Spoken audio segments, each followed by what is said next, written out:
Hello everyone and welcome to episode 8 of Dying Light 2, a game that I know that I say this at the start of every episode, but I really look forward to it, and I was trying to pinpoint what it is about the gameplay loop that is making this as entertaining as it is, and I think it's the idea of exploring during the day and plotting out what we want to get accomplished during the night, because, you know, the next night will always come, but it's just, where do I want to rest? What can I unlock? What do I need to have prepped in terms of like the medical supplies and so forth that I'm going to be carrying?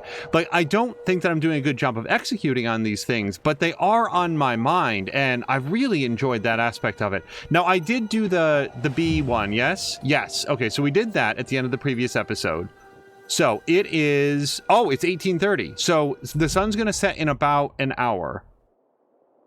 First of all, let's get some sort of medical supply in here. I do have the immunity booster and the UV shrooms.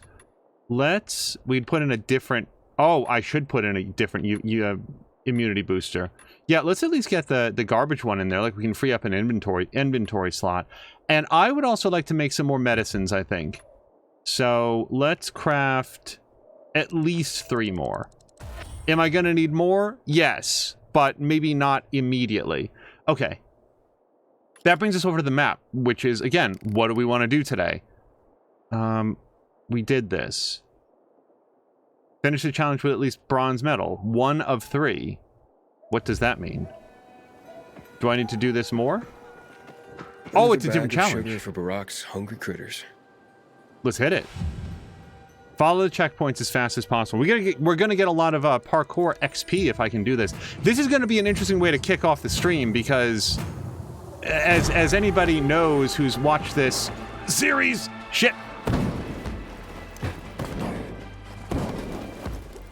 it always takes me a few tumble falls to work out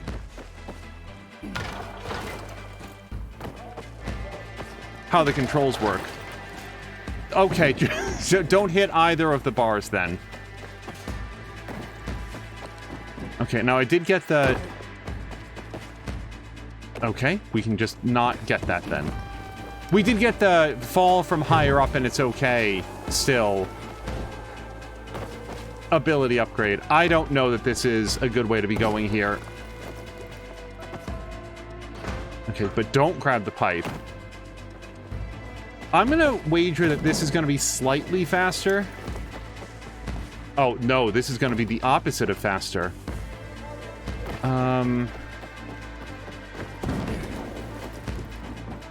So I have no rapid way up onto this building. Anything?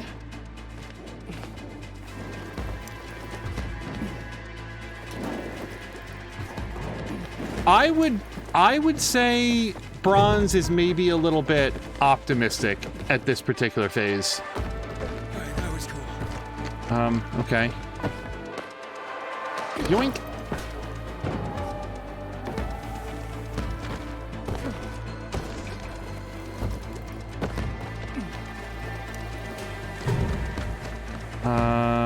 I guess we're gonna go this way.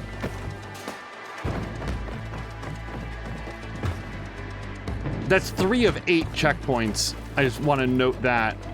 Okay.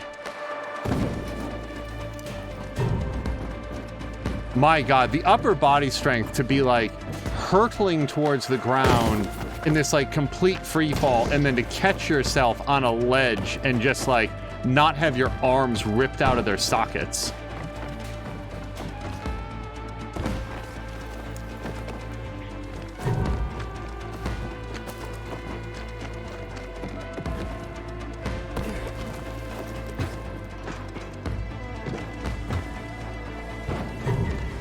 Oh boy.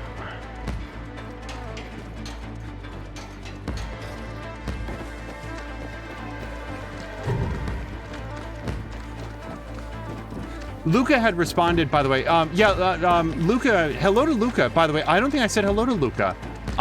We interacted briefly in text chat before this started, and then I started doing this and talking, and then did not verbally or orally acknowledge Luca.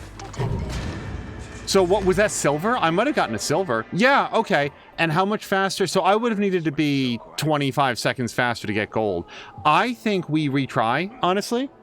Luca is saying a working Saturday, but a fine one. Was just lurking on the first stream. Anything interesting happened?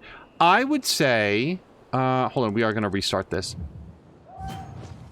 So the first stream of the day was Anno 1800, and that is structured rather differently than a lot of these streams. It's a lot more conversation heavy because the game is, although not turn-based, it's a little more... It's a little more relaxed. Like, it's got a much more relaxed... hold on. A much more relaxed pace, because you can sort of slow down time and stuff.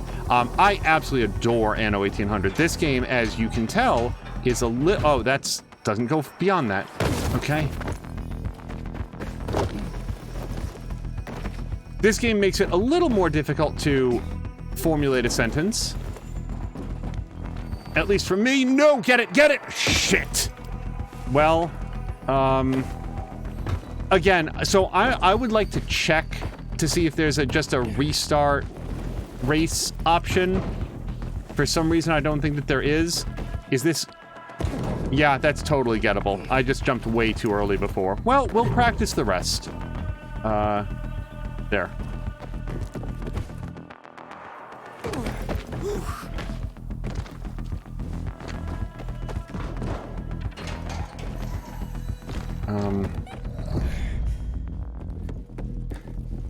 Dude, I don't know. Ugh, get it.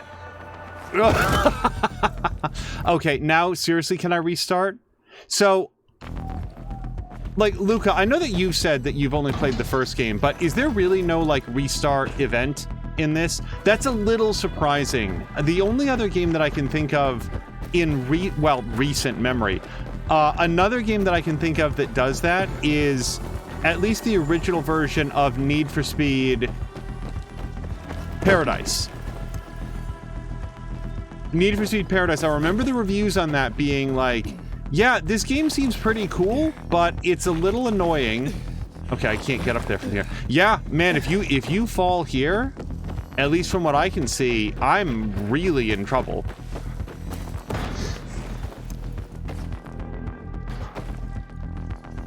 There is nothing to grapple onto.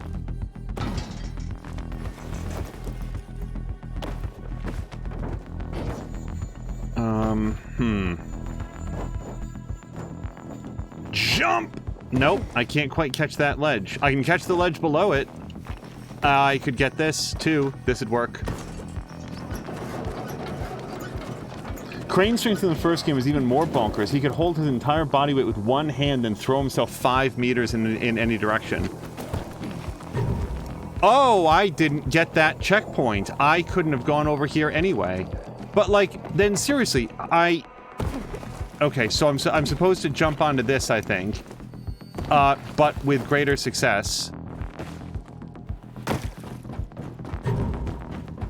Alright, and then... What, if anything, is a fast way over there? Maybe over here? Yeah, I completely timed out. So now we have confirmed that I don't have to hit proceed and then restart, because it does still count the 375 parkour XP from silver.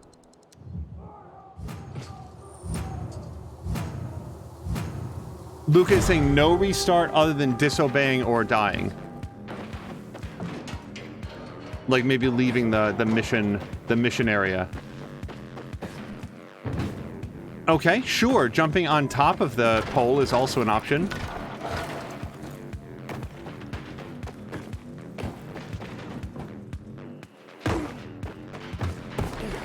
Jump! Okay.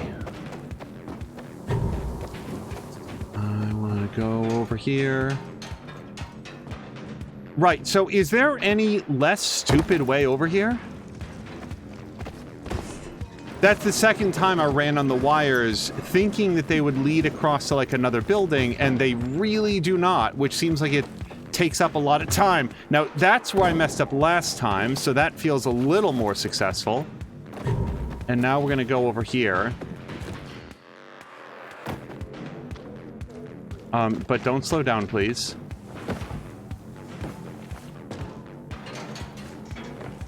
I feel like going through was okay, but not as fast as just going up and over. And then we learned last time that I really want to make that jump and then go around here. Okay, but I need you to drop. Okay. And again. Yep. I missed this one. I don't know what my visual block is on this one, but this is the second time that I ran straight past it. Mia was talking the other day about, you know, doing something better on the first try than on any subsequent try, and that's a little bit what this is feeling like. Hold on, don't fall, please. Yeah, so we're gonna try going this way again.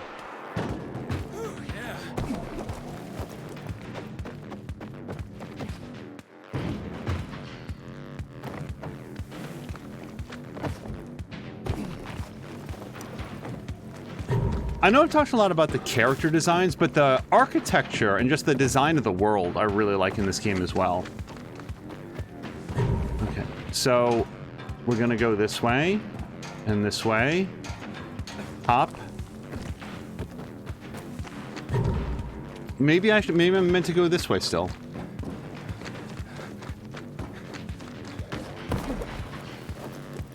Okay, so now I'm just racing against my personal best, which is fine. I need the dodge or like roll swiftly underneath low obstacles. Okay, what did I get? Like I'm now down to 15 seconds. I'm gonna shave 10 seconds off my time, I think, give or take. So I think it's obviously don't miss the third one. Oh, hold on. Luca had said something else. Hold on. Can I just see this without going? Disobeying, like when it forbade you to use the grappling hook and you used it. I don't have a grappling hook so far. You weren't punished for dying in the challenge, so you could maybe just throw yourself off a roof. Oh, to try to restart? That could work. There's certainly something to, you know, I would like a restart, but there's also something to be said, like, I'm just mostly being a baby about it, because there's a lot to be said for, like, running the entire course and getting as familiar with the later sections.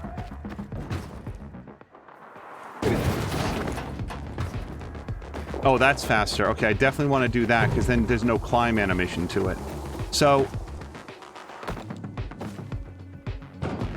rather than go on the wires,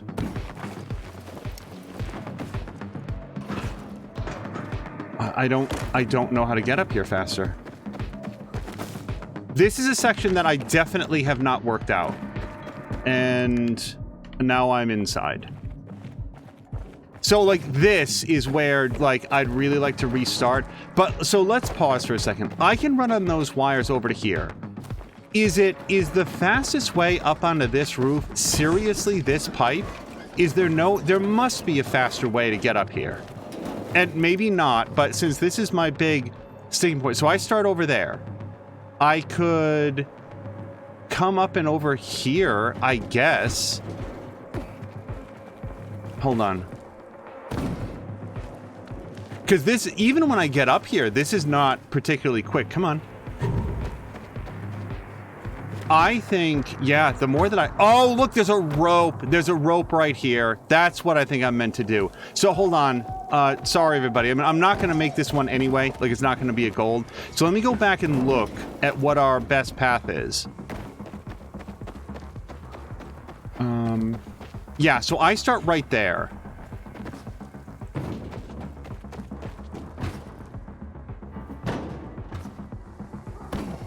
So there's like a checkpoint right here, and I keep turning left because that's where the thing is. I think what I want to do is come over here, maybe hop that, come up here, then turn over here towards Life Circle. This might be a little faster. I could duck that, and then when I get to here, grab the rope and swing it over here, and then this is where the thing is, and then I go forward from there. So that's a lot to remember, but I feel like that's my next best plan.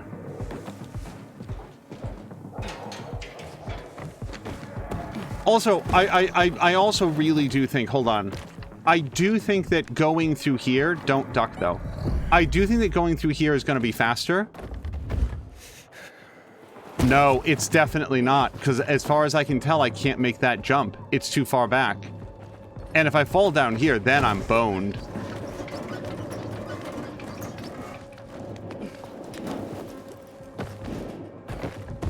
Yeah, so I definitely have to come up here, and then from that fresco, or whatever you want to call it, we can jump to the other side. All right, let me try a restart. You never know where our streams of Dying Light 2 are going to take you. And right now, they're taking us to this parkour challenge, which I appreciate, because learning to do this now, like learning these pathways and getting comfortable with the ways that the game communicates your directions,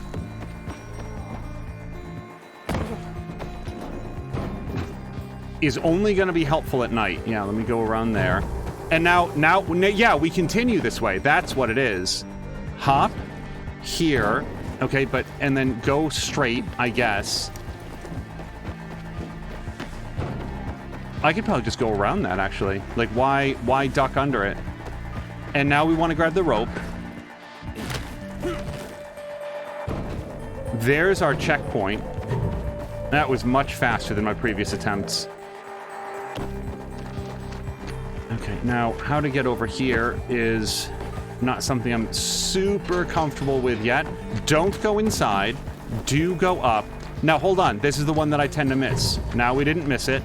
And now we jump off the fresco. Get over here. Okay, and that, if I'm short by a second, that's what just caused it.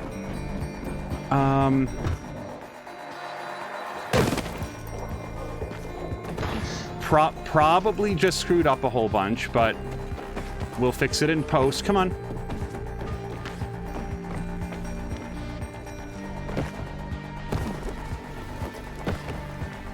Sometimes he gets a little bit fumble-footed, and me as the video game player, I feel a little bit frustrated by it, and then I realize what he's doing physically with his body, and that I would have no hope of ever doing it. I was like, okay, you know what?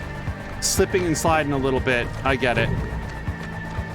So now my best guess is that we actually continue down this way, hop up here.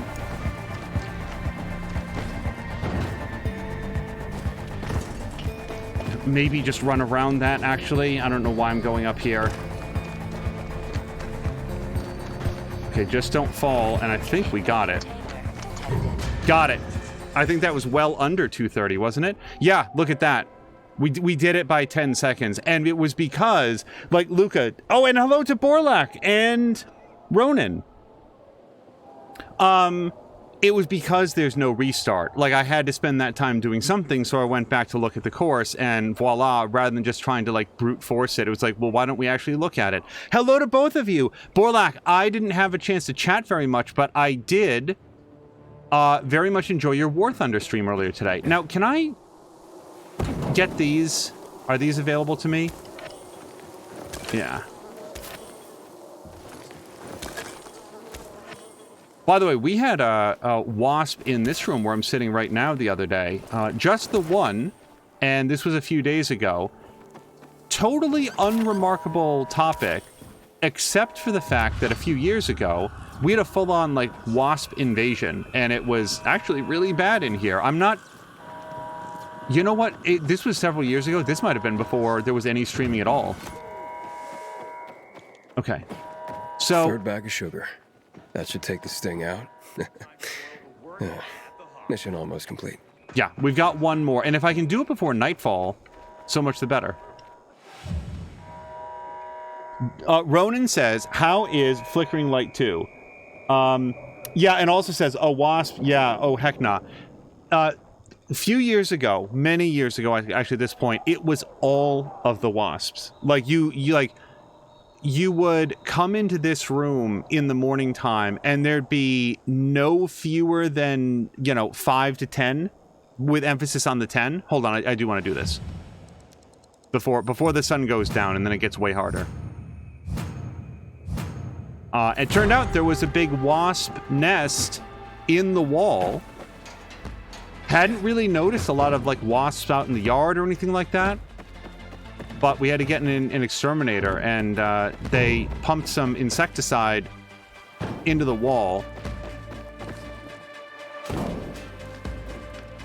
Hold on, I gotta slide over. I don't feel like this is gonna be the fast way to do this. And the noise that came in from that wall was something to remember for sure. They were very, very unhappy. But there haven't been any wasp nests around since then. And now every time that one's in the room, it's like, oh no, is there, are they back somehow? But so far, just the one.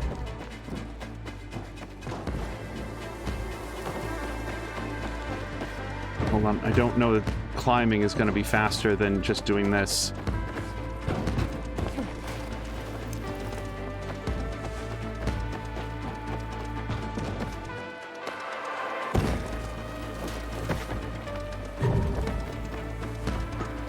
Literally no idea. Borlak, did you have fun streaming on a Saturday? Because I certainly had fun watching. Borlak was playing War Thunder, which is... I am not going to know the differences between War Thunder and World of Tanks, because they both have a lot of tanks in them, but Borlak was a tank. Oh, wow, that was it? That's just a much shorter course. What did I get? Oh, nice! Look at that, you guys, first try. They just went on vacation while you hating. There was like a whole wasp secret base in here. And interesting thing about wasps, like however it was that they were finding their way from the nest into this room, they apparently couldn't find their way back out. And as the sun went down, they would go completely dormant. And hello to Skies. Or would we say Sky Z? Either way, who says, hi man, how you doing? Doing just fine. Look at that. We just got a gold medal on our very first try and beat it by 4 seconds. I'm going to proceed. No need to do that twice. Let's go turn in this quest, and then we can go do some fun night stuff. Back to water tower. Hurry. Our tanks are almost empty here. Done. Your bees are gonna live. Fantastic news! Thank you. Here's a souvenir for your effort. And if you're ever in the neighborhood again, you could still help me. My bees have voracious appetites. It's high time Command deals with the water issue. We need to take the water. Okay, pause for just 1 second because I was getting a drink and now I just want to put it back up there. Also, there's a very subtle change to like the setup that we've done here just to try to keep this area cool. And so far I feel like it's been going real well. Basically there's a new fan involved, but we got a super quiet one. And then we put it sort of obscured from where the... Oh, and it's nighttime right now. This is perfect. From where the mic is. So hopefully it doesn't come through at all. Okay, what do we want to do? That's a UV spot. We've got a lot of things that we can do at night. We don't want to do the Ultimate Fury Cricket. We could do... Horrifying mutations among the infected. Some of these monsters seem to have come from hell itself. The Revenant only appears during night. Scavenge inhibitors. I do like inhibitors. I'll tell you what, like, I'm not sure that I feel ready for this, but we're never gonna know unless I go do it. Is there any other thing that we'd want to do that's specifically a nighttime thing? Don't we have a... Hold on, don't we have a quest to do? Well, we've got the story quest, but no. We can do that later. Player stash. Nighttime hideout. Yeah, I think we're gonna go do this. Oh, hi. So why is this one... Oh, that's level 4. Hold on, then what level is this? This is level 1. Okay, I feel better about that. That's why this one is red. I didn't see that there was like a level indicator on it. And we can't do that because that's 3. That one's a level 4 one. Interesting. I wasn't looking at the level recommendations before this. Maybe that's why I've been dead so much. And then there's that. Yeah, this might be the last thing we do before the next story beat. Oh, and then this. I really really want to go do the Revenant fight though. It's my all new lifelong dream. Which direction is it? It is this way. Nope, I already cleared that out. Sky says, I have beaten Dying Light 2 like a year ago, and now I'm playing New Game Plus, and it's even better on New Game Plus. We were actually just talking about New Game Plus with regards to a different game called Marvel Midnight Suns. It seems like there's some good interest in streaming, maybe an expedited New Game Plus run. Hold on, that sounds very exciting. Hold on. Marquack, thank you so much for the cheer. Because Twitch has a nasty habit of not always saving the chat, it's a little bit random, to be honest. Marquack just cheered 500 bits. Marquack, thank you so much. Also, Luca was asking how many hours does Skies have. Hold on a second. I want to go this way, but I don't want to get seen by that howler. That's... yeah. Okay, so we're gonna try to, like, go in a very stealthy way above them. Okay, let me duck here for 1 second. We want to go that way. The trouble for me in, like, streaming a New Game Plus is not that I don't like the game, it's that I also like the next game that we're gonna play, and hopefully the one after that. There's so many games that I haven't played yet. Okay, hold on, here we go. No, Marquack, seriously, thank you very much. Marquack is asking, did you ever find out who did that voice for Storm? I didn't, Marquack, you're reminding me, I had intended to look it up between streams, and I did not. And specifically, have I heard that actor in something before? Before we proceed, Luke is saying, hello to Borlak, fellow War Thunder enjoyer. What nation and tier were you fighting for? Borlak is saying it was a mix. But when I'm doing dailies, it's usually Italy 4.0, as I have the cruise maxed out. So, Skies, if I can ask, because people have asked me, and I don't have a like a basis for comparison, how would you say Dying Light 2 compares to Dead Island 2? Which I'm going to say I also want to play someday. Like, whether it's better or worse, I don't know. I want to check it out. But do you have a sense on how Dying Light 2 compares to Dead Island 2? Okay, the GRE anomaly is the layer of a powerful infected that corrupts the area and reanimates the dead around it. To face the Revenant, you need to enter the GRE anomaly location at night. After you defeat the Revenant, a nearby military container will open, and you'll be able to loot inhibitors from it.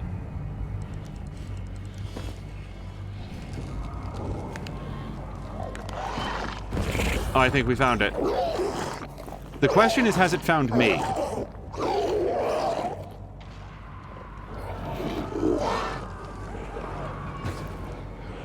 That's not great.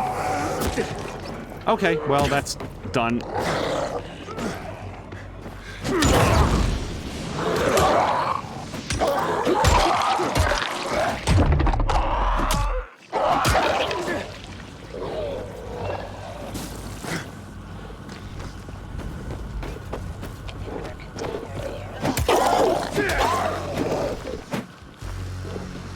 I'm gonna treat that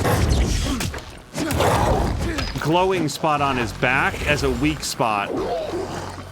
Partially because it's glowing, and partially it's because it's on his back.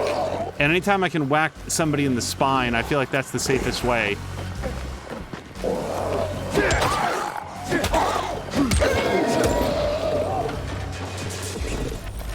Okay, that went extremely well. Get inside the military container. I can see why that was a level 1, and I'm going to take this time to boast and feel absurdly good about myself being triple leveled over it. And then we can go do the level 4 one, and I can really get humbled. Skies is saying, Dead Island is cool from what I saw on Twitch, but it's too expensive for me at the time. I am a fan of Dying Light because it's a Polish game, and I'm Polish, so I'm supporting the game made by developers, and I love the vibe of Dying Light. Skies, I've been saying the same thing, and I probably could have gotten that throwing spear. Someday I will learn to look around for the throwing spears. That day is not today. But yeah, if anybody was curious, what Marquack was asking about was So Storm, the character, just got added via DLC to Marvel Midnight Suns, and the voice actor sounds not just familiar, but specifically familiar. She sounds like a character from Horizon Zero Dawn. Like a highly specific character at the very beginning of the game. I mean, this character is like in a bunch of Horizon Zero Dawn, but from an early point.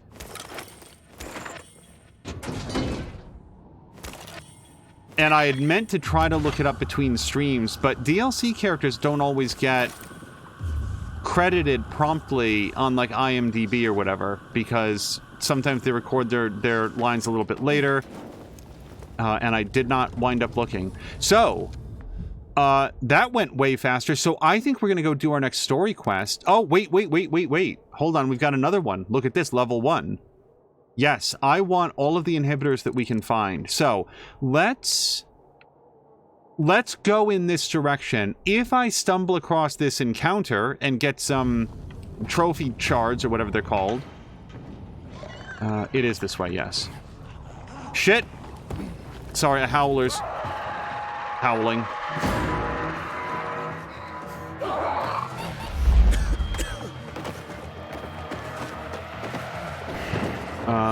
We'll try for this. But go up, though. The up?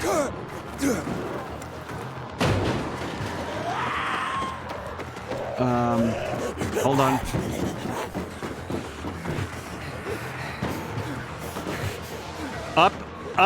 Up! You guys, I don't know what's happening right now.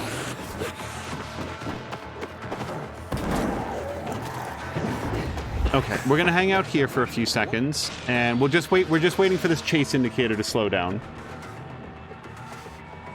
But yeah, sorry, I think I skipped past what some of what Skies had said. The vibe of this game is a really great way to put it. The music, the parkour of it, the sense of movement, the art style. I'm having a very good time with it.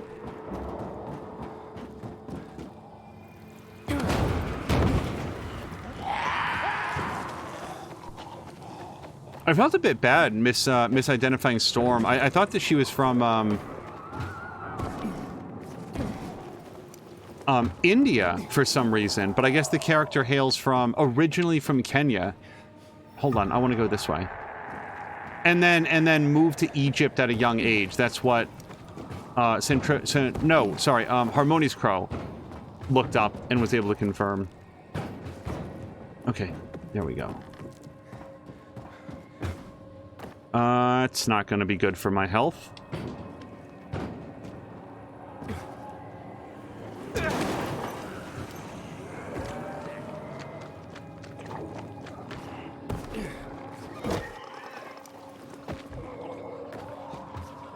Okay, but go up here. I just didn't like the look of that one guy. He was idling a little bit too close. Shoot. Alright, just don't fall, because there's a howler just below here. Yeah, I had wanted to play this game anyway, but then when... No. Then when Dead Island 2 came out, and then this game... What it was is, this game got a big update right when Dead Island 2 came out, probably because they were like... Oh, those dismemberment physics in Dead Island 2 look really good. I wonder if we could amp our stuff up. And I was like, I've been meaning to play this anyway. I want to go that way. Somehow. It is now midnight, so I'm just keeping one eye on the clock. The last level 1 dude that we fought was no big thing, so I'm not anticipating too long of a fight. But we want to go that way. I want to get that other guy, too. The runner. Bolter. Oh, I think that's him. Can I say hello?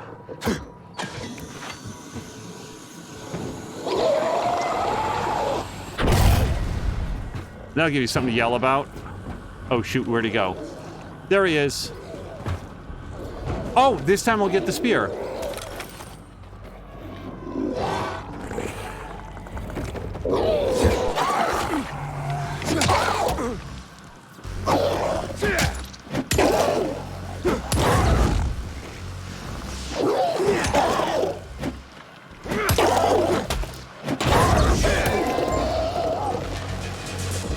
My strategy of just walloping him without mercy so far is going really well.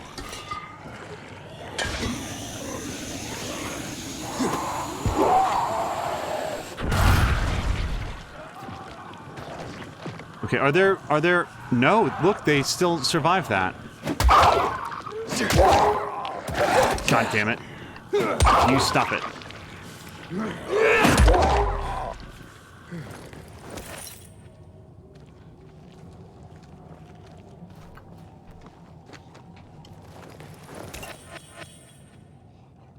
Sky says, I'll see you someday. I gotta go play some Dying Light 2. Yeah, no worries. Thanks for stopping by.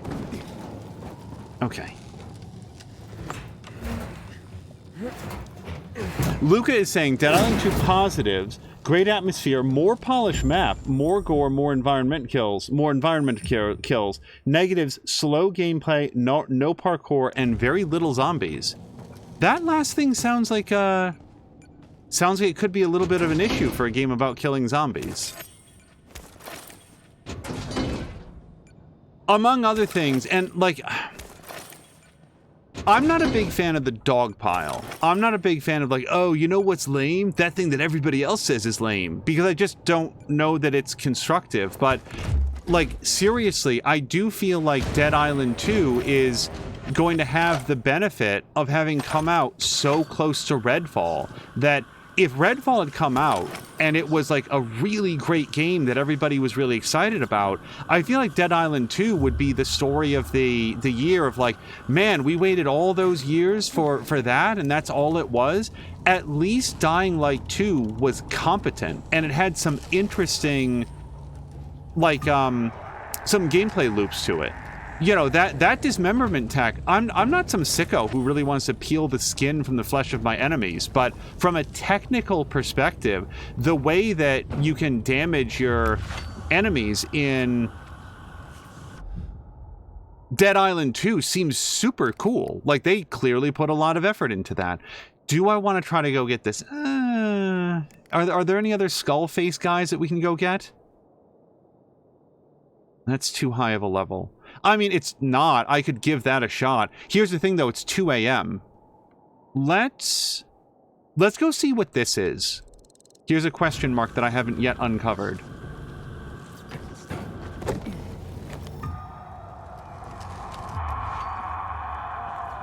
Hold on. Can I take this guy? Oh, no, he's on the other side of the wall. Okay, then don't do that.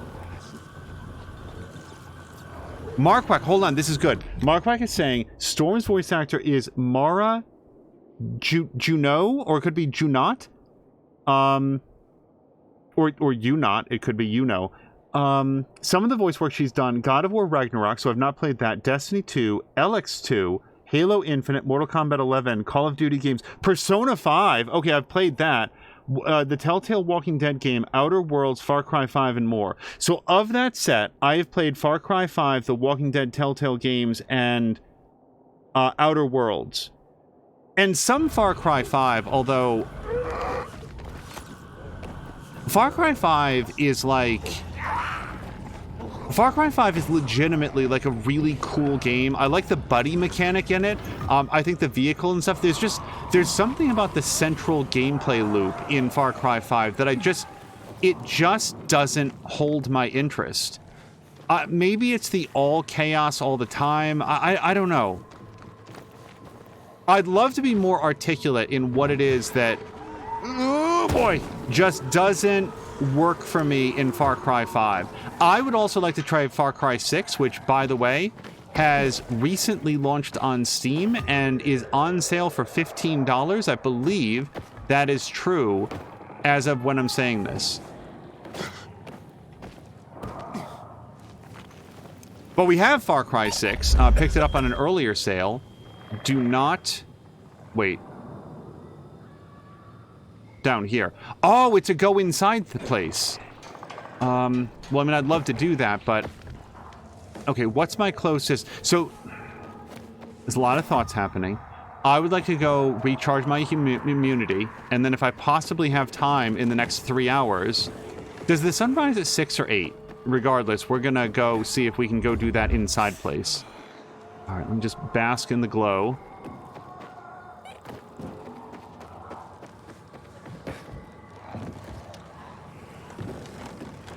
Now, there is a problem. At least there was. Wait, how do I...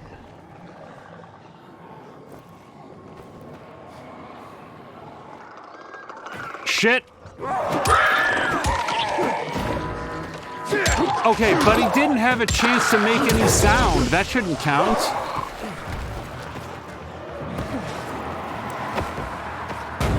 I guess he screamed, post-mortem. I guess we're going this way, then.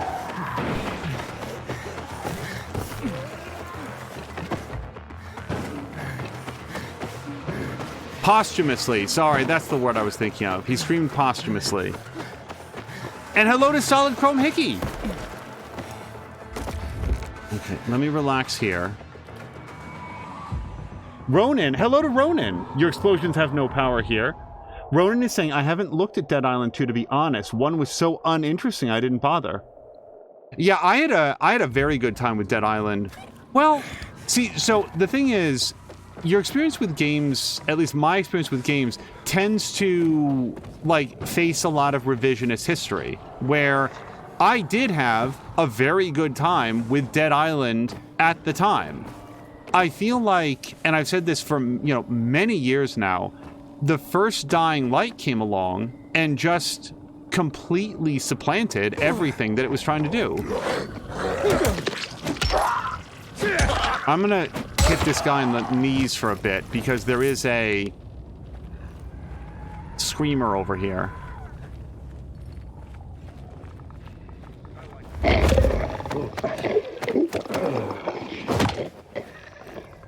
She was Krista. Oh, really? Krista in the Walking Dead game? Sherry Woodhouse in Far Cry 5. I don't remember her by name. And Nyoka? Somebody Wentworth 3. Oh! Hold on. Nyoka, was she... Ooh, I don't want to say too much about... I think I might remember her, Marquardt, from Outer Worlds. And if so, now I know what I'm remembering her voice from. So thank you for looking that up. Okay, what is this? Whatever it is like 19 meters below me, which is very weird. This is not Assassin's Creed Valhalla. It's not a game that usually is putting a lot of things underground.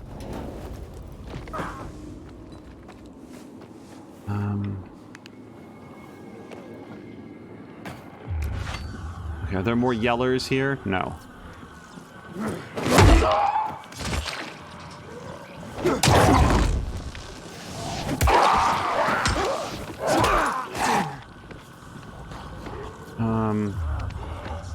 Nope, that's a yeller. So what I need is 5 seconds to get my bearings with regards to my...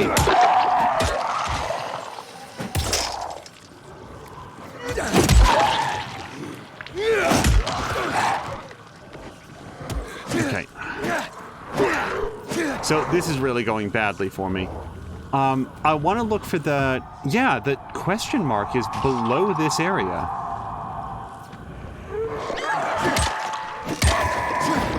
Okay, I really take issue with the amount of noise that these things are able to make after death.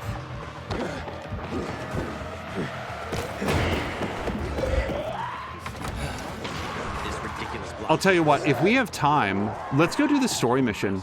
We're right here. I'm clearly not going to make it to that weird question mark. And this mission has to be done at night. We still got like 1 hour of night. Things are better for us now, right? Depends, doesn't it? Veronica, the guy was a prick. The PK were a pain in the ass with him in charge. Conclusion's pretty straightforward. Lucas is gone. Things are better for us. Amen. It'd be better if you just shut up, Barney. Where's Sophie? You again? What are you doing? Spying on me? Hold on. I'll answer his question just after greeting the raid that came in. Hello to Patikin, and thank you so much for the raid. Patikin, Maxine. Anybody else coming over? No main mission. I just got here, no spoilers. Yeah, Patikin, I'm so sorry. Patikin is avoiding spoilers, and just as he came in, I was getting this kicked off. Patikin, I hope you had a great time with Power Wash Simulator. I'll give you a chance to, lurk if you prefer to avoid spoilers, but seriously, thank you so much for the raid. I was actually watching some of Patikin's stream earlier as well. He was doing Croft Manor, which was a free upgrade to that. All right, let's, I'm gonna let you guys know I don't currently remember this guy. You got something to hide? You were talking about the PK commander, weren't you? Look at Mr. Nosy here. Watch where you stick that nose, Pilgrim, or you'll lose it. That fuckward Lucas deserved to die. That's the truth. Barney, the truth is this. You're an idiot, and the Peacekeepers protect us. Protect? From what? Who took over our windmill? The Peacekeepers. Who took over the Metro? Fucking Lucas. So they should get the fuck out before they all end up like their motherfucking commander. You were supposed to wait for me. S'posed schmozed. Plans changed. Afraid I was after your crystals, huh? Afraid? Of you? Give me a break. We've got our own interests to look after, Pilgrim, and they're none of your business. 2 of your men died for your interests.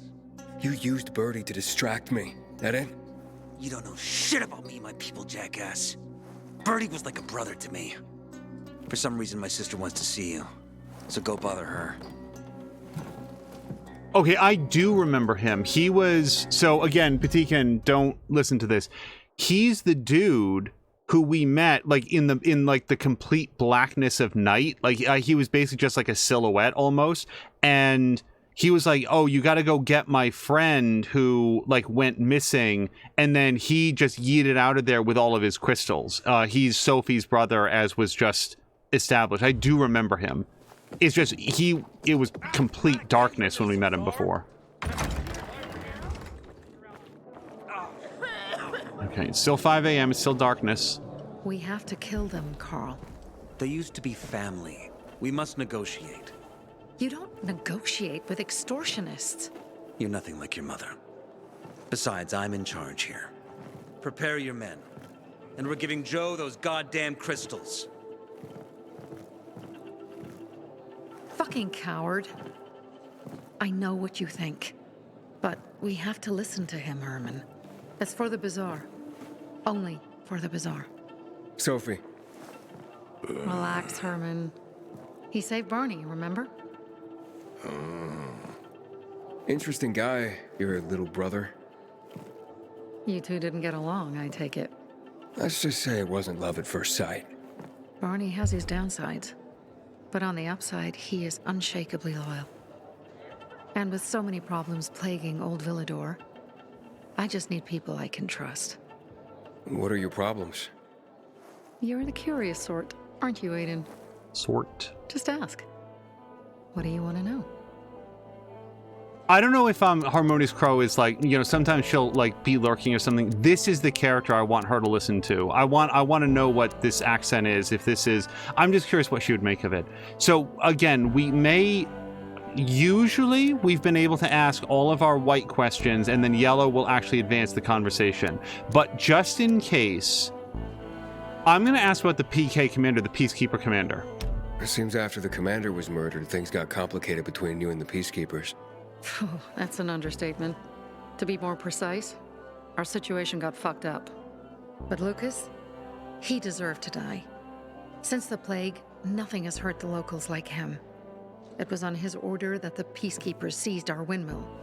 To support themselves, they take a large part of our crops and water. In return for what? Protection? I can protect my people myself. I started learning that when I was a kid. Okay, we do get to ask all of them. Why did Barney bail on me? Crystals are valuable. We needed them for a transaction. And now, you'll be able to help. Like I did with Barney and Birdie? It didn't feel like much of a help. Barney was in shock when he heard about Birdie. That's why he bailed on you. He wants what's best for the Bazaar, Aiden. He thinks he'll protect us all. He's really just a kid. He was just a teenager when our mother died.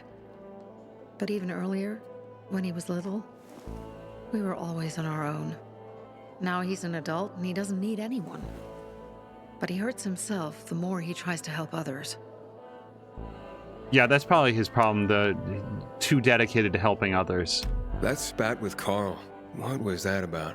Let's just say the PK commander's death only made our problems worse. Look around, Aiden. What do you see? Something people outside the walls could only dream of.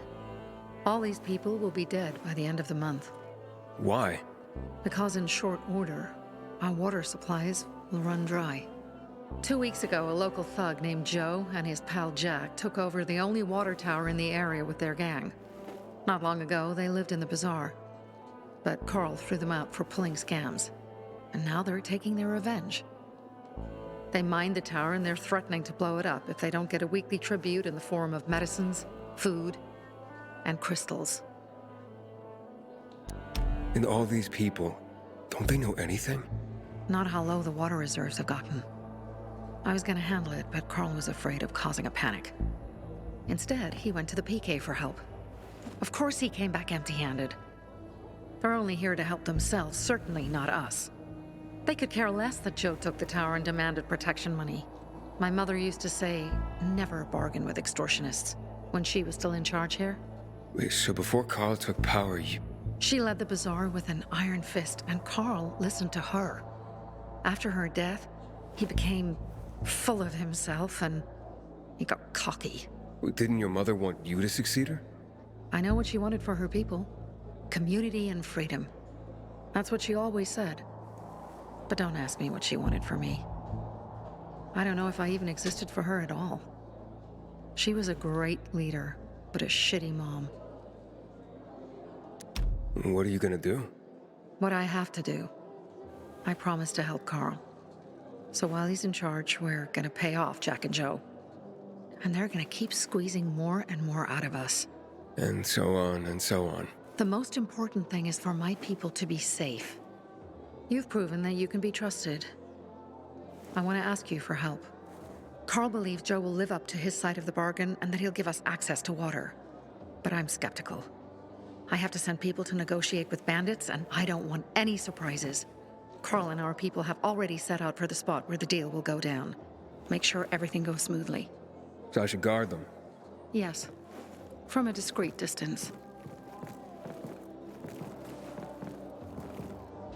Sophie has interested people working for her, So, like a pilgrim. I think it's extremely unlikely that we know even most of the story about Jack and Joe.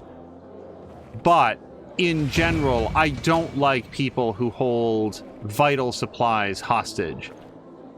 You will only get the water you need to live if you give us the things that we want to have, like the crystals. Alright, let me sell the valuables. And really any white level gear that I have. I feel like we can sell this stuff. Because we've got an abundance of other stuff. Like this antique hammer, this is about to get destroyed. Maybe I should just sell it right now for $123. I've only got a couple more swings in it and then it's done. I don't have any other like breakdown options that I have. Yeah, let's go ahead and sell this. It was a really nice hammer, but it's over now. Okay, and then ooh, hi, ice pick claws. We've never seen this weapon before. Power attack damage plus 8%. However, what it doesn't have is knuckle dusters. Like, what I want is like a big two-handed mace, because that's what my build is best at. Remote C4 for $1.10. Sure, why not? Luca was, and hello to Fox McCloud, by the way. Luca was also saying, I like how in almost every game when you walk up to an NPC, they just vomit their life stories on you for very little reason. I've talked about this on occasion. One of my favorite interactions in an RPG is in the original Dragon Age. It's well over a decade now, so I feel like it's okay to share this completely non-spoilery conversation that you have with one of the party members. At one point, you have that standard RPG option about like, tell me about your people, and it just goes, no. I'm not going to boil down my people and their history to a quick little paragraph to explain them to you. You go learn about them from experience. Like, I really like that. That was so, like, I understand why, for like world building reasons, they don't often do that, but that was very funny and I liked it. Okay, so this is less armor. It's for a ranger. I don't use a lot of ranged weapons right now. Nurse mitts are less armor, so we're going to skip those. This is the same armor. It's for a ranger. I wouldn't say no to it. Roadie vest. Oh, this is a better roadie vest. So it's less of a reduction for stamina cost, but more damage for one-handed weapons. I'd rather have like a tank piece, I think. Yeah, here we go. Quarterback jersey. More damage for one-handed weapons. I don't know why it's not green. It's better in every quality. Okay. Yeah, one quarterback jersey, please. And then we've got this torso add-on, which is a higher level, same armor. It's for a brawler. I really do like trying to like continue to do work with two-handed weapons. I miss my old thing. It's for a brawler. And then we've got some gear that I don't really need. Okay, so hold on. We're going to go put on the jersey. So this is what I look like now.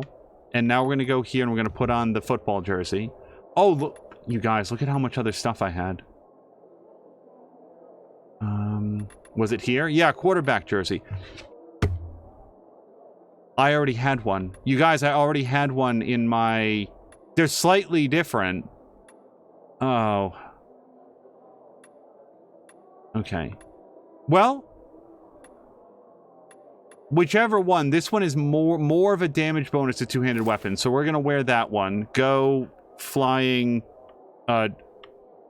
Night Face. And I should probably sell a lot of the rest of this stuff, which I didn't know that I had. Sell. Oh, but he doesn't really seem to buy this. Equipment. Gear. Oh, is this it? This...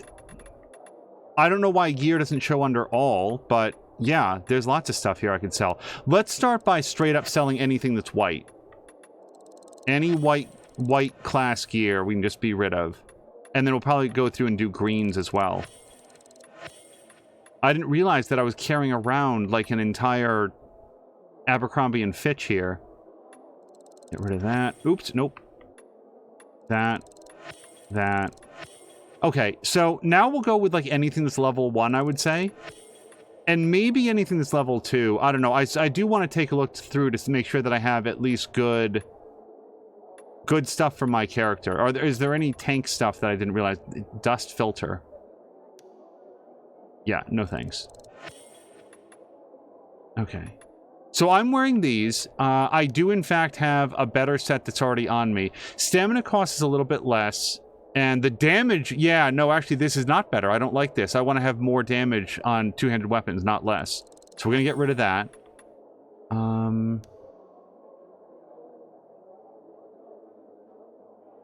Yeah, I don't want to get rid of what I've got. And then these hats I could probably just dump.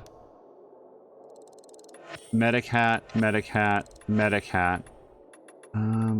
There's no shields in here at all. So I'm going to say, let's get rid of anything that's green or level 2. And then here... Yeah. This is worse than the jersey that I currently have. And by the way, I'm pretty sure that's the one that I just bought. So that feels great.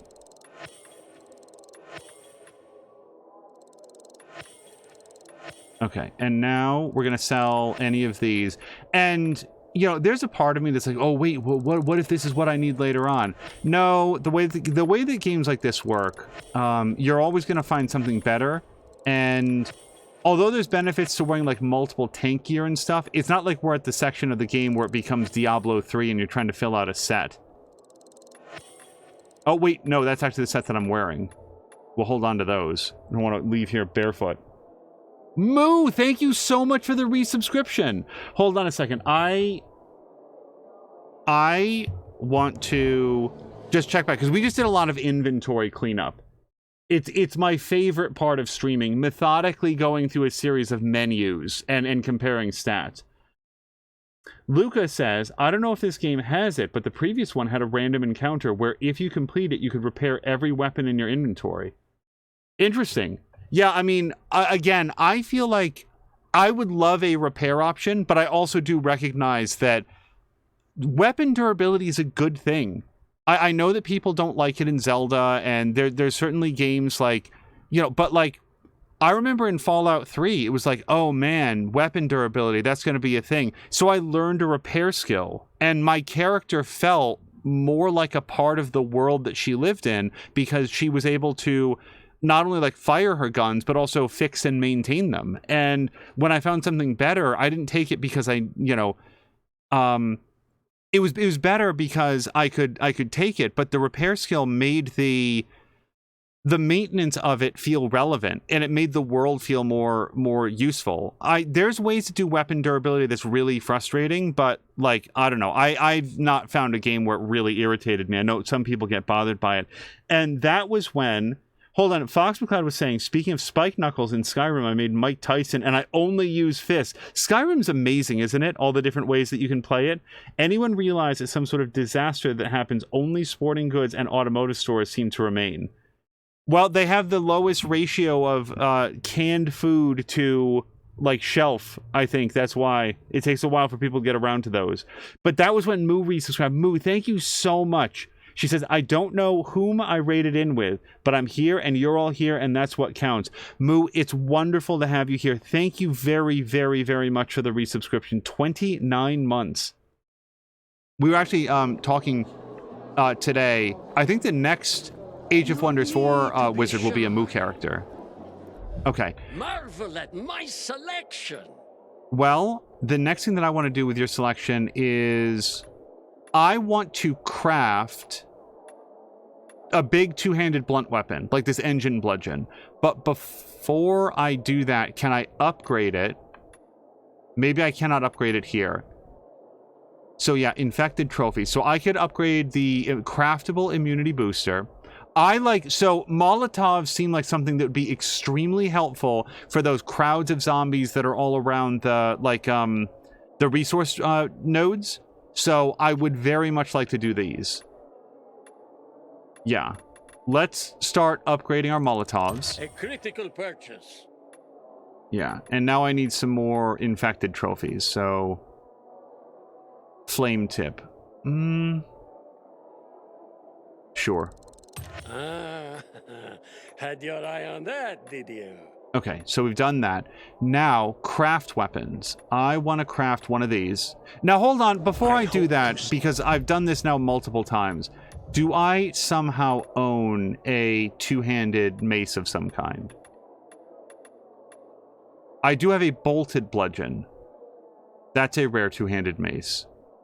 That does 56 damage, and that's the only thing. And low stamina damage bonus plus 9%. Okay, 56 damage. If I build this... At your fingertips.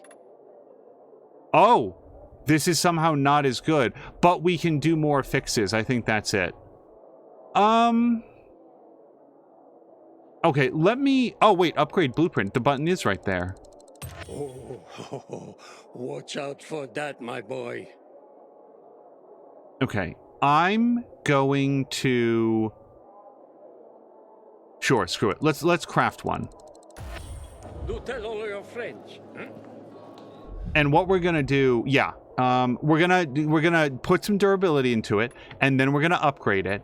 And then after we upgraded it, I'm going to axe, and chopper. Okay, let's take this out, and we're going to put in... I want to have, like, a couple different types of weapons in here. Let's put in our bolted bludgeon, which I don't know why this does more damage than our crafted one. Yeah, 56 damage. Oh, full health damage bonus. Yeah, I don't have that right now. Demolished and blows up the competition. Okay, and then we've also got a quest that is right here. You want to get sent to bed without dinner? Wait, dinner? Okay, you found me. Very funny. Get out of my way. Hey, relax. Oh, I would relax if I could find my sons instead of a damn comedian. Guys, your screen is not broken. We are having a conversation with a Gru. Can't find your kids? They went out to play earlier and haven't come back yet. Usually they come right away when I call. Boys, game's over. Come out. Mo? Scott? You hear me? Scott! Where are you? This isn't funny. When did you see him last? God, hours ago. Normally they'd be back by now, but I've looked everywhere. Do you think something happened? Maybe you've seen them. Mo is 13, Scotty's 16. No, but boys their age do tend to wander off. Not my boys. They always tell me where they're going and when they'll be back. This time was no different, but oh, my birthday's coming up and it'd be just like them to get into trouble planning a surprise for me. I'd die. You understand? If something happened to them, I'd... Oh, no, let's not. I don't want to ask for a reward. I'm just going to note I'm deliberately not choosing this. Let me help you. Let's just go do it. It's about her kids. All right, I can try to find them. As a pilgrim, I did plenty of tracking. What? A pilgrim? You're lucky this is about my children. I know what sort of people become pilgrims. Otherwise, I'd want nothing to do with you. I just want to help. Where should I start to look? Right here. They sometimes play with this filthy little boy by the church walls. All right, I'll check it out. You stay here and wait. Apparently you made a commitment to something. Okay, so... Sorry, everyone in chat was having a lot of fun with that conversation. In sequence, hold on a second. Oh, hold on. Let me scroll. Okay, Moo was saying, I feel like it's been forever since I've been in an Angel stream. Yeah, Moo, I'm really glad to have you here. It's been a while, and I know that you were on a trip, and there's been a lot going on, so I'm really glad that you're here. Foxnut was saying, who are you talking to? Turn the light on. My screen's black. Luke is saying, I was born in the darkness. Moo says, boys didn't come out because they can't see. Ronan says, made men by the darkness, undone by the darkness. Fox is saying, who's talking? Identify yourself. Moo says, Moo goes there. And then was noting that you can barely sort of see her face. She said, fuck you, but my kids are much more important. Fine. And then Lucas saying, oh, you think darkness is your ally, but you merely adopted the dark. I was born into it. Hold on, I can't. I was born into it, molded by it, but I didn't see the light until I was already a man. By then, there was nothing to me but blinding. My Bane is way off. It's been too long. Moo says, yeah, it's the Bane voice. Okay, so let's go try to find the kids, and that means deselecting the question mark that I can't find my way to. We'll work our way to it at some point. But for now, look for the boys around the bazaar. Well, I guess I'm inside the quest area, but she said by the church walls, and I don't know where that is. Outside of this building, I think.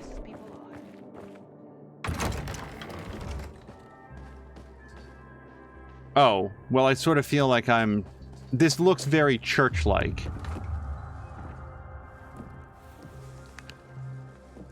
Oh, and next time that we talk to her, especially if it's dark, we'll try turning on the flashlight, but usually he flips the flashlight off during conversations. I guess it's rude to just blast a beam of light into people's faces. Wow.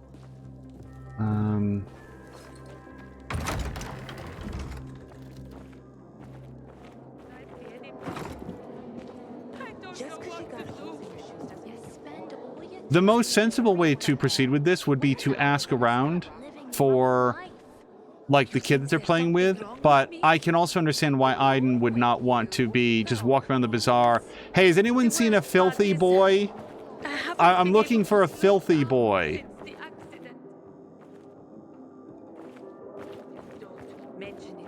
I really don't think that these kids are going to be inside, because otherwise they'd hear their mom yelling for them.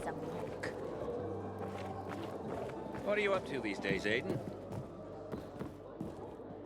Well, it's funny you should ask. I'm looking for I'm looking for several boys, but believe me, it's for their own good. Oh, hello to Grumpy. Grumpy, I hope your Saturday is going well. I had a lot of fun watching you and Chivalry play. Sorry, I'm right in that space of, like, not having language right now. Chivalry and... Oh, I do have unused inhibitors. Chivalry and Grumpy had played some more Borderlands 3. That's what it was. And that was a lot of fun. That game is fun. It's fun to both play and watch, and I think the enjoyment of it goes up as you... Water runs out, we're all gonna be fucked. PK and civilian alike. As you add more people into it. Moo is calling. Who's been a little dirty little boy? I have some candy for you. Oh, we should also consider the possibility that they're going to be up high. Sometimes if I stay out too long, I get the feeling that there's no one left. Are these kids? No, that's just somebody kneeling down. Got a gig as a finisher tomorrow. Buddy? Someone's got to take care of the fighters. Buddy! Here, boy! Aiden? Buddy, where are you? Something's up. Susie? You there? Sophie! We're under attack!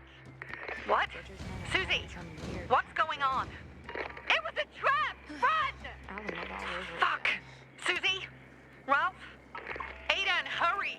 They've got all the crystals, everything we have!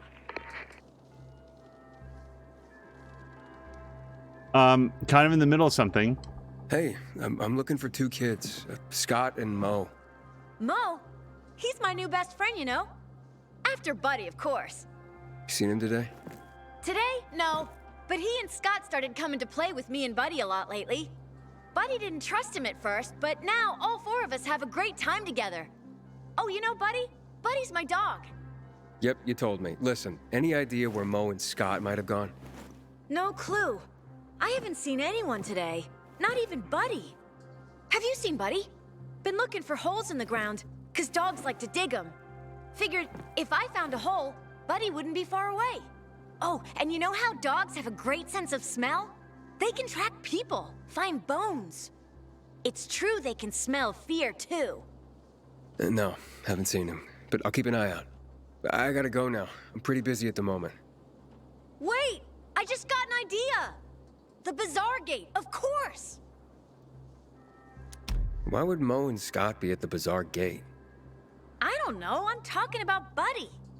There's bones all over the place there, 'cause of, well, you know. Buddy digs like crazy by the gate. Sorry, kid. I don't have time for Buddy right now. I'm in a rush. Digging for human bones is pretty creepy to me, but Scott and Mo think it's hilarious. Wait, so Scott and Mo may not have come out here after all? Anywhere else you know that they hang out? If you want them that bad, I guess you could check along the King William IX road. Scott showed us how to hunt martins round there. Thanks for the tip. Don't worry. As soon as I find them, Buddy's next. Thanks, mister. I hope so. If you do, maybe Buddy will be your friend too. I keep telling everyone we should be getting ready for winter. Okay, so I need help here. Also, Moo, thank you for adding the quote. Look for the boys along King William 9 Road.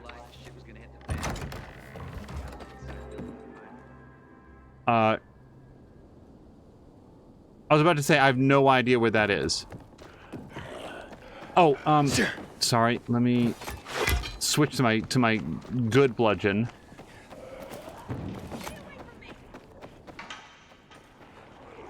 Hold on, I heard somebody yelling, like a human voice.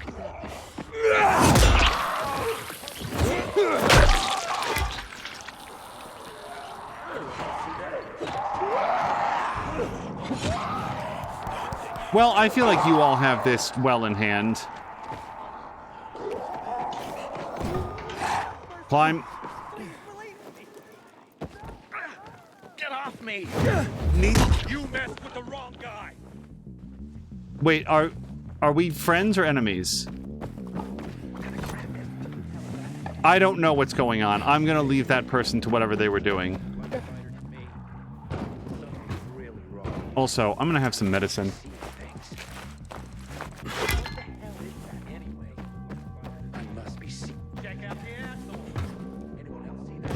Yeah, otherwise, Grumpy, I hope that your Saturday, and Moo too, I hope that your Saturday has been going well.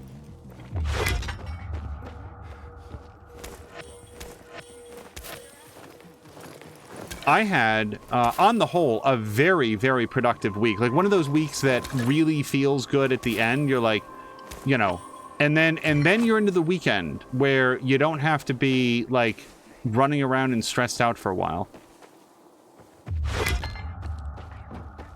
Hopefully find some things that are a good time to just relax with. And that, by the way, that's why I like, Chivalry and Grumpy's...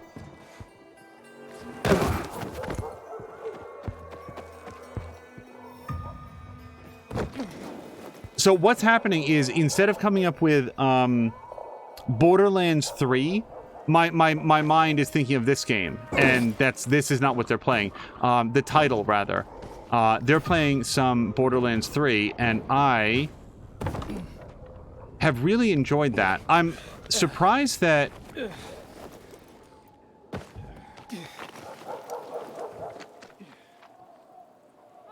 Sorry, I'm weirdly distracted right this second. I don't know why. Moo said, I had a job. It was fun. Grumpy went for a bike ride, got rained on, and had fun. So good so far? Yeah, wasn't it? I think in Salamander's stream, Grumpy had stopped by there as well and noted that... Maybe it was Salamander said it's going to be like all rain for a few days. Where he is. I have not looked at the weather forecast for here, but the temperature has been rising, and so far the humidity has not. Okay, that's not going to go well. Whoa! Scott! Go that way! We almost got it! Ready for this?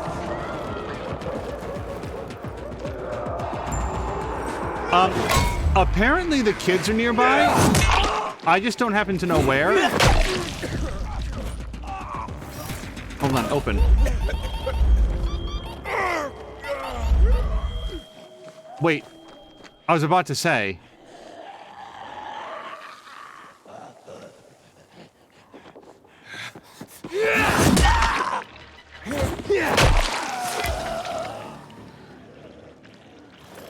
Oh God. I really made a mess of that man's face.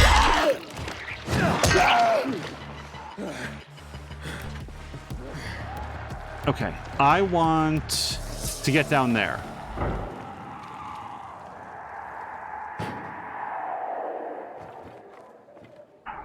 I'm not actually sure which side of the building it's on.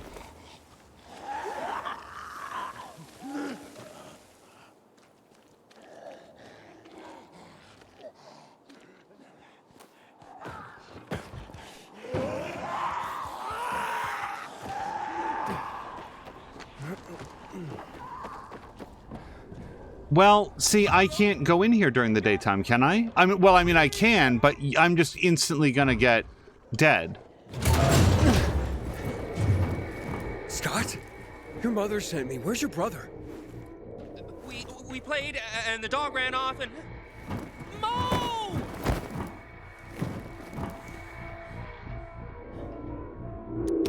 What happened exactly? We were throwing sticks for the dog to fetch, and it ran in there. You said it ran off. Well, it ran inside.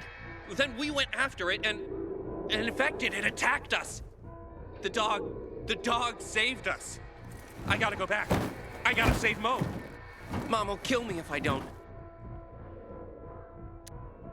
Which floor is Mo on? Second floor, or no, third, or maybe fourth. I don't know. Please, help my brother, mister. Go back to the bazaar. I'll find him. I promise. Watch out for the infected, mister. So the game almost invariably says when you're entering a zone like this while the sun is up, don't do it, come back later.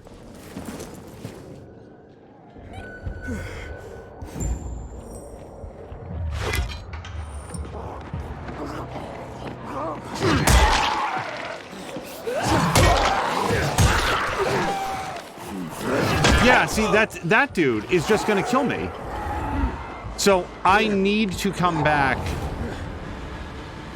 at night. Like, it feels narratively really terrible that that's the next thing to do, but I cannot survive in there during the daytime. Also, Fox and Moo are discovering some of the previous quotes. I do not remember saying a lot of those things, but that's why it's fun when they get added in, because then when they come up a year or two later. What was the context of that?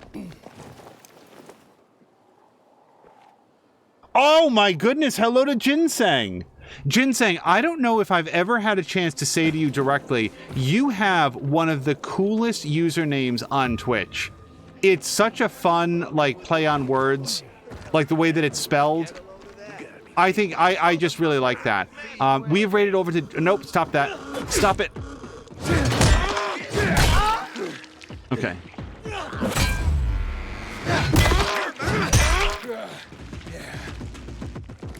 I feel like it's been a bit since I've seen you streaming, though. Maybe I just haven't been on at the right times.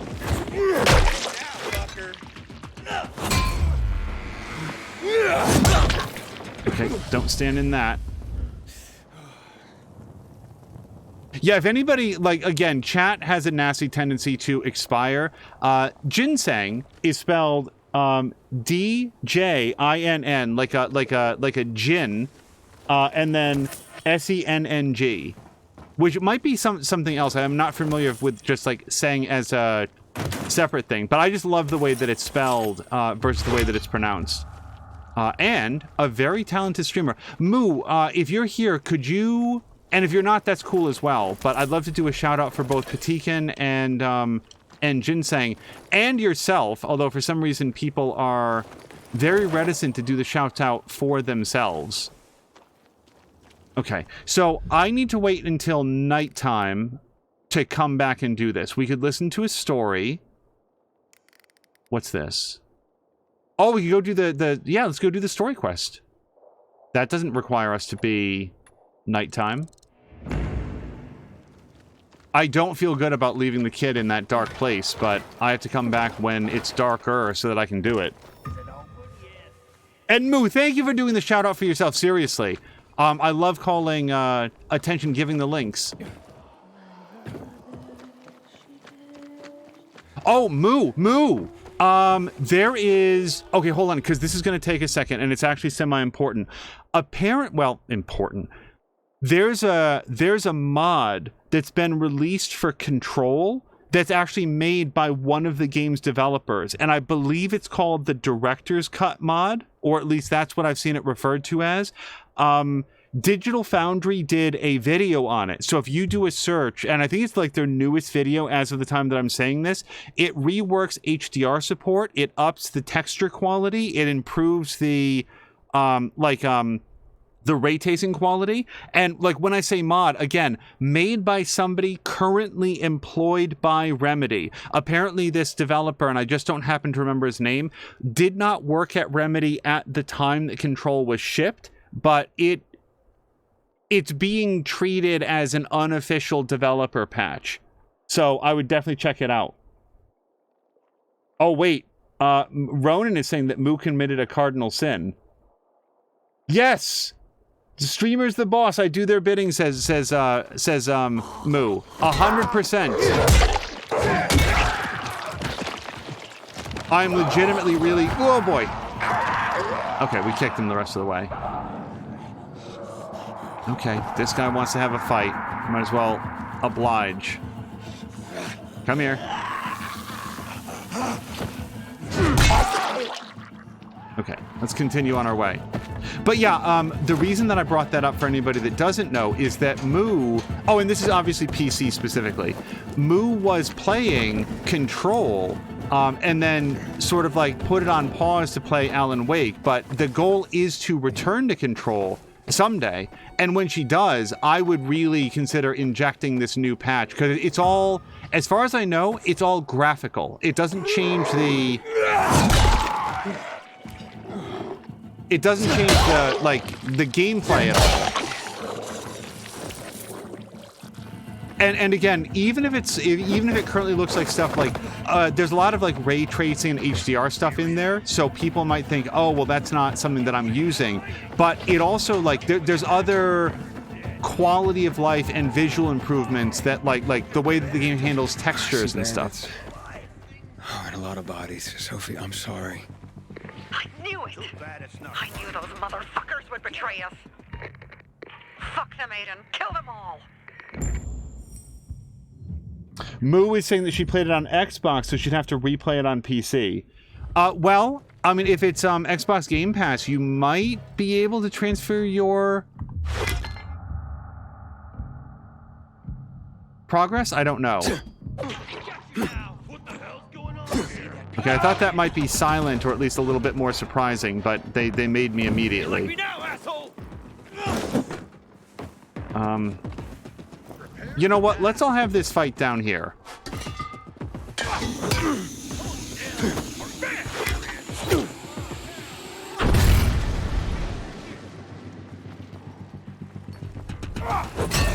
Get in there!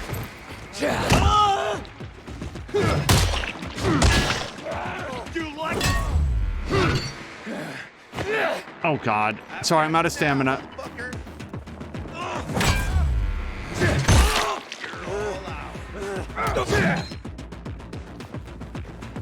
Can you take it?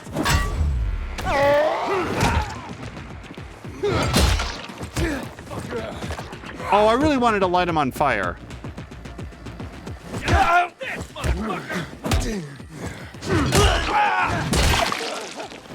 Made it. There are no survivors. Fucking animals! Find the crystals. Susie had them. Susie had them. Susie? Carl. They took Carl. What? Where? To their camp. We must... Susie? Susie, where are the crystals? Susie? Sophie, I found Susie. She's dead. I can't believe it. First Birdie, now her. Damn. Damn. Damn! There's nothing you could have done. No. Except that I sent them there. Joe's men have kidnapped Carl. And I don't see these crystals. Oh, fuck! Oh, shit. Fucking... What? The goon. Huge, ugly motherfucker. He's slow. Just be careful. Search the other bodies, Aiden. Maybe the crystals are still there.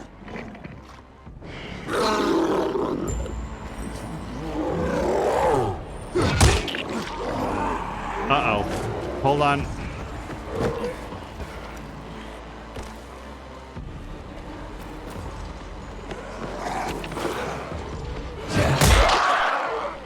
By the way, Moo is saying in chat that the next Alan Wake stream might be a little bit later this year, although she would like to finish the Dead Space remake. Yeah, I'd like to see more of that too.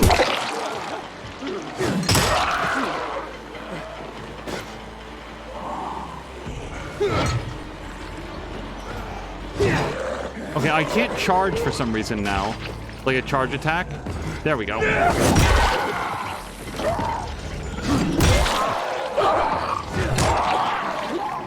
Oh, you know what? Hold on. We've probably worked the... No, I need to hit like 7 more guys. I wanted to do the upgrade.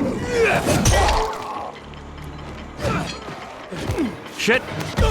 Okay, that really hurt. I ran out of stamina again.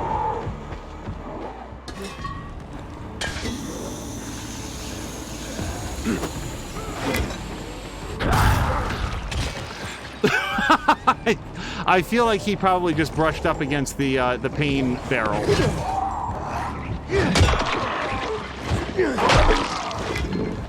Okay, hold on, sir. I will be with you in a second.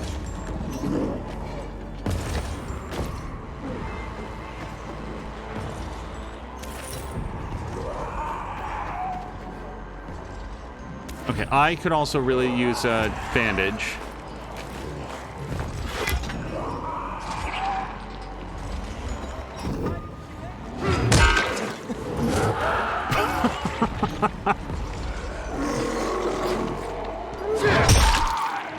Yeah, for what it's worth, though, I also played Control with a controller.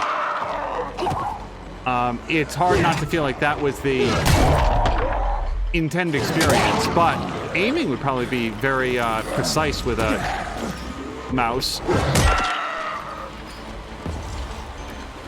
Oh, hold on. Let me also look around for the throwing spears, since I'm really good at finding those. Yeah, look at this. See, I'm learning.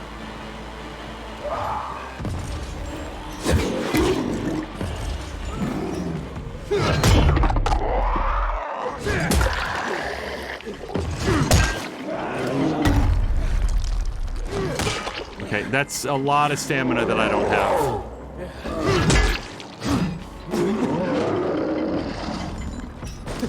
I thought he was gonna backswing again.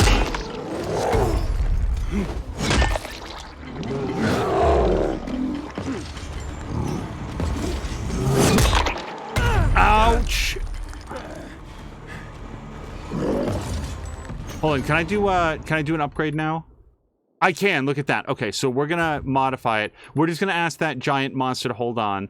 Let's go with our spark tip.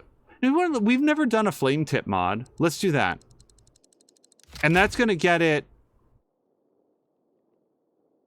Oh, interesting. Hold on, I'm at 290 out of 300. Oh, no. I'm at 240 out of 300. Okay, well that means that I can add another thing. Let's add another flame mod. Oh, it actually, you guys, it makes the bar longer. It adds it, but it adds it onto the end, so you don't have to wait and do damage to it. Oh.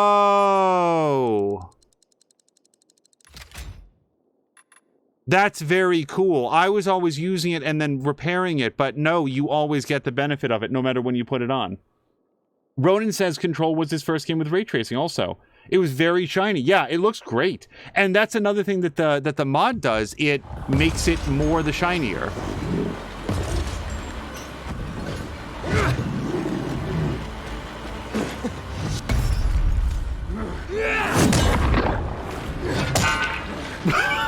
That was very satisfying.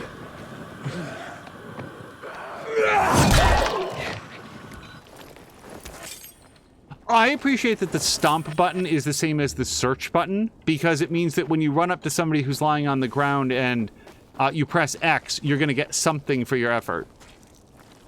Just like he's getting right now.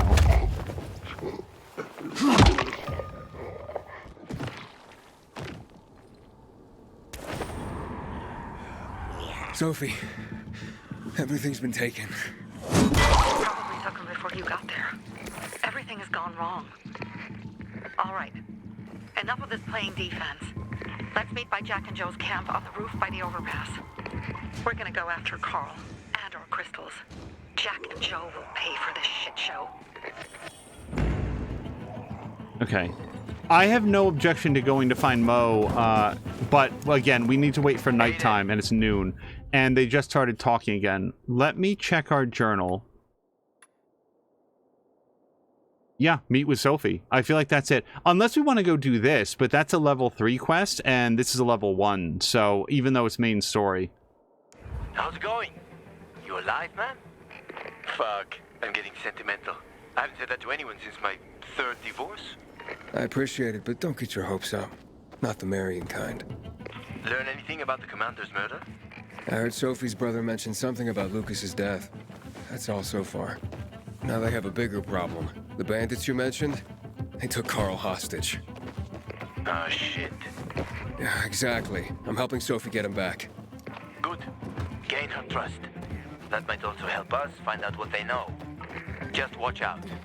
They might be suspicious, but if you can do it, Ator will let us into the center. I want a grumpy rating scale for French accents, and I want to know how Hakan stacks up, because Mia did confirm that Hakan is that's his name, right? He is voiced by a French actor.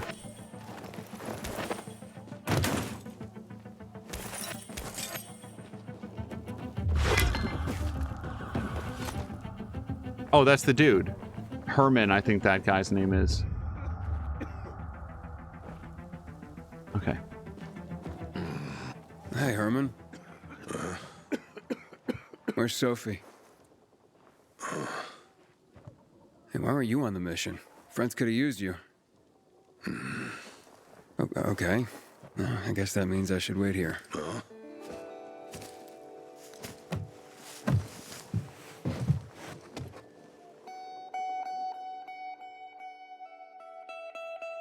Oh, this is a Life is Strange musical sting here. I'm for it.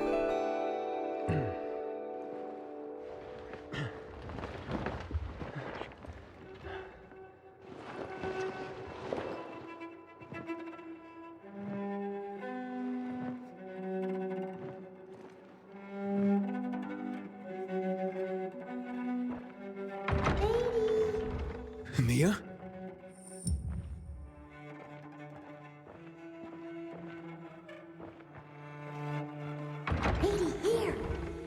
Mia? Aiden, what's the matter with you? Mia, where are you? I feel like we're all asking that today. Where is Mia? Mia? Oh no. No. No. No.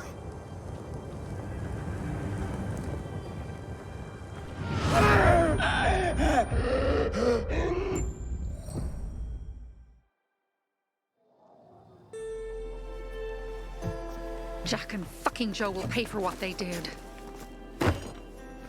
I had a bad feeling about it from the start. I had a feeling Carl's plan sucked, and yet I let him lead. Why didn't you send Herman on the mission? They wouldn't have stood a chance against that beast. Him? He's strong, but as helpless as a child. He's one damn big child. You don't understand. Herman's almost deaf. He used to be my mother's bodyguard. Has been around us as long as I can remember. And after she died, he stayed close to us. One time, the lights in my shelter went out. The infected broke through a window. Herman blocked the path and tossed a grenade into a nearby infected. He survived the explosion, but lost his hearing. In a face-to-face battle, he's nearly unbeatable. But if he's caught from behind, he's as vulnerable as a child. A killer combination, especially for him. That's why I prefer to keep an eye on him. Sometimes I wonder if he's watching over me, or I'm watching over him.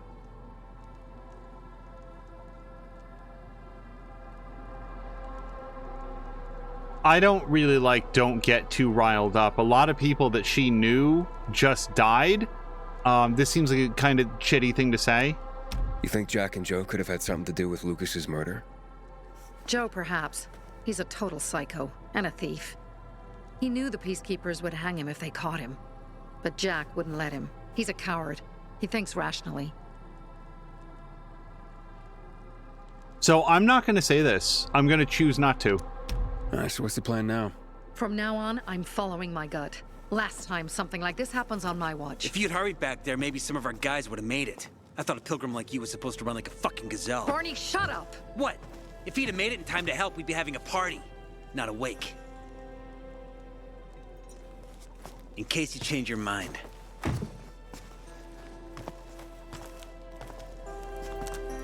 He can be a real pain in the ass, but we'll do something good for the city one day.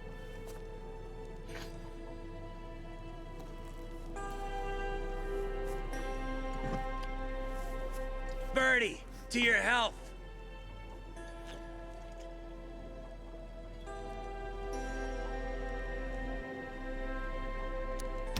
I gather you were close with Birdie? He tried to be a poet, kept showing me his work and said all the other guys were too stupid to understand. I never told him how bad it was. He was a good kid. I took him into the group when he lost his father in a dark zone. He was 10 years old. That's pretty young. Too young. But he had no one else. So I took him in. If you manage to take out those bandits, Jack Cock and Joe Cunt. You think killing Messieurs Cock and Cunt will change something? Death usually changes a lot in a person's life. Carl was wrong. We should have gone after them right away. But right or wrong, we have to help him. He's one of us. We'll rescue him and retrieve the crystals from Jack and Joe. Besides, I won't let them get away with killing my people. Ralph, Susie, Logan, Birdie, they deserve revenge. And Jack and Joe sentenced them to death.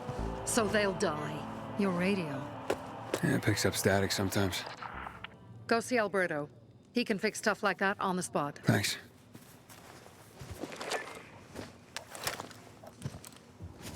Aitor here. Leave, but make sure no one sees you. You two make a pretty pair, Aiden. I'm on the roof nearby. We have to talk. Now. It's about saving your life. I'll tear them apart.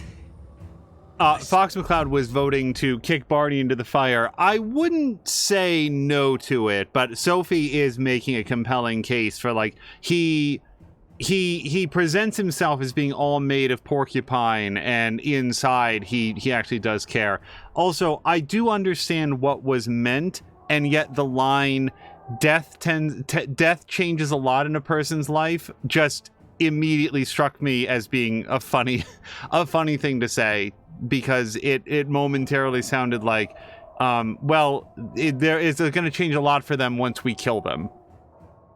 Okay, Trembling, Scott told me how he and his... Oh, wait, yeah. So, hold on. I do want to go do True Friends. The raid is, while I was waiting for Sophie, I had a strange dream. I heard my sister's voice calling my name, and when I got to her, she was lying on the floor, and she was an adult, and turned. Oh, wait, is that what we saw? I thought that we were running towards a crumpled young girl, and then my character got turned. Okay, let's go do True Friends, because, I mean, I do, like, Ador might not like the fact that I'm going to go someplace else, but it's nighttime, right? Like, we can go help out, what's-his-face, the kids. Unless it's going to tell me that I'm going to fail the mission for having done this. Yeah, caught. That's what we'll call it.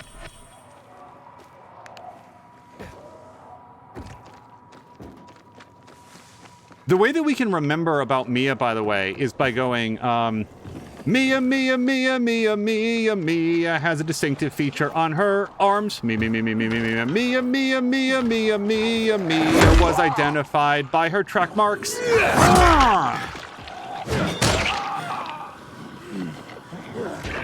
The only thing we have to make sure is to differentiate between actual Mia and video game Mia. Shit. Because regular Mia might not take kindly to that particular description. Oh. Hit.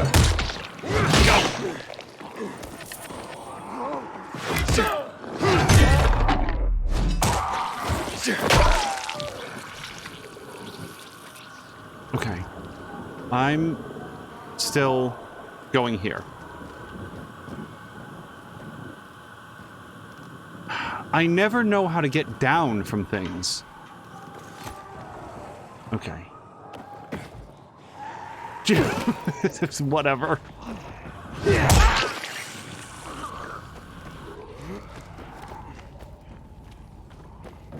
Okay.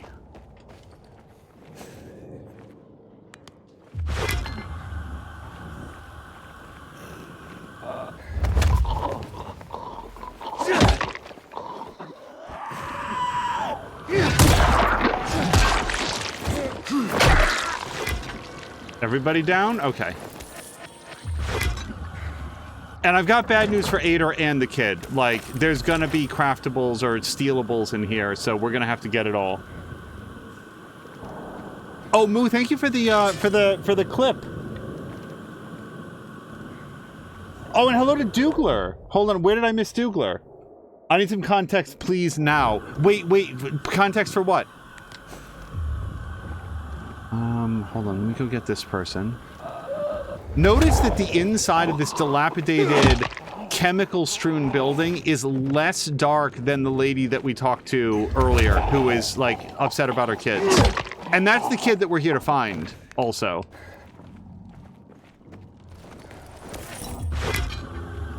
Dougler, I hope your Saturday has been going well.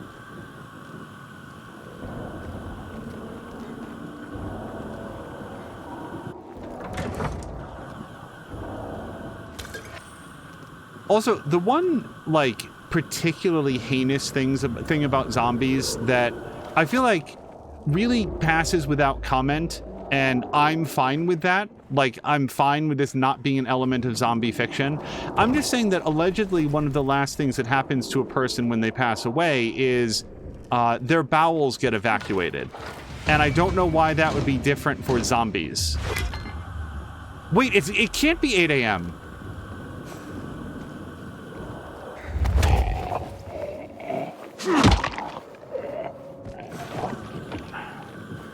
Shit. How long was Sophie talking to me? I guess I didn't really look at the clock, but before now.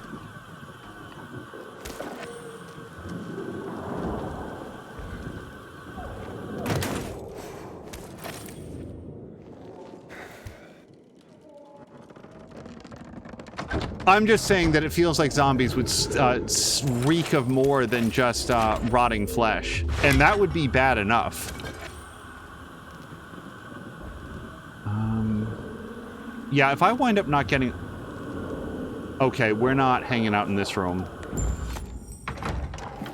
Calm down. It's okay. It's okay. You're safe. It's out there. It attacked us. The dog saved us. Poor little dog. And we... You're fine. You're safe. You understand? Hey, look at me. Now, your mother sent me. She's looking for you. Okay, come out. It's back. I'm not coming out. Shut the door. Shut it.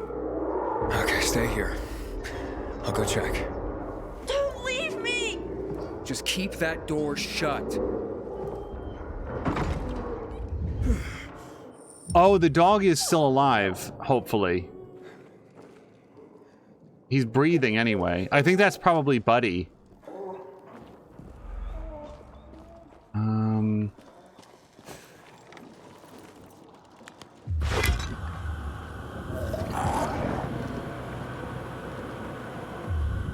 Kill the infected. Okay. As long as we don't get any of those volatiles coming in, because I can't fight those.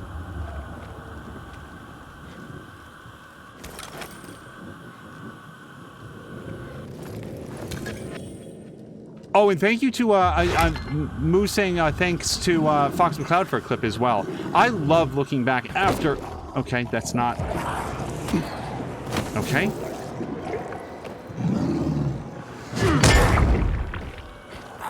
After stream to see the clips that people get to make.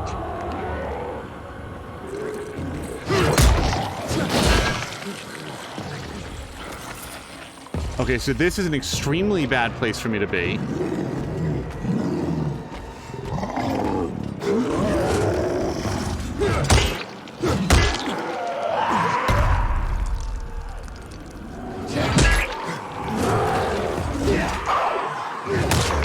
Okay, that's... I don't have enough stamina to do this.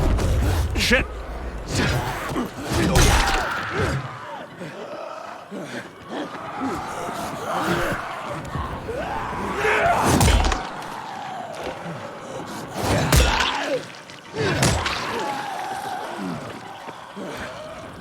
Not to make it our entire topic, just while I'm fighting this guy, I am so looking forward to Alan Wake 2. I feel like every Remedy game brings something interesting to the table, and they rarely return to the same idea a second time. I'm not even 100% sure that Max Payne 2 was done by the same team at Remedy, or by Remedy at all. But I am... Just search that man's open wounds.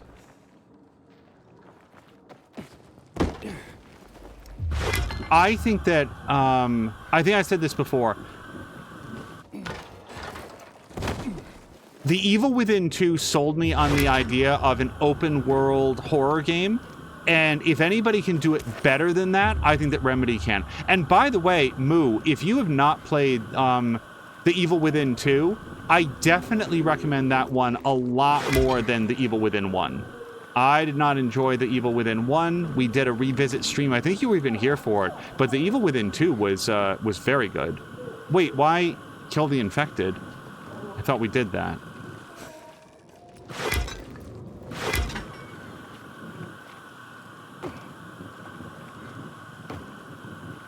Oh, well, see, now I'm too low.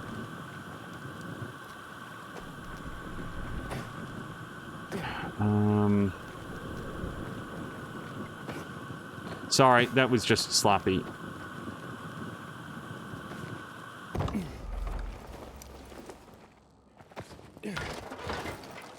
Okay, but I don't really want to go up, I don't think. I want to get to the second floor, which is here. At least it was marked. At least they didn't make you, like, search the whole building. No, Douglas was saying that's not really something you leave in the open, but I've missed what that might have been because it came from earlier in the conversation. And hello to Samalander. Samalander, how was Dungeons & Dragons tonight? I feel like a lot of people know, but just in case, Samalander is the dungeon master for a custom setting that he's created. It's called Ferrophobe, where a lot of heavy metals simply aren't present in the world. So anything that's like much more weighty than like tin just straight up doesn't exist. Or is very, very, very rare. All right, come on out. It's over now. You're safe. You sure? You sure it's dead? Yeah. Now, what were you two doing here in the first place? We were just walking, and we heard barking, and went in. But your brother said you were playing with the dog, and then it ran in there. Yes, that's what I meant.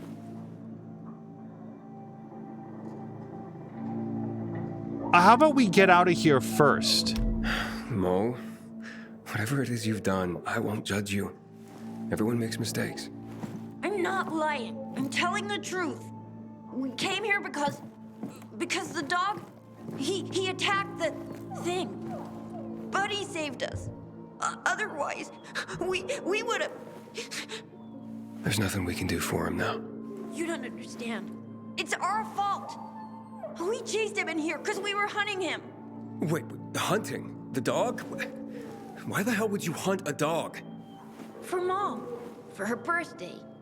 We don't have nothing. Not even anything to eat. But we didn't want her to go hungry. Not on her birthday. And when we saw the dog playing with this kid, Dominic, we, well, got an idea. Oh, I really hate this.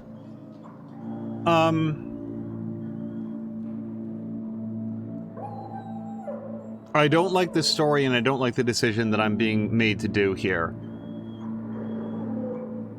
What I don't know is leave the dog be. Like Aiden saying there's nothing that we can do for the dog. I don't know what he knows about that. Neither of these options is bring the dog with me. I don't like this, and I don't think that Chad is going to like this, but if I have to leave the dog here to die of some sort of festering wound that is not currently apparent, but Aiden has said in conversation, or to die of thirst, or we make it quick, I have to vote for making it quick, because this is... Yeah, Lucas saying Alt F4 is the other option. I'm just gonna let you know, game, it's perfectly cool if you just cut to black. We don't need to do this. Turn around and don't look. Hold on. I have no idea what's going to happen here. I need to give everybody an opportunity to leave, because I'm not even sure. Well, I'm pretty sure that I don't want to see this. Whatever it is, I didn't even know that we could end a cutscene. Wow, this got like super serious all of a sudden. Like you can do all sorts of fun zombie stuff, but as soon as like a living dog shows up, it turns really different. I want to give everybody a chance to go and to mute. Oh.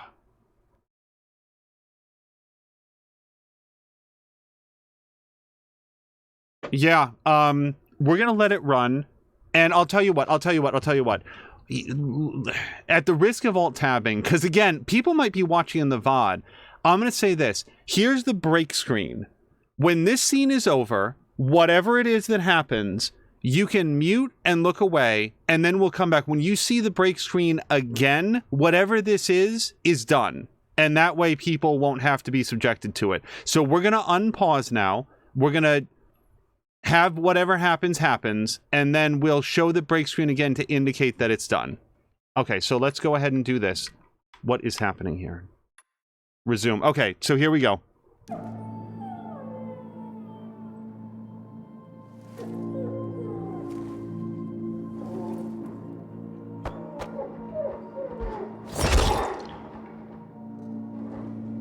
It's over now. Just get back to your mom.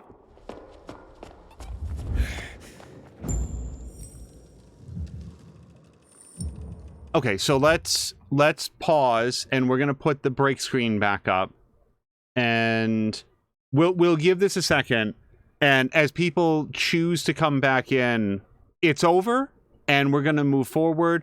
I'm not going to talk about or describe anything or give my thoughts on it, at least not here, because again, people who wanted to not see that don't want to see it. So we will go on, but that's some risky stuff, man. I don't mean this as like a criticism of the game. I am simply saying that there's like, I know it feels weird, but there's like fun violence against like zombies or Nazi zombies or, you know, I don't know, pirates or whatever. And then there's like animals. And I can think of at least one other game that sort of had, you know, you were facing off against humans where the humans were humans, and then also dogs where the dogs were just doing what they'd been trained by the humans. And that second thing felt like way worse.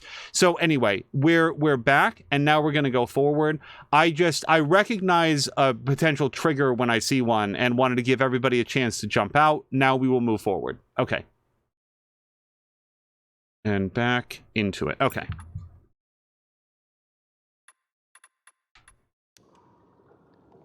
Samlander, yeah, I definitely agree, Samlander. I just, I also want to allow, I definitely agree.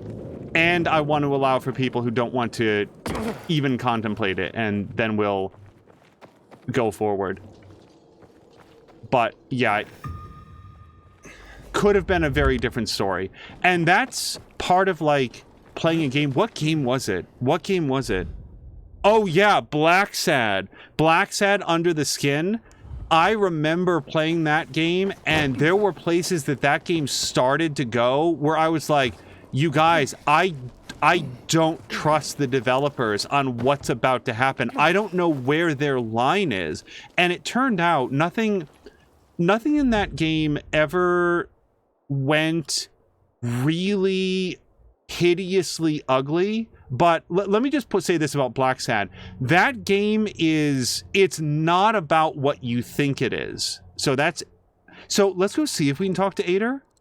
I don't know if this is a nighttime only thing, but we can return to this quest.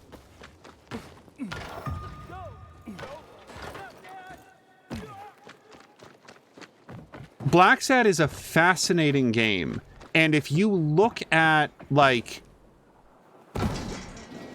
screenshots of it, I'm just letting you know that the game is not, the themes of the game are not what you think they might be, just based on looking at screenshots, but they're also not,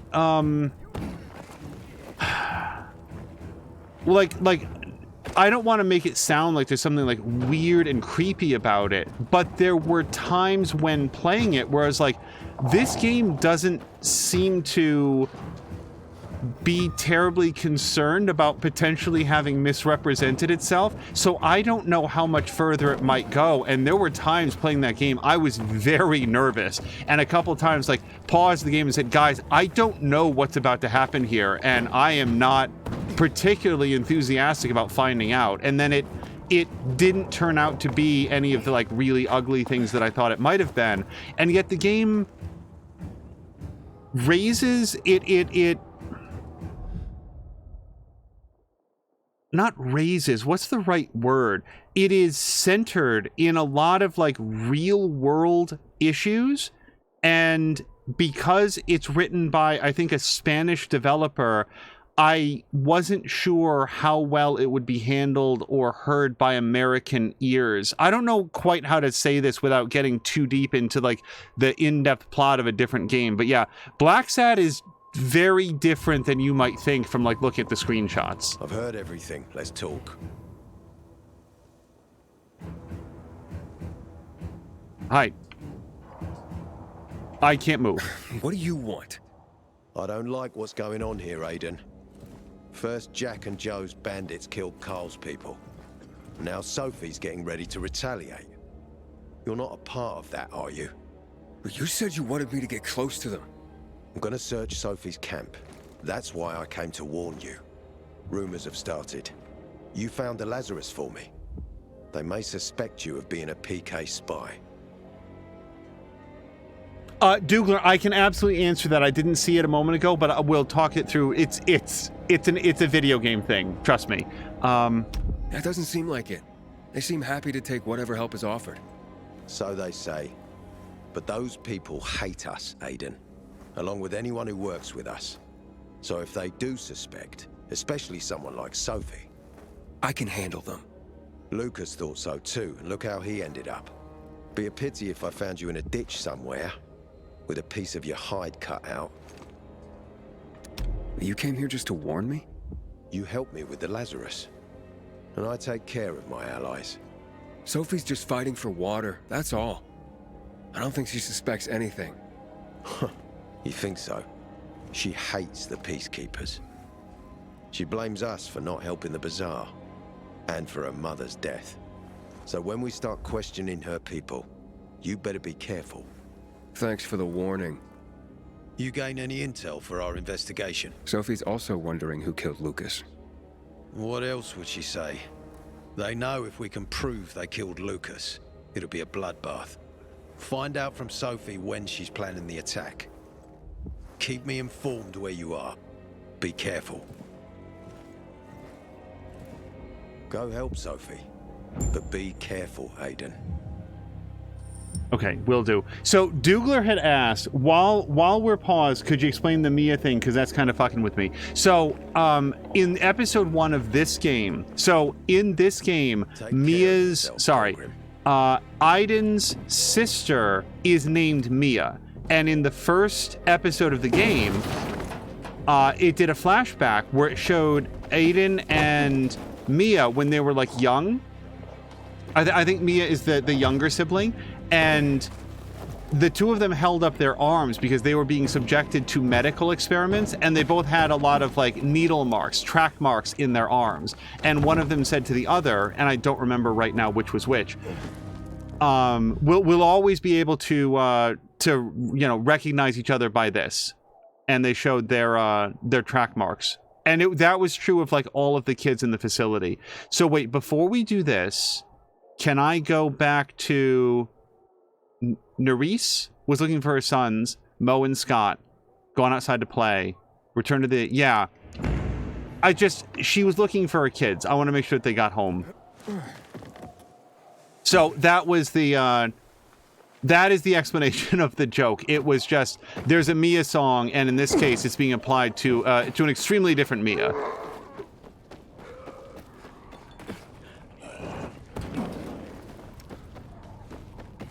Also, okay.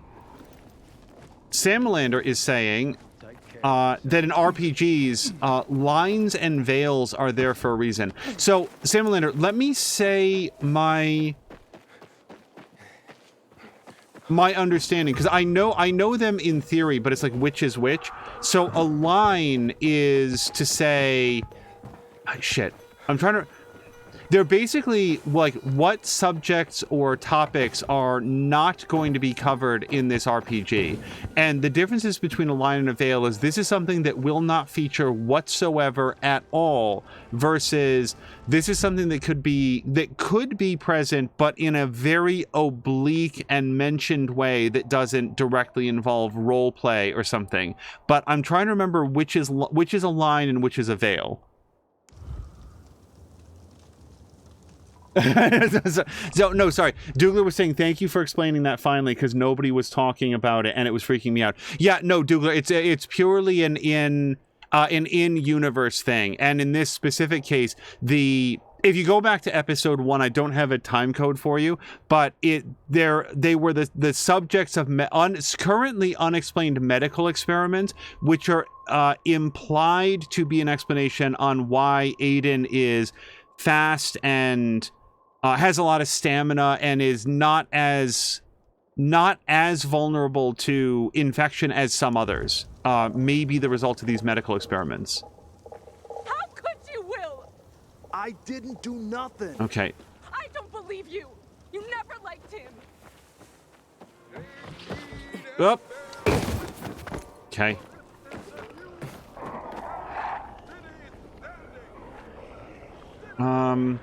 Sorry, I need to get to. But yeah, no, I'm happy to explain it, because absent that context, it would seem like a weird thing to be singing about, or always a weird thing to be singing about. Oh, and also, hold on, who was it that said Fox McCloud played Black Sad and holy shit did it need a makeover and patches? Yeah, Black Sad was also one of the most broken games that we've played and streamed. It was ultimately finishable, but yeah, we'll maybe talk about it after this next story beat, but without any spoilers, it was a hell of a journey to get through to the end. Aiden, did you do it? Did you find the music box? Did I not give her the music box? Yes, and I've come to give it back to you. But I said you could keep it for saving my life. And I mean what I say. Oh, I believe you. But the way you keep humming the tune from this music box, seems you'd be happier if you had it back. So, it would have a better home with you than with me. Well, maybe. I have had it forever. Thank you, Aiden. You're welcome, my lady. Okay, that feels good. I really like the fact. I was like, wait, this wasn't an active quest, but yeah, she gave us the music box. I love the fact that we could come and give that back to her. Okay, hold on. In order, Sam Linder's saying correct. Lines are subject which you do not cover. Veils can be covered, but will not be the focus of the game. Okay, so that's, I was trying to just place in my mind which was which. Fox McCloud is saying, I never finished Black Sad due to it spawning me outside of the map and I couldn't do anything, even saved me outside the map. So Fox McCloud, that is not as bad as a bug that I had, but I will describe with no spoilers whatsoever a pretty severe bug that I had that I think is part of the official playthrough. Mia is saying, the real Mia, is saying, driving back from drumming for dance class, can't have my usual auspicious angel long drive phone call, so this will have to do. Okay, back on the road now. Mia, drive safe. It's awesome to be able to keep you company as you're driving. And hello to Jägermeister. And ladies and gentlemen, boys and girls, let's get ready for blah blah blah. Hello, blah blah blah. Blah blah blah. How is your weekend going? How's your what are we into? May now? How are you into the new job? And how is that going? Sorry, 1 second. Innertooth. Oh, and hello. Did Innertooth, did I say hello to Innertooth earlier? Sorry, this is a really good. We just gave a music box back to a little girl. This is a great time to catch up on chat. Blah blah blah. I hope that you are having a wonderful May, and I hope that the new job is going well. Hold on. We do. You said you'd help us. Want to get over here. Oh, well, hold on. We found a tape. Let's listen to Carl's journal when we're not just about to have a conversation. Drinking my own pee. Someone's got to do something about the water Well, situation. the rooftops is we're going up against the bandits. You coming with us, Pilgrim? Sorry, that was a funny line to overhear randomly. Didn't we tell you not to give your trust like penny candy? I already checked around the church, but he wasn't there either. Come on, guys. Buddy's your friend now, too. Help me look. Now's not a good time, Dominic. Please, leave my boys alone. But what if something happened to him? We gotta do something. Scott, Mo, say something. I'm asking nicely. Please? Look, maybe your uncle can buy you a pet or something. He seems like a man of some means. Now, leave my boys alone. Hey, it's you, mister. You seen Buddy anywhere? Wait, so you haven't told him anything yet?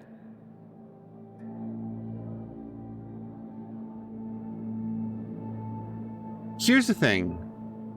I don't know about Scott, but Mo looks to be about like 10 years old and maybe a little older than that depending on malnutrition. I don't think that I can put this on them. I don't know the story. I don't know what happened. This kid clearly cared about Buddy a lot. You guys have watched me play a lot of games, and you know that when in doubt, I will always hew towards delivering people the truth. This kid, bottom center, cared about that dog more than anything in life. And that dog isn't going to be coming home. So I'm going to give him the best version of that I possibly can in the hopes that that provides him solace. I'm sorry, kid. Buddy's dead. But he died saving your friends. They only just told me themselves. We didn't know how to tell you. That's why I asked you to leave. I didn't mean to be so harsh. It's just such a shock. I'm sorry. Dominic, Thank you for protecting my sons. And Dominic. He's so young. As for you, maybe you pilgrims aren't just criminals after all. Here you go. You take care now. I would really prefer to not take anything. This is what dealing with pilgrims looks like. Uh-huh. Is she very tall or am I very short? Well, whatever. The specific reason that I would prefer not to take anything, and I didn't even see what the reward was, is apparently whatever happened, which is very heavily implied, was because they have nothing and they weren't sure how to make it through to the next day. Based on that, I brought our kids home. Thank you, Aiden. And now I would really prefer to just like maybe not take anything further from them. Ronan says he's done. He became John Wick shortly after this. John Wick in a like zombie apocalypse would be a hell of a movie. It would also be very short. There would be very little apocalypse happening.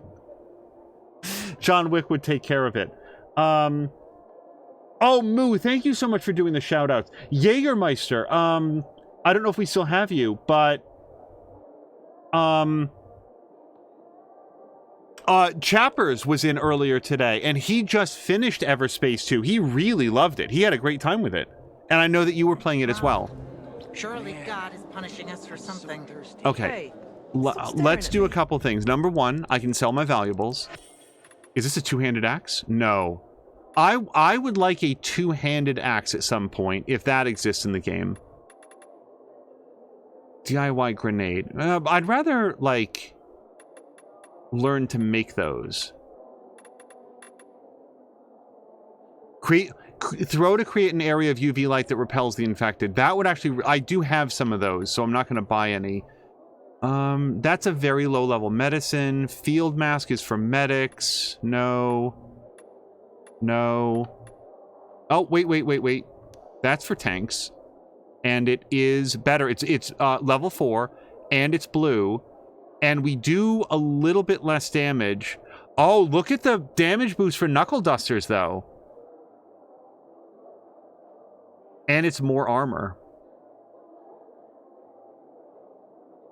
I'm going to say for the 2% loss in damage, the plus 7% knuckle dusters would allow us to try out that weapon.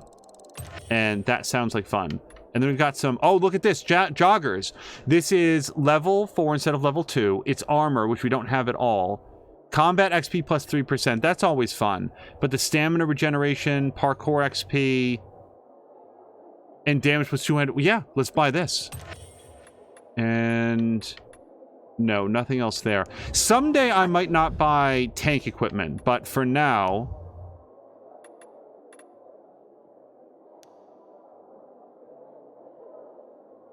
Yes, we're gonna get that.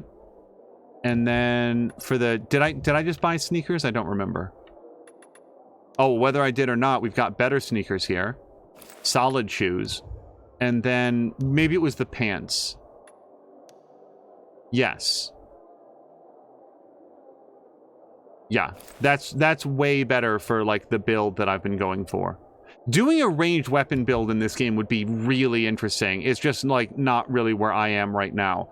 Now, let's sell off some... With all of this, I have a secret garden up on the rooftops where I grow poppies. They're beautiful. Yeah. Anything that's level 2 or white, we're going to get rid of. I'm going to sell that. Yep, we can sell that.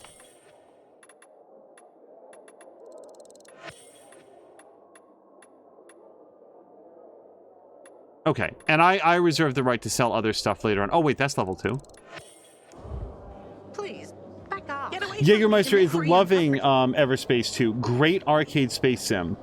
I've been wondering if that's something that Caroluna would enjoy, or if it would be like too arcadey. He seems to really like games that have a very deep sort of like sim aspect to them.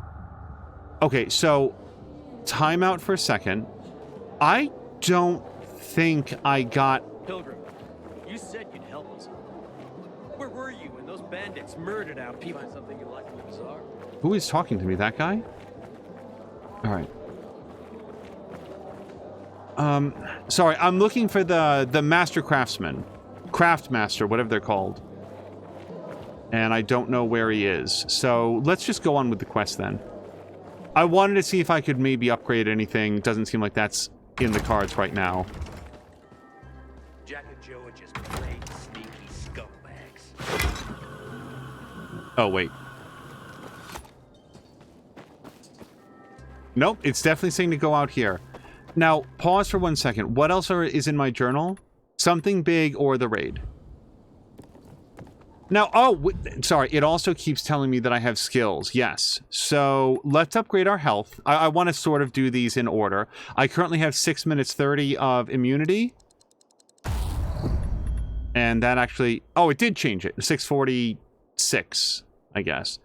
Combat points and parkour points. Well, grapple throw... I don't use the grapple very much just because I find it a little unpredictable. And then this would be drop kick, which I definitely do think that would be fun. Block projectiles. What's the... Yeah, and then deflect. I don't know about that one. Stab. Use a throwing knife to perform a faster takedown on an unaware enemy. It can also be used to quickly escape a biter's grasp.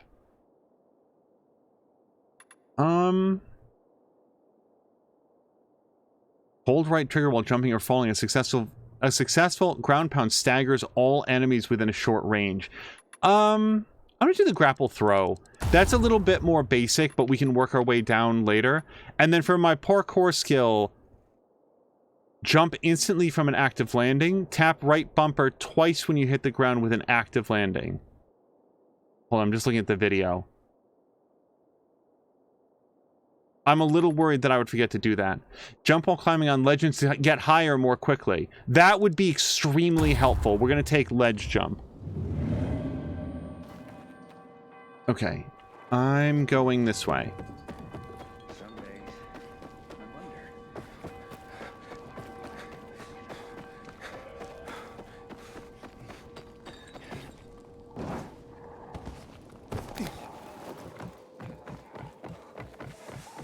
Sometimes very alarming, you know, plot details notwithstanding. It's amazing what, like, a weird comfort game this is. It's just really fun to they got that thing that good open world games have, which is the freedom to do a variety of different things, and it's sort of like whatever you feel like.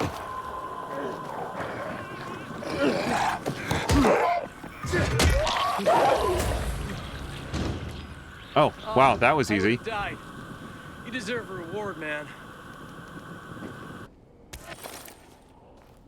Yeah, see, like from this dude, I'll full on take a reward. From the woman whose family is so desperate that they are looking for additional sustenance means, taking a reward from that person doesn't feel good.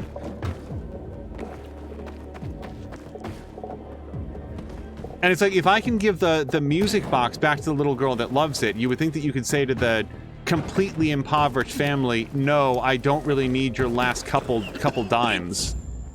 Time for it looks like Sophie's not here. I better look for her. Must be. I'd better look for her.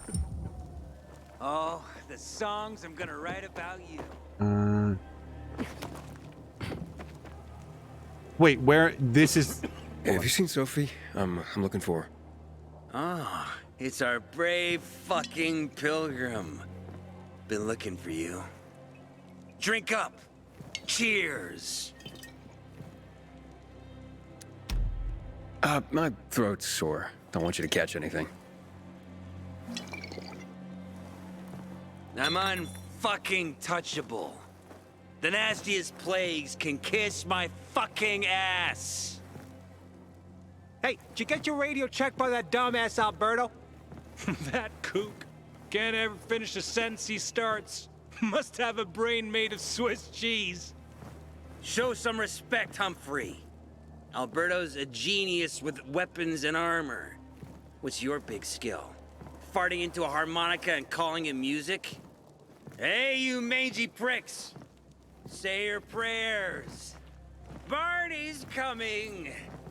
And he's gonna kick your derrieres. Boy, Barney's really the life of the potty. I'm looking for Sophie. Where'd she go? Said she had important business to attend to. But you can wait here with us. If you came to find out if I have a boyfriend, I don't. Which doesn't mean you have the slightest chance with me. Because you don't. If you think I was interested in whether you have a boyfriend, I wasn't. Which doesn't mean if you change your mind about my chances, I'll change my mind too. Fine. What brings you? Did you take care of Barney today? That guy is like a neon sign that reads Big Trouble. Right. This could be a very long night. It's better for the world when you're quiet. Kind of a shit thing to say to somebody. Just this. One thing. Hey, have you seen Sophie? Sophie? Yes, she went... she said that, She went that way. Exactly. Thanks. Wait! There's more. One more thing. Something's wrong with not working with the... It's broken. That, oh. Dad's asking if there's something wrong with your radio? Oh, it hisses sometimes, but as long as it works, no point messing with it. Can I ask you a question? Sure. Call me Aiden. Vincenzo.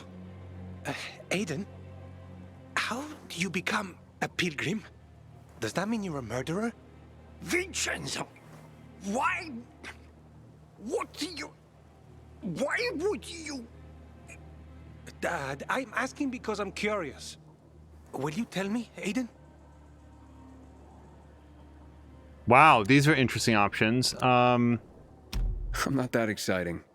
I've had to kill people, but I'm not a murderer. All being a pilgrim is to me now is a means to an end. To what end? Vincenzo, leave him alone! To find the only family I've ever known. Did you? Not yet, but I might be close. I hope you succeed. I've never found Federico. Who? Federico. He was my best friend. We were like brothers. We'd known each other forever. He disappeared like the other kids because of those fucking tests. Tests? You mean GRE tests? You heard that when they built the walls, they were trying to create a vaccine here? It all fell apart in a couple of weeks. One day, Federico vanished into thin air. We'd been playing football. I went to my house after that. He went home too. And I never saw him again. I'm sure they took him. And that's not all. You see, he wasn't the only child who went missing that winter. There were others? 2 girls disappeared from the building next door at the same time. And more, all across the city. And none of them have ever been found? No, but based on what Federico's mother said, I have a feeling I know what happened. Federico had been in the hospital a month earlier with pneumonia. His mother was told that some GRE doctor had ordered blood tests, but they wouldn't tell her why. A week after he was released from the hospital, he was gone. Do you remember this doctor's name? No one knew, and no one at the hospital would say. Only that he was on classified GRE business. Then, everything went to hell. The GRE collapsed. After that, some of the kids were sighted in the central loop. But not Federico. Every day, I wonder what happened to him. I hope he's alive. And that you find him someday. That's a hell of like a plot-centric chat to have just in the middle of this kind of like random thing, like, oh, by the way, a lot of kids went missing just like you and Mia, and you know, some of them were found and a couple of them weren't. Also, Moo was asking, did Angel just say life of the potty? Oh, I sure am, because I feel like that's where Barney does his absolute best work in life. I'm here. How's your radio? Working now? Sometimes it works, sometimes no. Roll the dice. Susie, Logan, I swear I'll tear them apart and eat the pieces! Bertie! Ralph! To your health! I love you. What now? Do you remember the beginning of the fall, Aiden?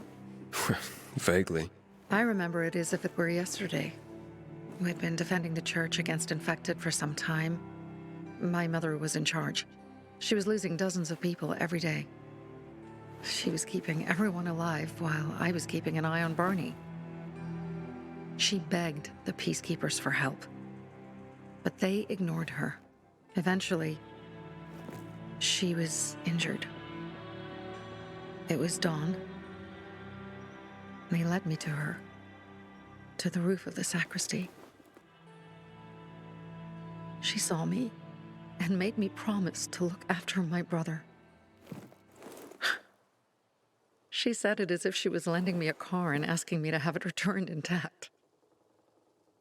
After that, she appointed Carl as her successor, with me at his side. You'll grow up to be a far better leader than Carl, she said. But while the world is burning, people won't listen to someone so young. She was wrong. I've been thinking like that all my life. But not anymore. Now I understand my mother. You have to be ruthless to be a leader. I wasn't ready then. I am now. I think I know what you're talking about. And I know what loss is like. Talking about someone in particular?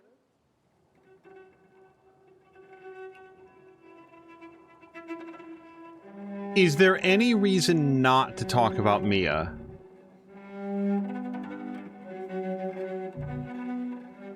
Not that I can think of. Sophie's well connected. She seems sympathetic. As Ader said, it's at least possible that she currently suspects Aiden of wanting to, or of having worked with the peacekeepers. But if she knows about Mia, then there's only two possibilities. She suspects, in which case telling her about Mia is going to explain why we might be willing to work with the Peacekeepers and give her motivation to work with us because she would understand. Or she doesn't suspect, in which case she knows what we're here for, and it would remove a lot of the mystery and possible suspicion around the character. So I can't think of any reason not to talk about Mia. About my sister. I'm sorry. Yeah, maybe you don't have to be. We'll find out. That's why you came to town. For her. Yeah. Sophie, we have to talk. Time to act. The quicker we do this, the less prepared Jack and Joe will be. Aiden. And we started on the wrong foot. A sip of courage. Should you be drinking this much before the mission, Barney? Me? I got the toughest liver in Villador. Worry more about yourself, Pilgrim.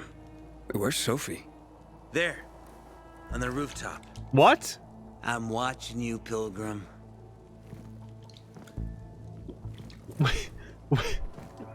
Wait, what does that... Sophie walked away from this spot not 3 seconds earlier. What do you mean she's over there? What the hell? That is a super weird mission transition. I'm just saying. Also, Mia is saying that we should never tell people about Mia, but then what about all of our shout-outs? The first rule of Fight Club is you do not talk about Mia. Douglas says it took Angel 15 minutes to tell me about Mia's character in the game and track marks. Yes, very true. Sophie got the zoomies, and she is listening to Mia. Oh, that is true. She can't type in chat to correct all of the things that were, all of the inappropriate things that we're saying about Mia and her track marks. Also, Inner-Tooth, well, hold on, who was it? Fox McCloud was saying, yes, Angel, have you killed anyone before? Well, the great thing about Aiden is that he's killed like 85 people just in this stream. And I'm not just counting zombies. Like, so much death follows this guy around.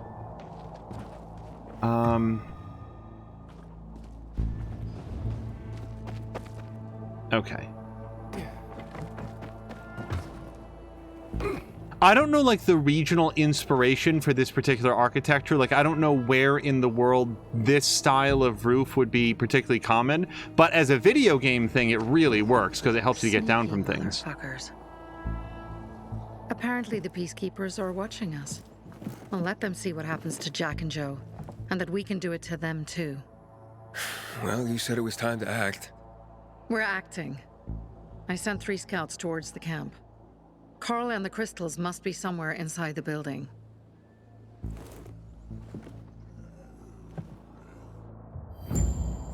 Bandit camps. Oh, we've never done this before. Approach a bandit camp and use your binoculars to identify entry points, locate the camp leader, and identify potential environmental opportunities. To take over a bandit camp, you'll need to kill the camp leader and his lieutenants, and then claim the camp flag tower. It's like capture the flag, except with a lot of brutality. When you claim the camp, you'll establish a safe zone and earn additional rewards in XP, weapons, outfits, etc. Not many guards. Most are probably asleep. There are a few entrances to the camp. The front one, suicide. It's got the most guards. You go in first, we'll move in from the other side. And then we'll catch them in a pincer movement. If anything goes wrong, we retreat to our base. Where? The Tango Motel.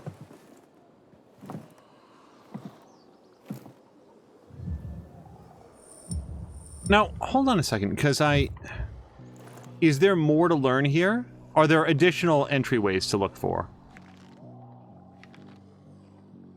I don't think so. I think that just scanning the base, area entrance.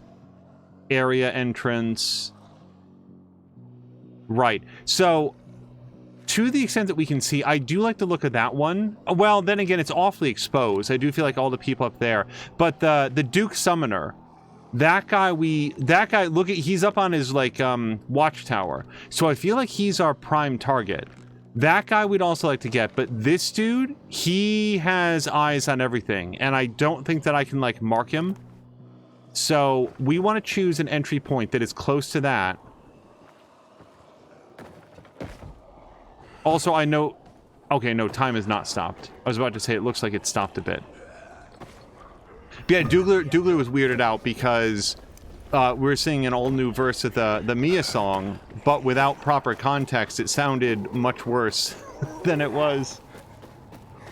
Just in case, because I know that Mia's driving, and I'm not sure if she's aware of this.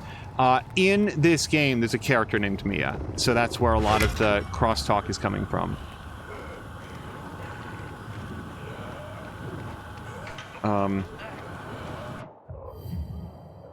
It's advised to use stealth here. Press B to crouch and traverse using hiding spots to lower your visibility. Use the environment to distract your enemies. Coins, bottles, and bricks make noise that draws their attention. Sneak behind enemies and press X to take them down. Unlock the stab combat skill to take down enemies quicklier. Change of plans, Aiden. They attacked our safe house. Who? Sophie? You have my men there. Find Carl. Save him and get our crystal.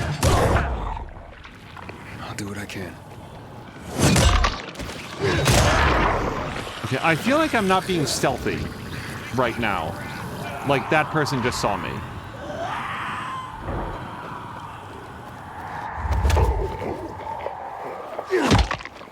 So, it's at least conceivable if I sort of like... Oh my.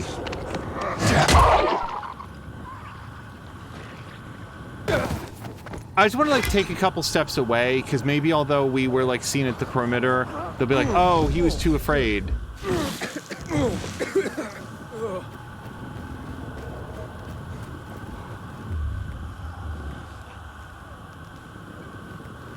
Okay, yeah, he's lost us. So, he saw something. Oh, he sees me again.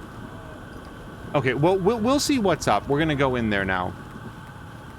So yeah, in Black Sad, and like no spoilers here, there's a segment, I want to say probably about 2/3 or so through Black Sad, where suddenly it's like, there's a segment, well, see, everybody sees me now. So I really need to go find a different way in. We can see all of their silhouettes. There's a whole sequence which is like an instant fail. You should know what you're doing. I don't know who just said that to me. If you make any wrong choices, then you instantly fail and the game reloads. And maybe normally, I have no idea what this symbol is. Hold on, what is this? Encounter. All right, I'm game for an encounter.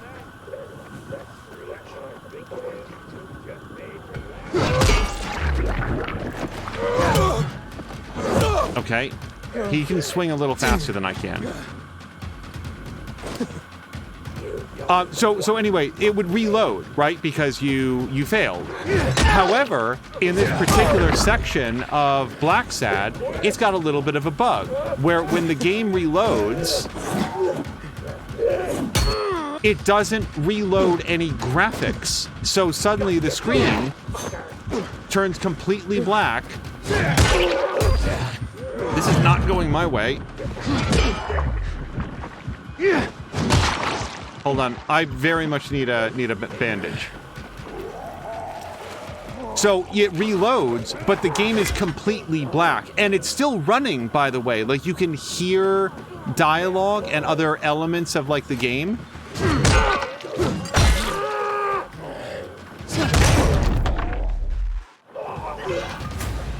Awesome, we did it. But what this means is that while you're doing this, like, oh, jeez.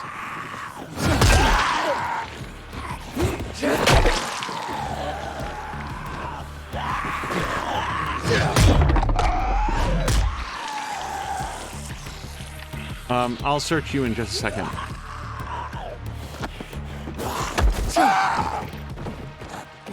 Oh, damn it, I tried to do the stomp. In the game of Black Sad, while you're trying to do this, like, section where any misstep, taking too long, saying the wrong thing, like failing to find everything, it all causes you to instant fail this section. And then when the game reloads, oh, I've never done a very hard one. When the game reloads, you have... It wasn't so hard. At least that one. When the game reloads, it just goes to a completely black screen. And all you can do is Alt F4 out of it and then reload the whole game to have one more shot at doing it. And if you guys ever go back and watch that particular VOD of Black Sad, like, forgive me, like I don't feel like I'm a big dummy, but man, I had to try that section 4 or 5 times to figure out what was the particular order of operations that I needed to do in order to get past it. Okay, let's go back and try to do the mission, because I wasn't trying to not do the mission. I just wanted to find an alternative path into the bandit camp.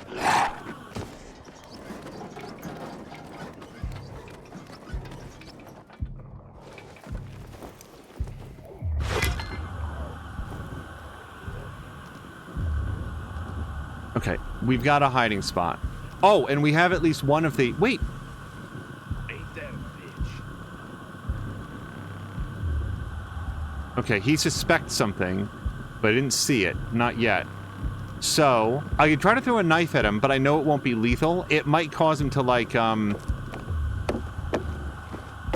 hold on. This also works.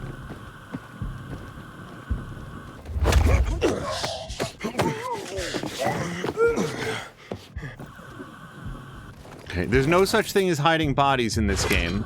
You can brutalize guys, but you can't pick up their corpses. Well, it's not that's ever been explained. Innertooth asks, if you're moving from a bar to a pub, are you a bartender? Wouldn't that be... Is it just moving from bar to pub, or could you just be moving between 2 separate bars? I feel like I'm overthinking this now. So we do want to get up into the thing. By the way, Innertooth, when is your next stream? Because I know that you were streaming with Samalander today. No. Hold on.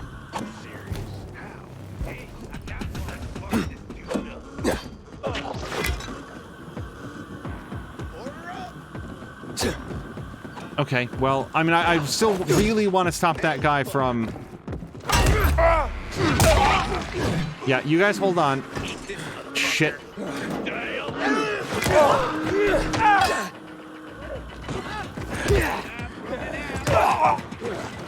Okay. Whatever shuts him up.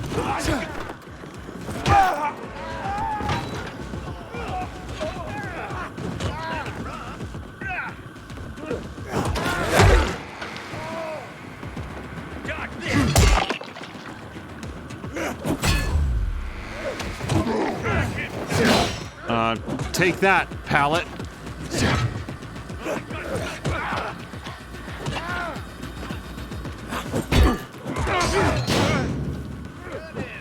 Wow, he is dodgy.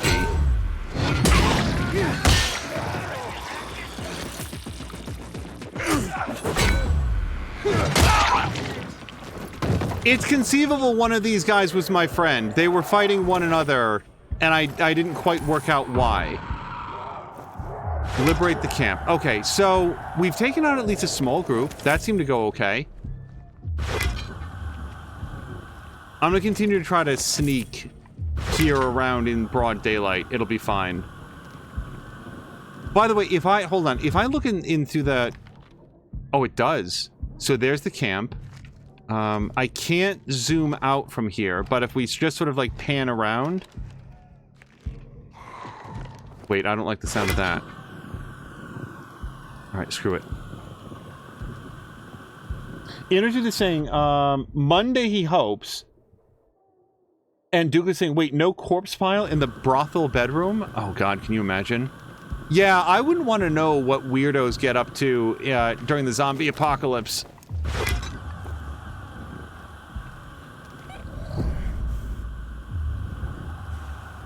Oh man, look, just this amount of shade is enough to start making me get more infected.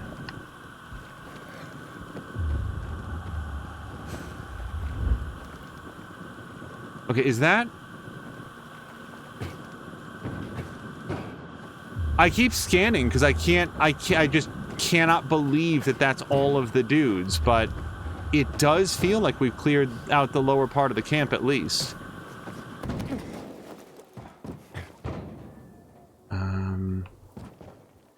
No, there's no way we're gonna reach over there.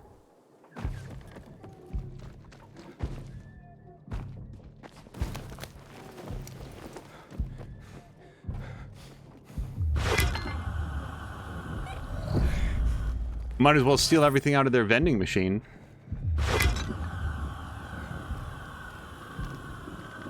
Yeah, anything else that I'd say about Black Sad would, you know, it would tend to get into like the main themes of the game, and I generally feel like those are best discovered by the people playing them. What I can definitely say is that just because it's a game about anthropomorphic animals, and it's like, oh, look, like a fun humanoid animal detective story, that'll be fun.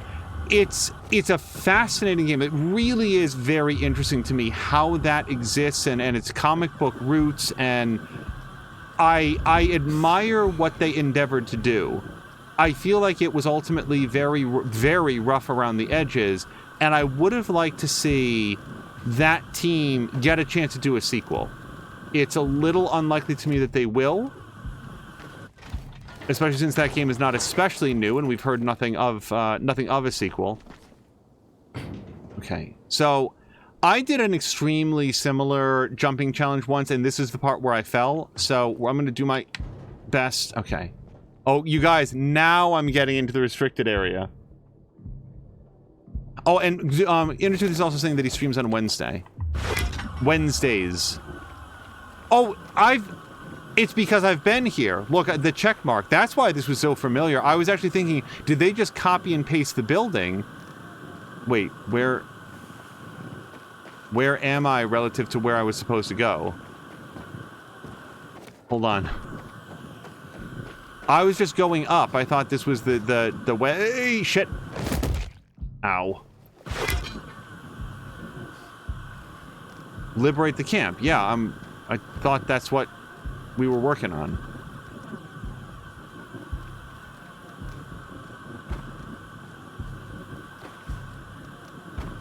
I'm inside the quest area. Okay, somebody explain to me... Not really. This is a rhetorical question from me to me. What does it mean, liberate the camp, then? I feel like I'm trying to find Jeff and Joe, whatever their names are.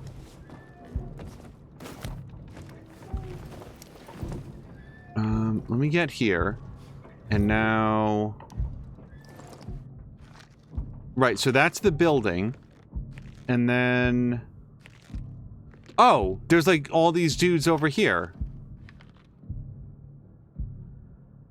Okay. Kill Jack and Joe's lieutenant.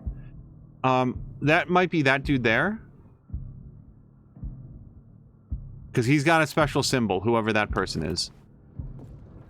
Oh, before I go, let's craft some more knives, because I think I ran through all of those. Crafting. And yeah, hold on. Let's craft 20 knives out of the 110 that I can use. Douglas says, hey, Corvo, not a pervert. He's just trying to find his daughter so he can kill all of her political opponents so she can become Empress unopposed. Freaking, what's it called? Dishonored. Dishonored was so good. This is a zip line, yes? It better be.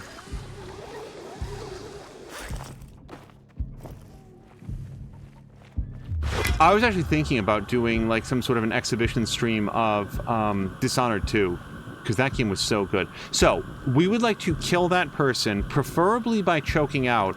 If I'd gone for, are you serious? What did he even see? Okay. I'm going to try to dash over there.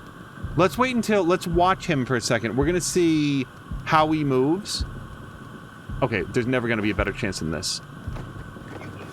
something. Perfect. Absolutely no one will have heard that.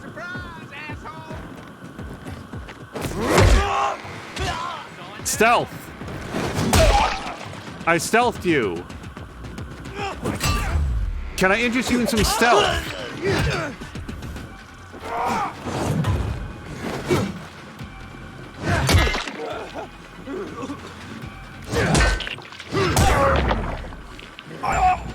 Boy, for a lieutenant, you'd think that this guy's never been whacked by a flaming engine block before.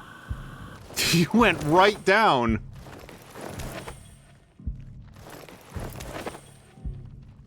Oh, we never listened to the tape. Oh, you guys, I found a bottle. Go over there, check him out.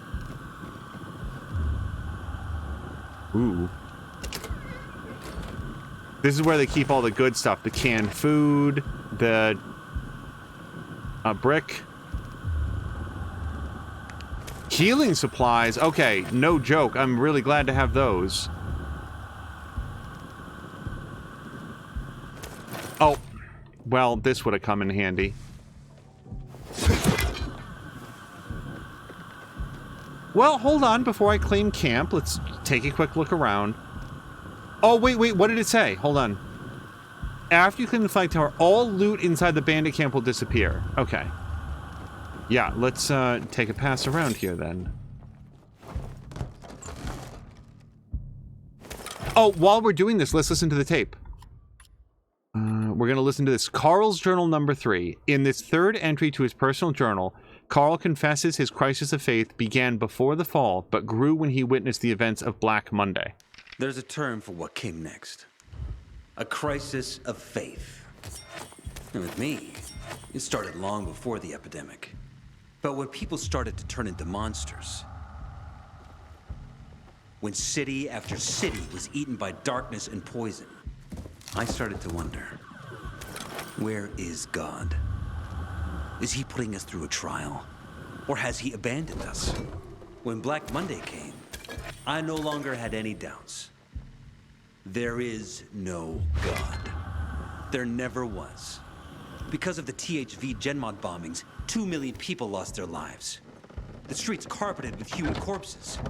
What God would allow that? He would have to be infinitely cruel. Of course, other so-called men of the cloth offered nonsensical observations. That this was the will of God. Punishment for our wickedness. That Colonel Williams himself served as the hand of God.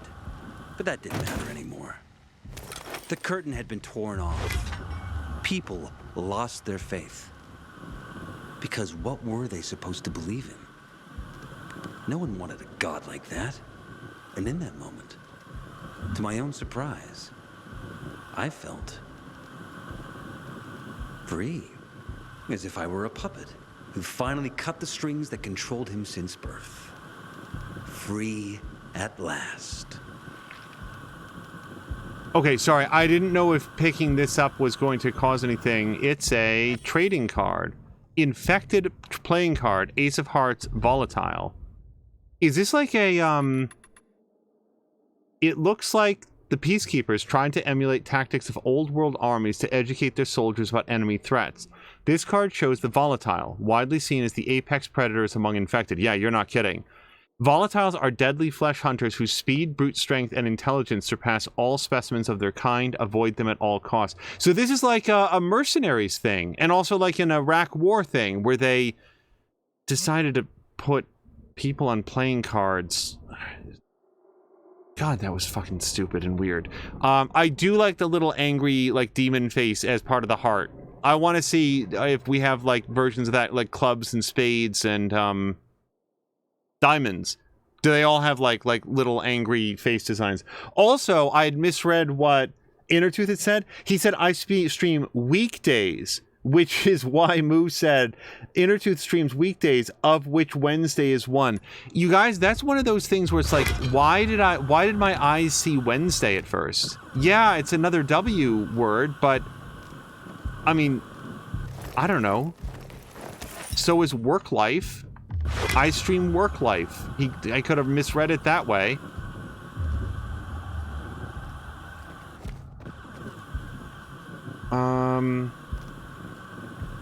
I feel like we've gotten everything from this area. But let me take one more pass because I didn't know that trading cards were in the game. And now that I do, I'm not expecting to find more trading cards here. I just want to make sure, like, what else don't I know that I should be looking for?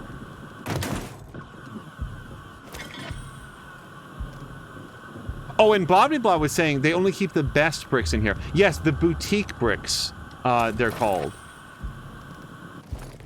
When you brain somebody, an enemy with them, their last thought is, wow, I was deserving of a boutique brick. They're both surprised and honored. I don't see anything else cool down there.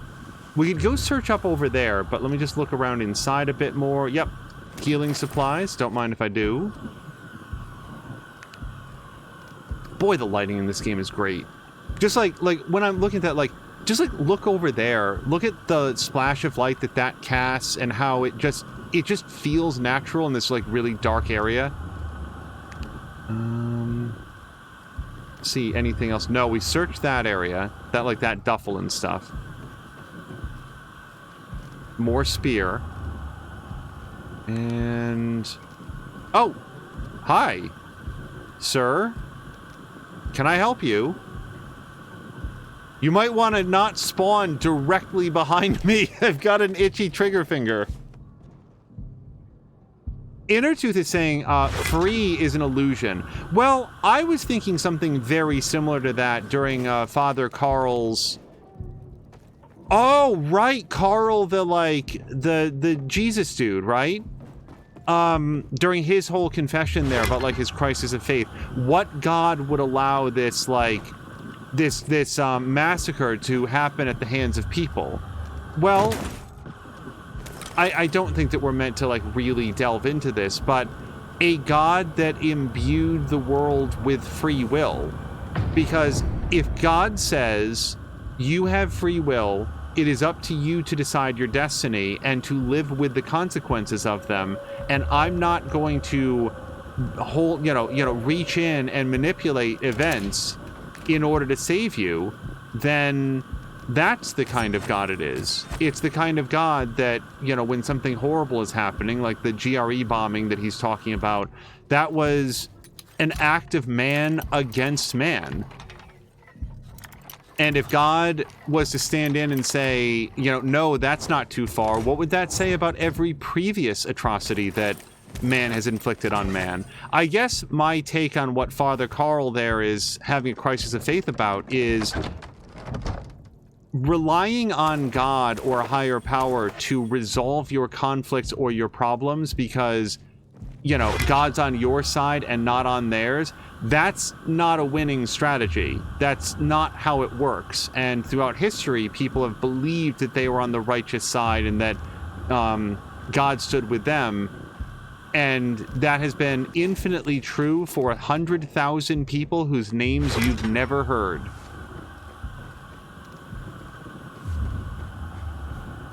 So rather than losing faith in a higher power, maybe invest that faith in the people around you and trying to do right by them. I don't know. I don't want to get too deep into it. Carl the Jesus dude. Yeah, like he's Sophie's... What is his relationship to Sophie? If Barney... I don't remember now if his name is Barney. If Barney is Sophie's brother, then Carl is just like her co-leader of the camp. Is that more accurate then? Okay. We don't need a boutique brick. I feel like we've really done a good search here.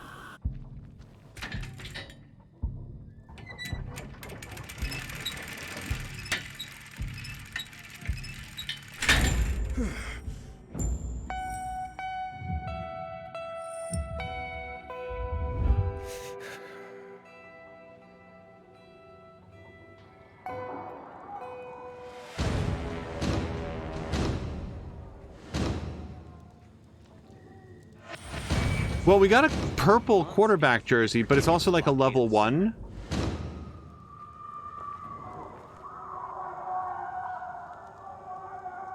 Okay, we're going to go over there in just a second. Let me just take a look to see the inventory that we got. Inner Tooth is saying, believing in a god is fine for me. Just make sure that you don't hurt other people by doing so. Yeah, don't hurt other people. Don't infringe on their rights. You know, believe in worship in a way that seems appropriate to you, but also leave space for other people to worship in the way that they do. And by the way, they also shouldn't infringe on you. Like, that seems like a perfectly fair way to live life to me. Yeah, I kind of want to keep my protective headgear. Although, operative kit, look at this. That's a huge increase in armor. Not quite double. So survivor sense range goes up by a lot. Stamina regeneration goes up by a lot. So the trouble is the stamina cost for melee weapons, that reduction isn't in here at all. I lose, like, it's more of a stamina cost for ranged weapons, and I'm not using that very much. I'm definitely going to hold on to it.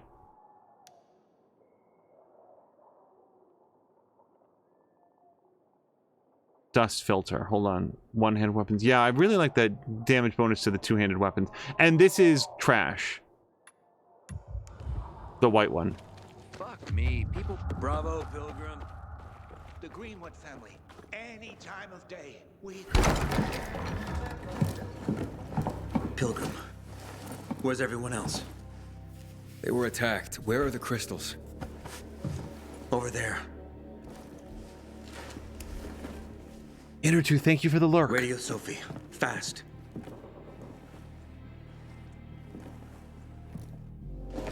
Sophie? I have Carl. He's okay. What about you guys? Sophie? Sophie?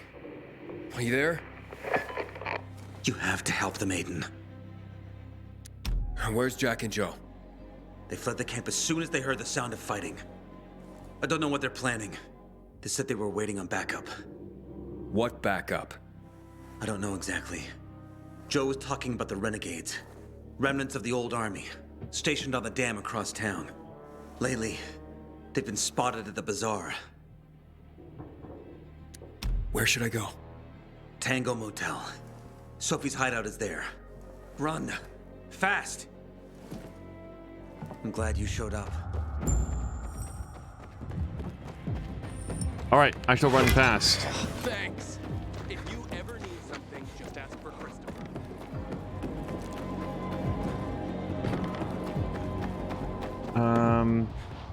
Just want to look a little bit before I leave. Yeah, Inner Tooth, thank you so much for the lurk. Well, I cannot go across that chemical zone. I'll be infected in seconds.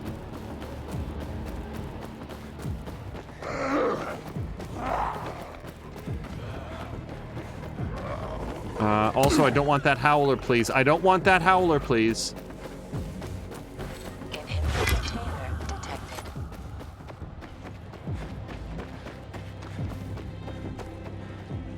Aiden, I heard some noises coming from Jack and Joe's little village. That's not all, Hakon. Sophie and Barney's hideout was attacked.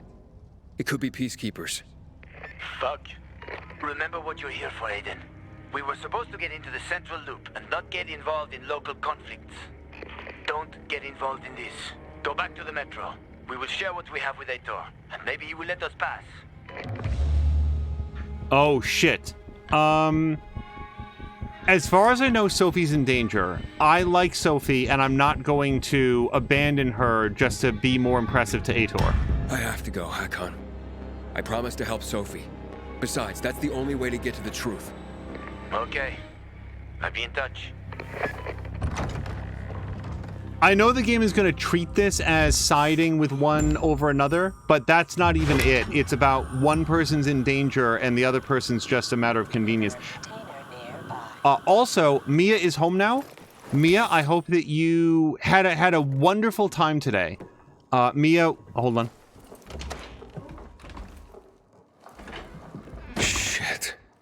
I'm too late. Sophie! Barney! You there? Sophie? Sophie, report in.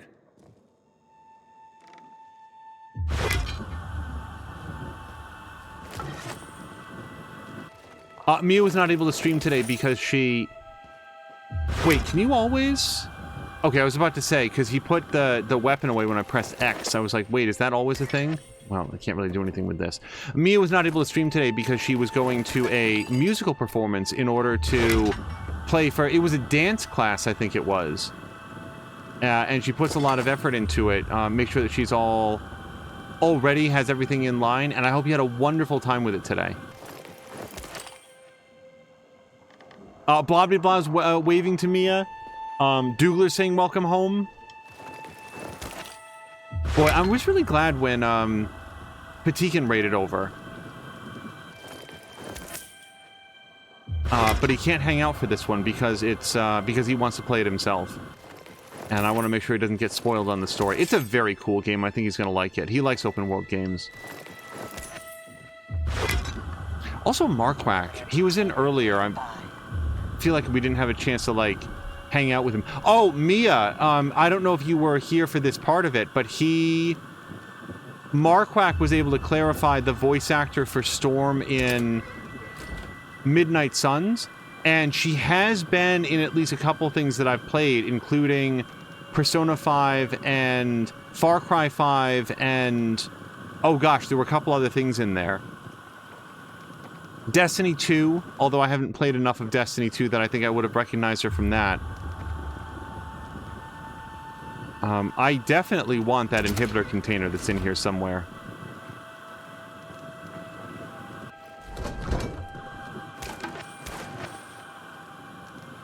I do want to clarify, I didn't come in here for the inhibitor container. Like, well, hold on a second before we go in there, because that is quest time.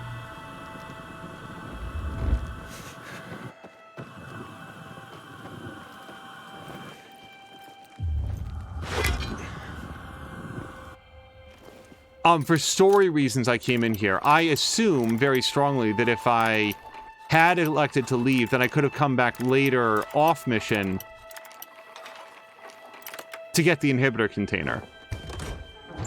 Either that, or I just would have gotten an equivalent inhibitor container later on.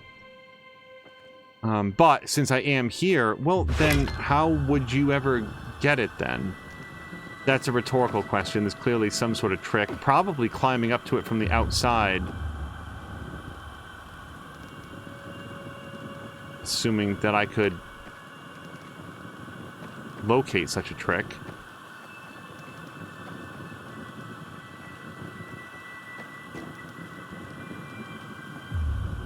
Well, I definitely don't want to leave because the game might interpret that as, oh, so you've decided not to do this quest after all.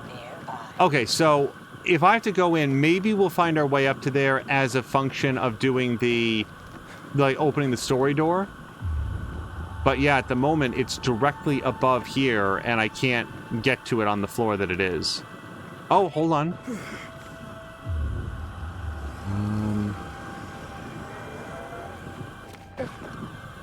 No, this does not. Maybe taking that bridge across to get in is the way that you get to it somehow. Sophie! What the hell is going on? Report in!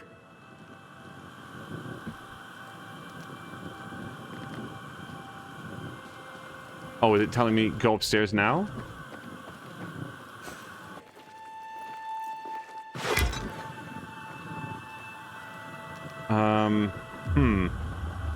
So now my objective is on this floor, but I don't know how to get over to that. I thought that the door was going to open. It did not. And that doesn't seem like a bug because that particular door doesn't have a handle.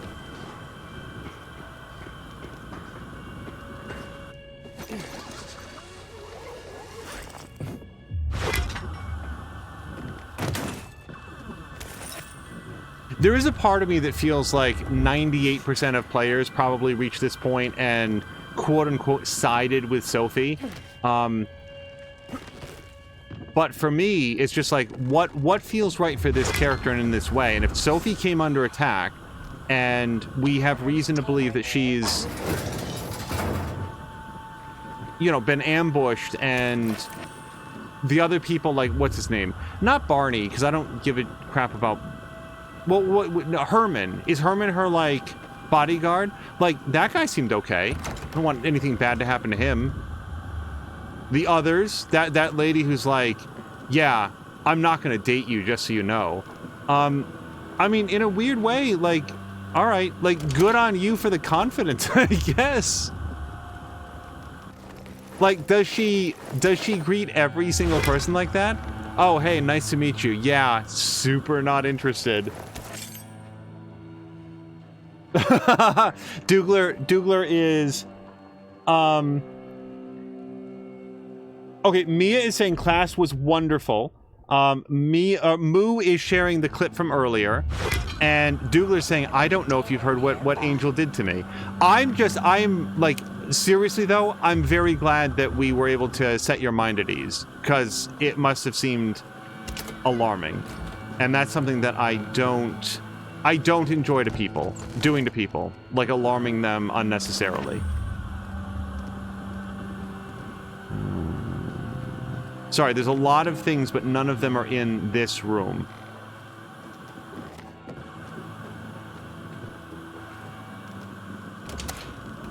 There we go.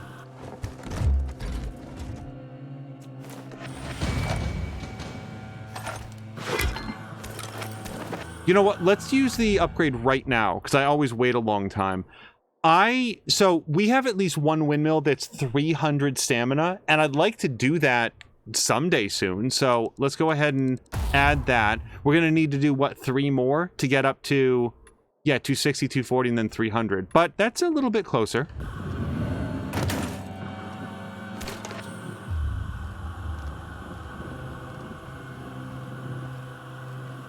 Wow, there's a ton of stuff behind this cage.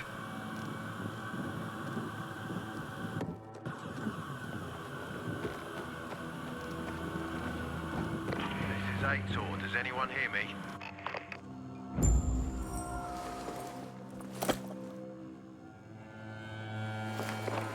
This is Aiden.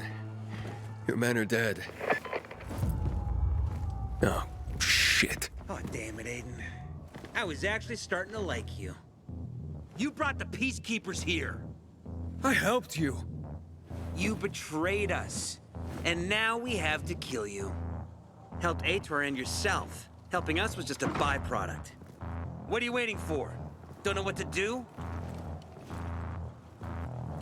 But Barney! Barney, wait! Barney, we've always gotten along. You've been so reasonable up until now. Oh, whoops. That was the wrong button. Choke on this, yo!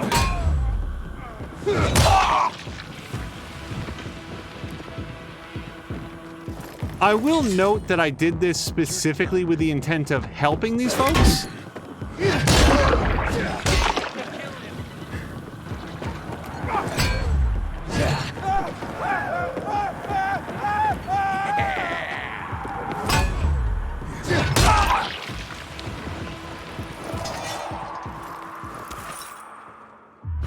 Okay, I'm gonna go chase Barney in a minute. Let's just take a quick look around. Yeah, look at this. We've got some lavender, some saffron. During the Anno 1800 stream today, for no particularly good reason, I started talking about the Wing Commander movie and Freddie Prinze Jr. and Matthew Lillard, and then like Saffron Burrows was also in that movie. Do you guys remember when Saffron Burrows was in like a ton of stuff all in a very short amount of time? And then like she's one of those people there where I bet that if we check her IMDb, she will have been working steadily all the way through, and it's just going to be a whole string of things that I haven't seen. But it's just interesting when an actor goes through a section of their career where like they just get this massive push I remember when, like, Giovanni Ribisi, am I saying his name correctly? He was in a ton of stuff. Liev Schreiber once was, like, in every third thing that was, like, coming to theaters.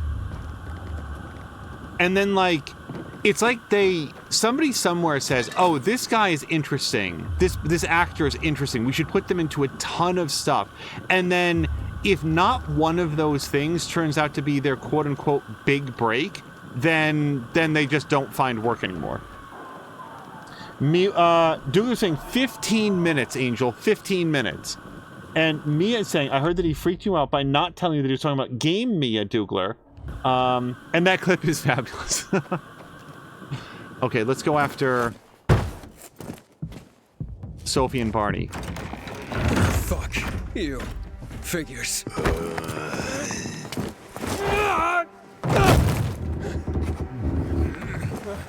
I'm looking for Sophie! Sophie! Damn it, this isn't about you, Herman! Get out of my way!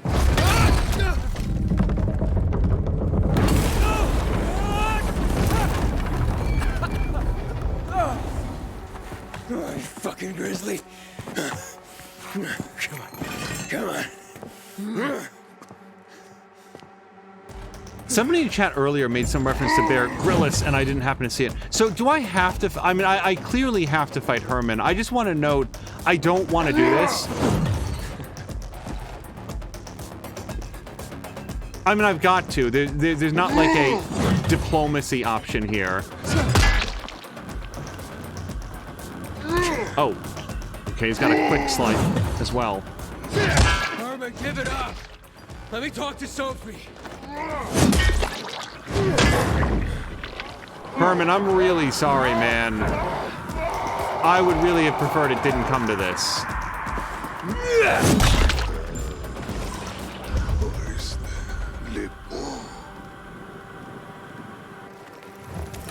But I'm not so sorry that I won't take your last cigarette. Okay, my immunity is dropping. Or my infection is rising. I don't know how you would want to phrase this. Okay, we've got the door there. Yeah. Blondie was asking what what level am I? I think 4? Always where you need me, huh?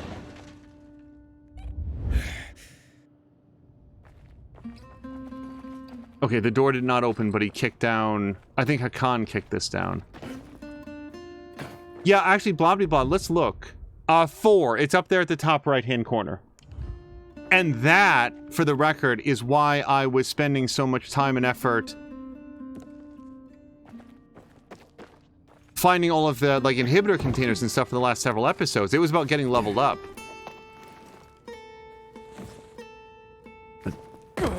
Okay, that didn't work. Oh.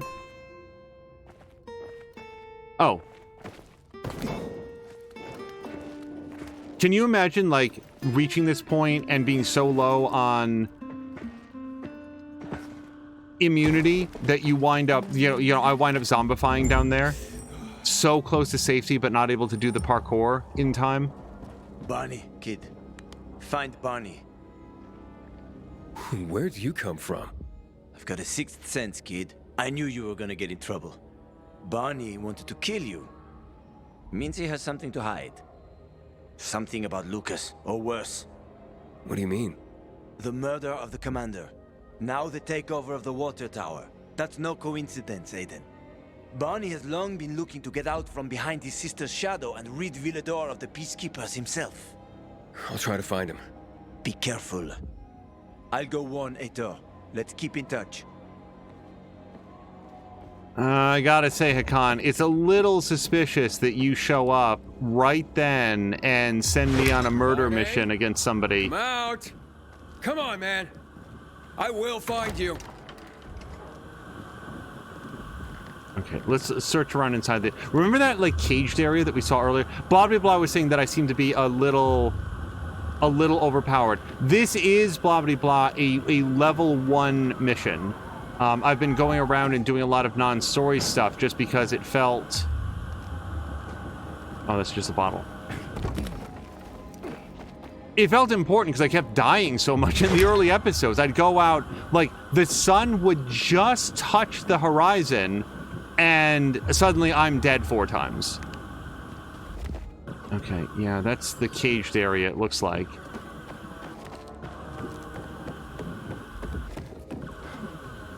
Oh, now we can interact with it. Aiden, if you ask nicely, I'll shoot you in the head. And if not, you'll spend a long time dying until you turn. So... You'll be the one dying, Barney. Barney, you're supposed to stop him, not kill him. Give me the weapon. Give it to me, brother. Hope you know what you're doing. This is the thanks I get for helping? Death is how we thank traitors. You didn't say you were working for Aiden. I don't work for Aiden, I work for myself. No one can remain neutral in this, Aiden. We're fighting for survival. Without water, the whole bazaar will die in under a month. And the peacekeepers, they won't help us. Just like when my mother died. They just sat and watched us die. Turns out, you're one of them. You don't care about us. Tell me, why should I not kill you? Sophie, shoot! What are you waiting for?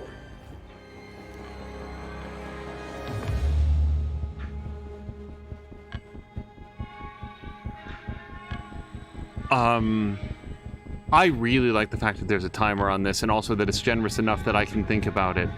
I'm gonna go with the thing that's most sensible. Like I confided in her about Mia specifically so that she would understand what my character motivations are, and that I'm motivated not by their factional war, but by finding my family. Because we can help each other. Who killed Lucas? He thinks we killed him. Sophie, talk to me. Did you do it? No. Sophie, what the hell? Why do you care about this murderer? What did Aitor promise you? If it's not you, who could have killed him? I wonder myself. Certainly none of my people. If you find out who did it, tell us. I'd like to hug the guy.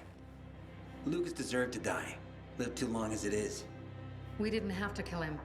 We have our own plan for getting the peacekeepers out of the bazaar.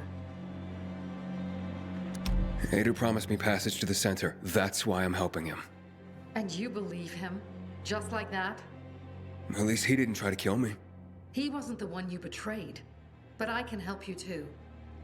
Help us with the water, and I'll take you to the central loop myself. Okay, first, I did not betray you. I'm helping investigate a murder, and that's different. As for your offer, isn't the only way through controlled by the PK? There is another way. Do you really believe that I'd just trust you again? We need each other. You didn't tell us you were working with the PK, so we made assumptions. Things are getting more dangerous, and we all need to be careful. You tried to kill me, Sophie. I swear on the memory of Bertie, Susie, Logan, Ralph, and Herman, I'm sure. If you help us, we'll take you to the center. Will you help? Wait. Hold on. We need to circle back to that Herman line later. Please remind me. Fine. What's the plan? Jack and Joe escaped. We have a chance to take the car and finally reclaim the water. What fucking Aitor does. We'll deal with the peacekeepers and getting you to the center immediately afterwards. First, we need to secure access to water. How do I get up the tower? It's almost impossible without a winch, and Joe's men sealed off access. That's why I'm asking you. So you want me to climb it? If you do, you'll save a great many people, Aiden. We won't forget this.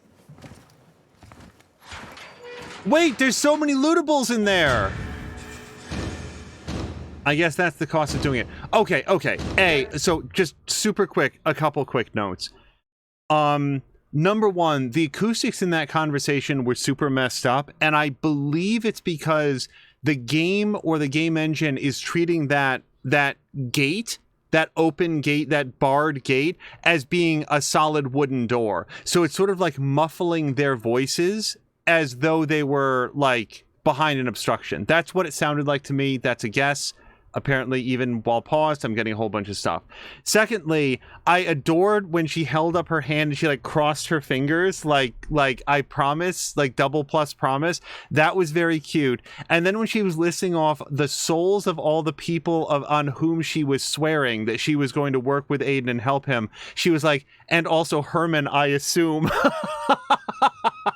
And then Aiden turns 90 degrees to the left, and there's Herman, who has recently been completely immolated, just crosses his arms and says, like, yeah, round 2, motherfucker.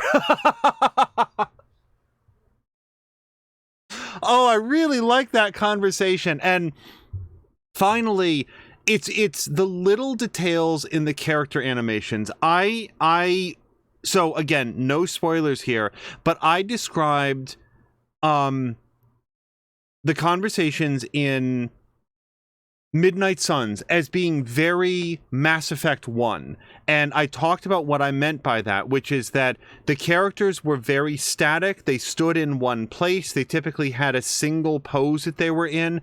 The lip syncing and the facial expressions were reasonably good, but they were very rigid in anything other than a story cutscene. Then they looked absolutely fantastic. This is exactly my memory of every playthrough that I ever did of the first Mass Effect. And then as that series matured, the conversation cutscenes became a lot more dynamic and a lot more like this, where the characters walk around, they gesture, they do little things like they punctuate something they're saying by like holding up their finger and like crossing their 2 fingers to mean like super pinky promise.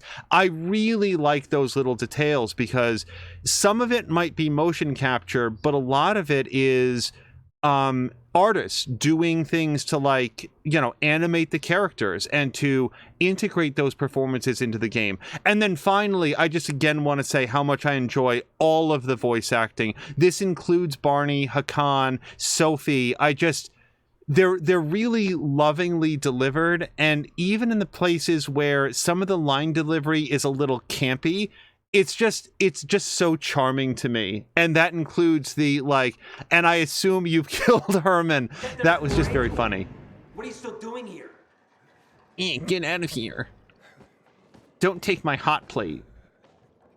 Oh, Sophie, we should have brought in that fucking container, the inhibitor container. If it was in here, he wouldn't be able to get that either.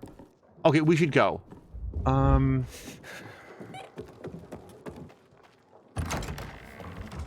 Also, big props to the game for like taking this story beat in a completely unexpected direction. I thought that when we arrived at the door and it was like, okay, you can go. Like, this is something that I want Marquardt to be here because like he's a big fan of Tom, and like this is something that I think like Tom would react very well to as well. Swing in his face! God damn it! I wanted to kick him. I didn't do that. I thought when we arrived at the door, it was going to be like a, we're going to go here. Whoops. When we arrived at the door, it was going to be a, okay, are you choosing to help Sophie and Barney or help the Peacekeepers? Oh, sure, that guy I get to kill before he screams. Go up the hill. What are you talking about? Okay, Aiden, you can do all sorts of amazing things, and I'm letting you know I could climb this hill, so you should sure as shit be able to do it too.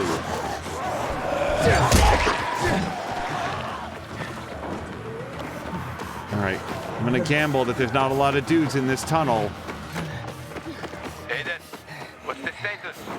It looks like the bandits fled the water tower. It's unoccupied. Sophie says once I help them get the water back, she'll show me another passage to the central loop. Sounds good. She grew up here. She knows every inch of this place. Better than most taxi drivers. But watch out for Joe, Aiden. The guy's a clown, but he's dangerous. I doubt he'd just run off like that. Okay. And what happened instead is that we went in there and, like, Sophie's people were the ones that we were fighting. And that's what was so unexpected about it. Like, that's awesome. The story took a completely different twist on it than what I was expecting, and I love it when you don't know what the consequences of your decisions are going to be. I feel like we've got some time. We can go do this quest, I feel like. Go this way. Now, the only thing is that sometimes when it says, like, sometimes we get there and you can't accept the quest at night. You have to accept it during the daytime. And in fact, maybe that's the way it always works. I don't actually know. But we'll try it. And if we get there and we can't, then, well, it's almost daytime now. So we'll just headcanon that we made it at night and then we had a chat with them.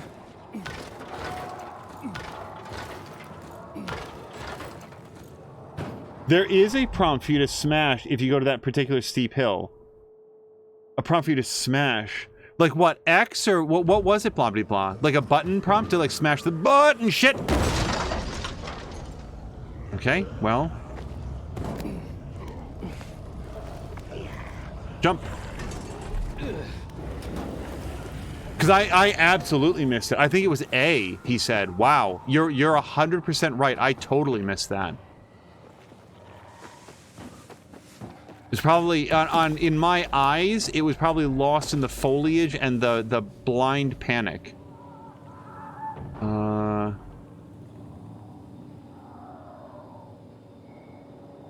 Right. So this might be what I was talking about, where like we can't do it. Yeah, because it's nighttime. Okay, so we could do this. We've got an encounter with that guy, and then a different encounter. And I can't quite... Now, my only concern is that this silhouette looks a lot like a volatile, and I, as far as I know, cannot survive that.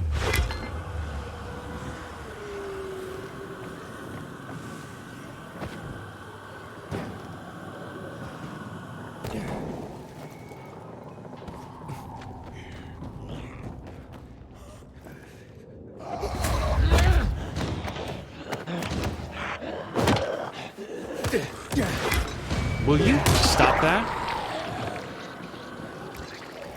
It's also giving me big props for... Oh, shit!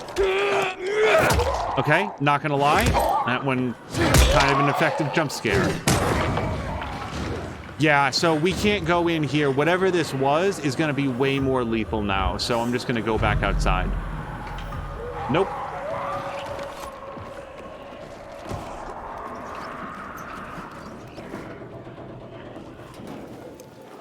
Douglas is saying, I think it was actually smashing your knees to clamber up the hill.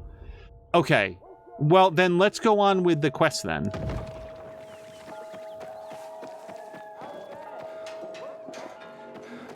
Unless we see an opportunity to do that other quest. No, I'm just going to leave them to their meal.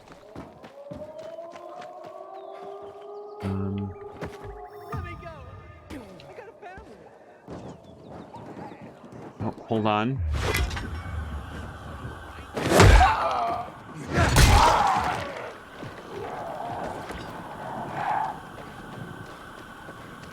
So, hold on. Did I get the drop kick? I keep forgetting if I got it. Head stomp. The power kick. Yeah, I've been doing that. Perfect dodge, grapple. Grapple throw is more of a passive thing. It's just an improvement of what I can already do. Perfect parry, power attack, drop kick. Yeah, I don't have it yet. Okay. It's just like the whirlwind attack I keep forgetting to do, and indeed like forgetting how to do it. It's like this, and then... Hold on.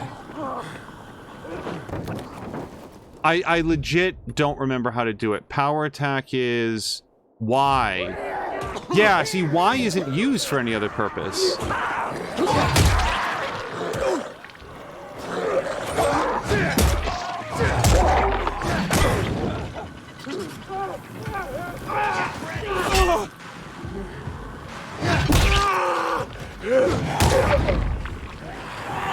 Oh.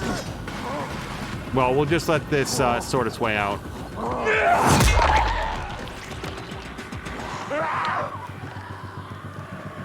I really want to see Mia play a game like this. Ow. Like single player is just what I mean. Because multiplayer has like a whole other vibe. Oh shit. Okay, this is feeling like a little more than I can handle.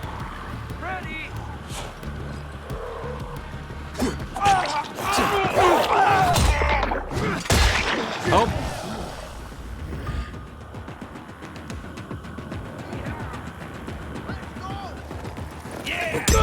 Okay. Yeah, let's go on to, like, the next thing.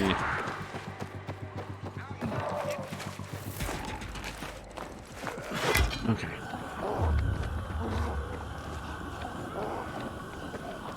There's some sort of a community be decent challenge up here.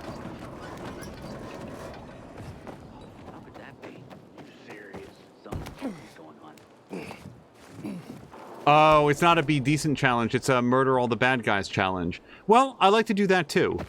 You can't. Hold on, can I grab this real quick? Oh, that's a...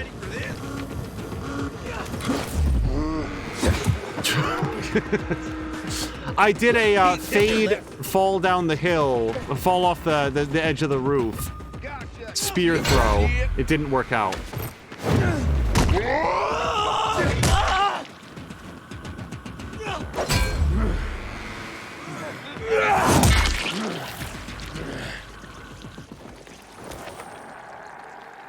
Okay. Now we'll get to find whatever they had in their community chest.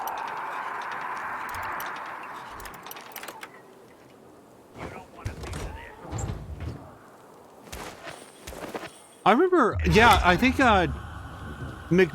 Tom Chick was actually in McMaster's stream the other day. A few days ago now at this point.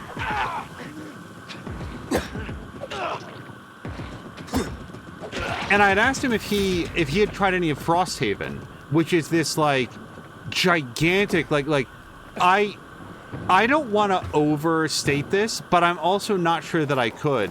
The box for Frosthaven, which is like a follow-up to Gloomhaven, is like 40 pounds. Like, it's this enormous suitcase of stuff that they give you. Okay, is this somebody that I'm helping or attempting to stop? Coming for you. Oh, definitely trying to stop.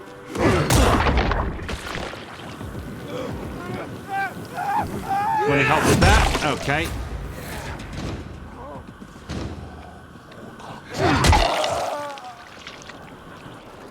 Okay, there's lots of dudes around. I want to search this, and that's everybody. Let's go on with the quest. Yeah, it's telling me about an inhibitor container, but it is daytime, which means all the bad guys are going to be inside. Oh, but, It's taller than I thought. Tom's response was that he really didn't like Gloomhaven, and because it was sort of like in a text chat, I didn't get a chance to, like... Damn. Shit.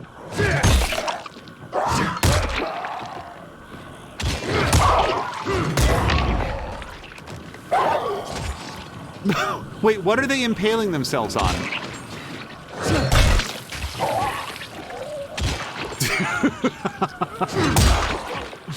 What?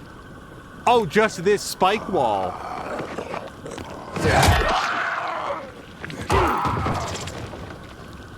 I really kicked that guy into the bench very hard. Okay, can I do some lockpicking here real quick? Modern Farm says most people can't do it, but try a 360 and hit the zombies. Like the whirlwind attack or something else, Modern Farm? Sophie, Jack and Joe are in the tower. They're gonna blow it up. Dear God. If they do, we will have no water source. Come on, Aiden. The tower is mined. Try to disarm the charges.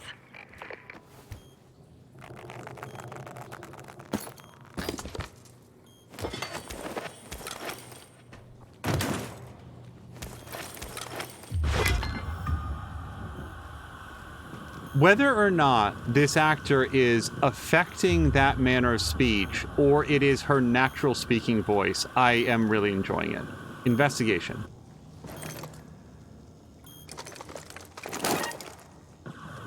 Sure, let me just put that armed mine into my pocket. And now we'll find the rest of the way up. I would personally like Spider-Man that out the side door. Like probably whoops. Okay, what? Okay, Aiden, can we... Right, so this feels like where to go, doesn't it? Or is this the way that I came in? I can't go higher from here, and this door is just painted on. Right, so we're going to come out here and then go up here.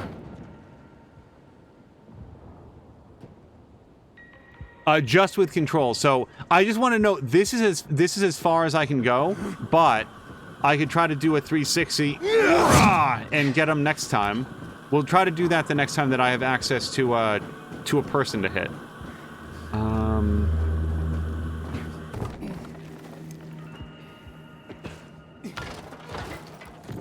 Inhibitor container nearby.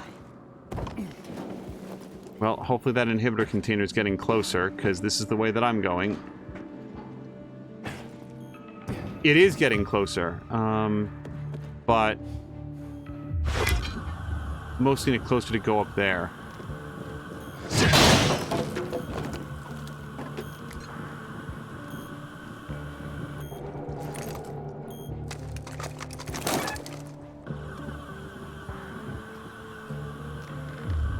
Dougler saying, you know, a boar spear should be about the best zombie weapon. In the excellent novel, oral history book, or however you want to phrase it, World War Z, a book that bears effectively zero resemblance to the movie that was made in its name. Like, I'm just letting you know, you can like that movie, you can dislike that movie, but if you read the book, you will not recognize that movie in that book. In the superlative World War Z, Max Brooks hypothesizes that... Hold on, there's a dialogue happening. There's some, like, World War I shovel, spear, melee, bayonet weapon. I'm trying to remember exactly how it's characterized, but according to Max Brooks, who has spent more time thinking about zombies than any person living or dead in history, he says that that would actually be the ideal zombie killing weapon. That it would have an excellent grip, it wouldn't get stuck in any zombies, it would be especially effective at dispatching them. I want to run at an enemy and then hold right bumper to jump and press left bumper twice while in the air. Supposed to take tribute, just collect money. Jack, give it back. They'll get what they deserve. They will die. Jack, I'm warning you. Okay, hold on. I am not high on health, and this feels like a boss fight situation. So I'm going to craft 7 of these. And I have been using some of these. Let me craft another 10 throwing knives because they're fun. And oh yeah, regeneration booster. I can craft one of these for sure. Oh shit! I did not mean to craft. Sorry, that was very loud. I meant to craft 1 of those, not 7. Oops. Well, that's on me. The interface is right there. Hold on. Right, hold on. Whatever's going to happen in this room is not going to involve decoys. So I'm going to... Oh, that's a whole different thing. I'm going to...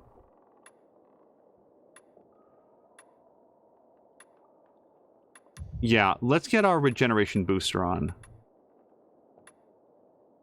I may not need this. I just want to be prepared if I do need it.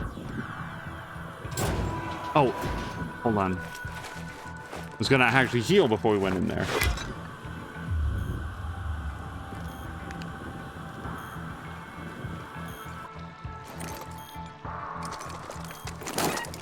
I do... And the water is safe. Okay, well, I'm still holding all of those mines, so... I'm not sure that the water's all that safe until I go. Hold on, we've got a new upgrade. Yeah, so let's do our health this time.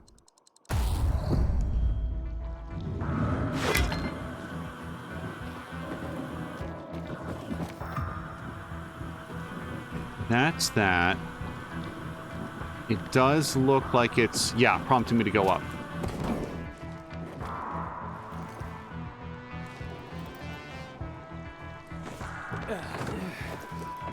Who was it? Was it Dougler who was saying, yeah, I never really got a chance to talk about Mirror's Edge. I think that when I started playing this, Dougler was saying that he... Oh, nice. He really liked Mirror's Edge, and if he wanted to parkour, it might not have been Dougler, but if I wanted to parkour, I'd play Mirror's Edge. Like, I wouldn't play a zombie game. A lot of people hold Mirror's Edge in extremely high regard. I played Mirror's Edge. Oh, that was nervous-making. For... Maybe this is entirely on me. This is my mistake. When I played Mirror's Edge... Hold on. When I played Mirror's Edge, I immediately, on my first playthrough... Made it after all. Went for the achievement to complete the entire game without ever firing like any gun or something like that. So I was only ever running away from the enemies, and at least for me, that proved to be an extremely... We can negotiate. Hold on. Don't fuck...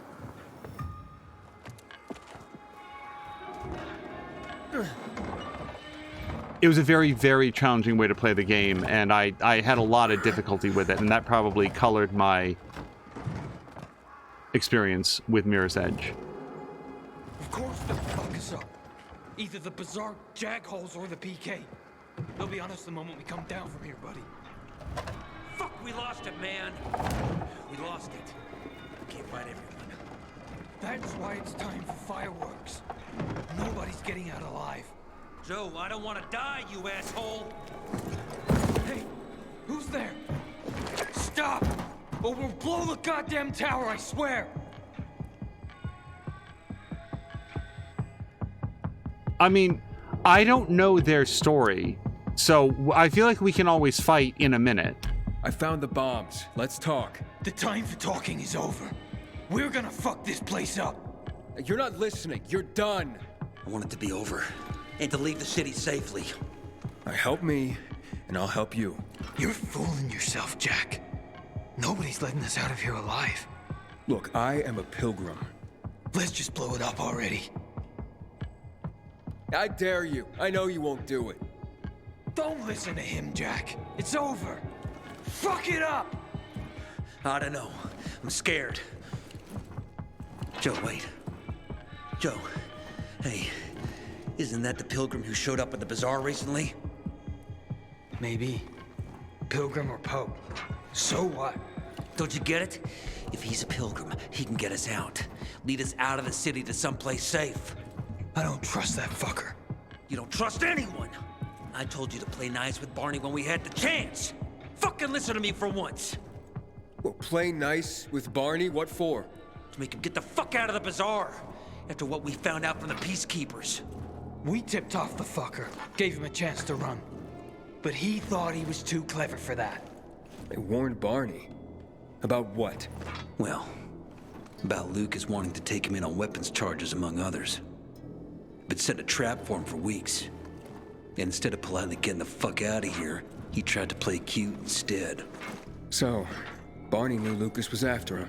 The moron wanted to start a war in old Villador. And you ask me, war's the last thing we need.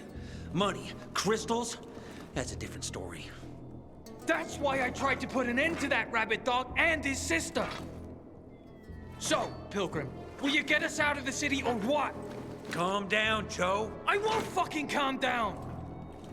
Get us out of the city, Pilgrim, to the nearest safe settlement. And no one will die here. All they want is to leave. That seems completely reasonable, and then the bombs that I've found and have not yet disarmed are currently in my back pocket. Don't blow up all three of us. This seems like everybody wins. I can get you out of town, but first I have my own business to take care of. You need to hide somewhere and wait. Sounds like a huge risk. No risk, no gain. He's lying, Jack. There's no other way. Fuck! I don't like it. I fucking don't. But okay. We'll be waiting for you in the tunnels near the Tango Motel. We'll give you a signal when we get there. Good choice. Now give me the detonator, Jack.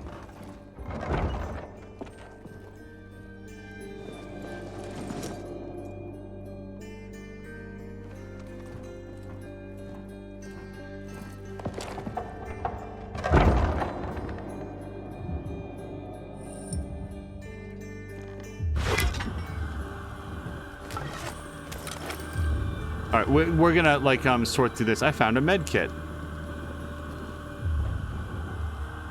Douglas was saying that in Mirror's Edge you can kick their ass without firing a gun. I couldn't. Oh, we found another tape.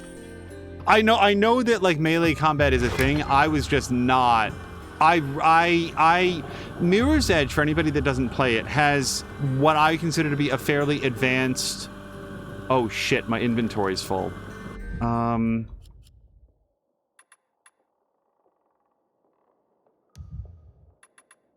Yuck. Well, hold on. What even is this then? Oh, it's just it's not a thing. Also, Sam Linder was saying Angel passes his stealth check for having moved aside this giant piece of plywood, letting a blast of sunlight into this room, and only after I was all the way inside did they notice, hey, who are you? And Foxcloud was saying, do they not notice all the light that you're letting in? Dougler, their ray tracing options were off, so they couldn't see the ambient light coming in. So what now, Aiden? Smart guy. Who gets control of the water? When you assign a facility to peacekeepers or survivors, they start controlling the zone around it. When a faction takes over a zone, it introduces its structures. Peacekeepers start installing combat-focused traps, while survivors build parkour helpers that make traversal easier. The more facilities you assign to a faction, the stronger it gets, so you can install even better structures. The current state of the city alignment can be accessed in the map screen. So, here's the thing. Based on what those two guys just told us, Sophie and her brother totally misrepresented everything that was going on. These two wild-eyed maniacs decided to take over the city's water supply, and they started demanding tributes, and they were going to hold back the water from everybody. And now when we meet them, we say, whoa, hold on a second. Just don't swing your blood axe at me, your blood mace, and tell me what's going on. And they're like, all we want to do is leave. They're trying to start a war. We don't want to be here for it. All we want is to go. Based on the fact that the survivors have lied to me, or at least Sophie and Barney did, why would I want to assign it to them? Like, all of the information that we have so far says... I mean, again, I assume that there's complications both ways. I'm saying that based on my playthrough and the information that I have, Ador has not lied to me so far. Sophie and what's-his-face have. Sophie and Barney have, and Barney seems like wildly unstable on his best day. So I think that we're going to... What is Switch video? Bring water to the zone. Assign the water tower to a faction to get access to free water source in the surrounding zone. PKs install car traps in all zones that they control. I mean, that's fine. I'm more doing it for narrative purposes, honestly. So I'm going to do this.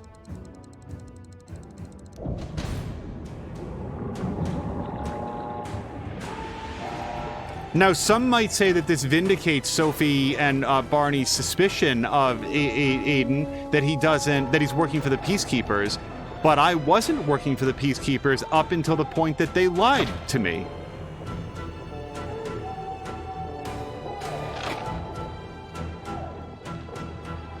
Douglas was saying, wait, why was I just called to? I was only saying that, like, about the Mirror's Edge.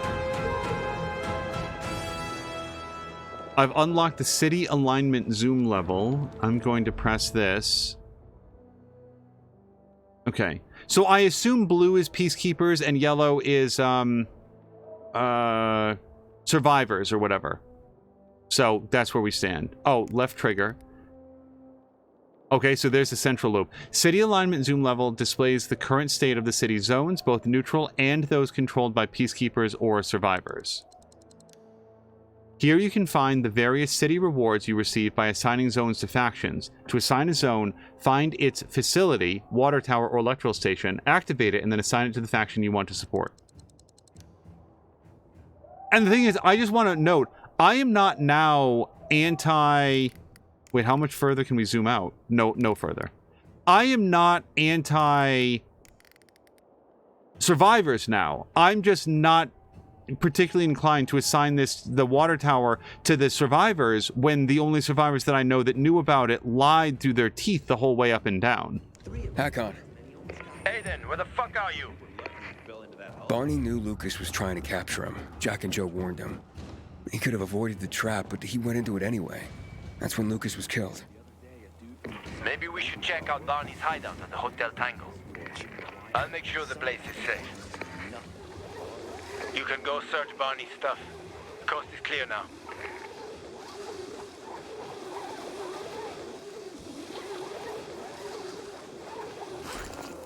I also... Oops. Oh, hold on. Let's try it now. No! It didn't work. Hold on. I need to try it on fewer guys. Okay, hold on. Let's try to do the 360 swing. Did that work? I feel like that ultimately just came out to be a regular hit. Are you supposed to do it in like a group of enemies?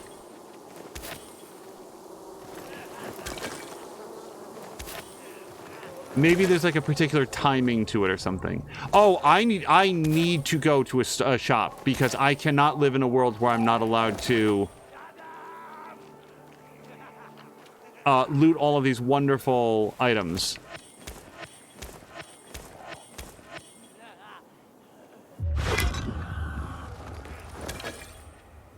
Oh, yeah, so Mirror's Edge has a pretty sophisticated control scheme. In order to, like, there's various buttons and directional prompts in order to be able to wall run and then jump and then, like, do a wall kick and pivot, you know, do a 180 turn and stuff. And for the people that are going to take the time to get good at it, like, really play a lot of Mirror's Edge, like, it's a super neat game, and it's very visually distinct, and there's a lot to appreciate about it. I had an extremely challenging journey through Mirror's Edge. I had a lot of difficulty making progress, and it's one of those games... Yeah, I want to go back here to Craftmaster. It's one of those games where I'm going along and I'm playing it, and at one point I'm having a very challenging time with a specific jump.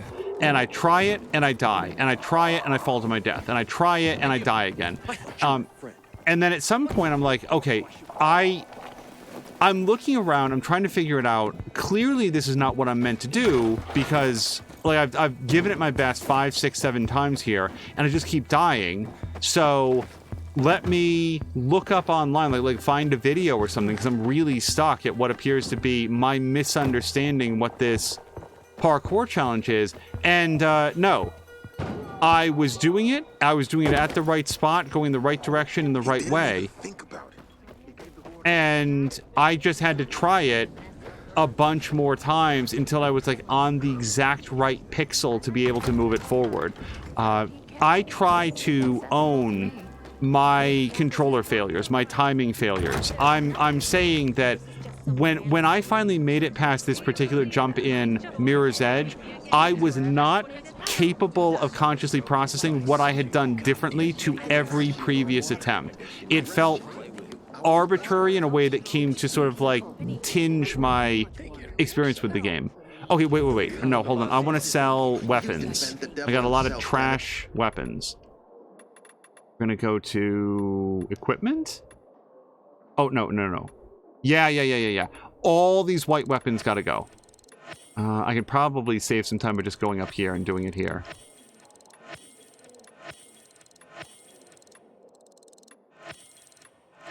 We're also gonna sell all of my random goods. These are level 1 weapon. We've got a level 1 weapon.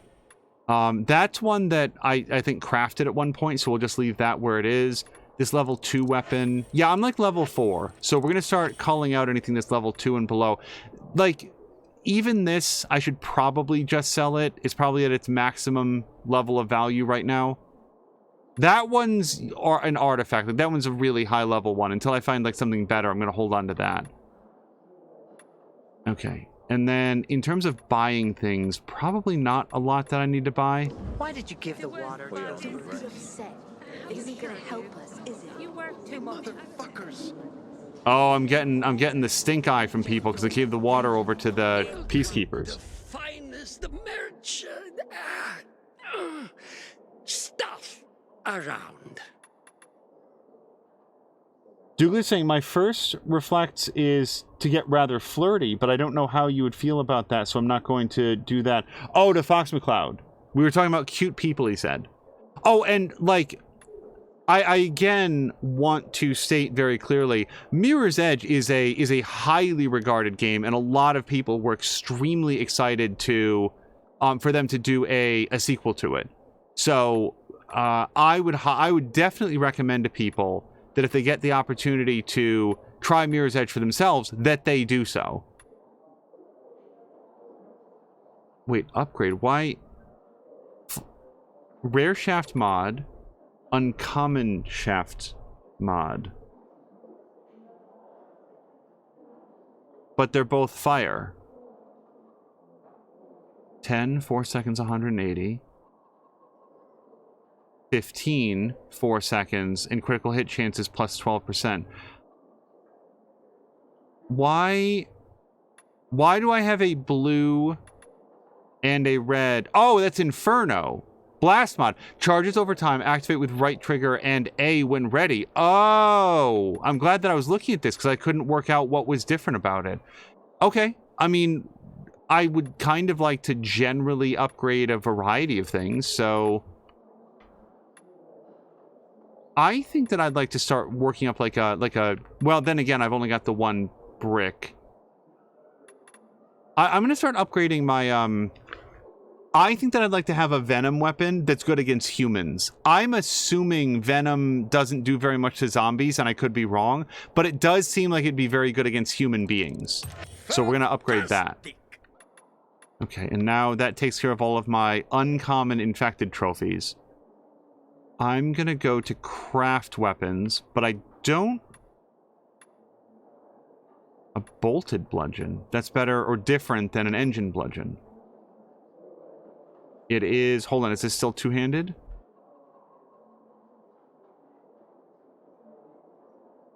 This doesn't appear to say if it's one or two-handed. It really looks like it's a two-handed weapon. Oh, two-handed blunt. It says it right there. I was looking on the description card, not over here. But I've already got one of those. Like, wouldn't it be better if I, like, leveled up? Oh, I don't have enough blades to do that. Like the plumber's hammer or something. For some variety. Number of affixes goes up to 2. The durability goes up. Number of mod slots stay the same. I mean, I can afford this really easily, but I do feel like the two-handed slashing... Yeah, I want to do a two-handed slasher next. And in order to do that, I need some blades. So let's save some blades. More of the finest. Okay, that solves the inventory problem. Except maybe I do need to double check if I picked up any cool stuff. Gloves. I do not have better tank gloves. Jersey. I probably don't have a better jersey. No, I don't like that. Okay. Arm guards. I have a different arm guard, but nothing that's very appealing. And then finally... Oh, not finally. Pants. Oh, look at this!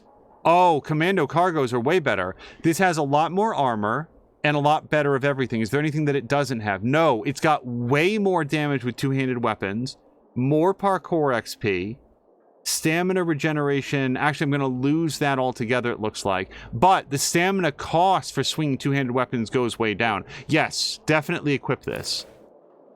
And that means that we can sell all of the other pants for now. And then these shoes. I do not... Well, I've got these, but these different shoes. A little bit more armor, but not nearly as much special stuff. A lot more damage. Well, some more damage with two-handed weapons. I'm going to say that that's not worth it. So yeah, let me sell all of my inventory that I'm not going to use. Let's sell some kind of audio diary gear. From people before the fall. Yeah. And we're going to sell basically everything that I'm not currently wearing, I feel like. For better or worse, right now, I've really settled into tank gear. I like my two-handed weapons. And... yeah. And these pants are great. The new pants that I picked up.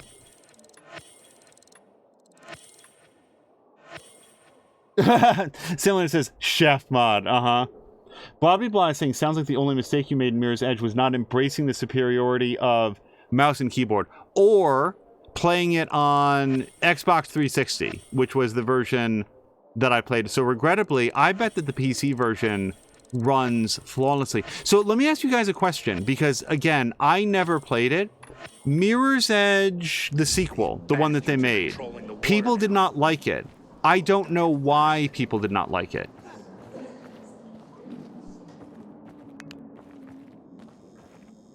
Not if someone could get to Lucas. I met Lucas several times. You were supposed to be discreet, not go shouting in the middle of the bazaar here. This surprised me. How was I supposed to know they had here? Blah blah blah was saying of and what was it called? It was called like Mirror's Edge. It had some like weird surname, didn't it? Mirror's Edge Conundrum or something. That wasn't it, but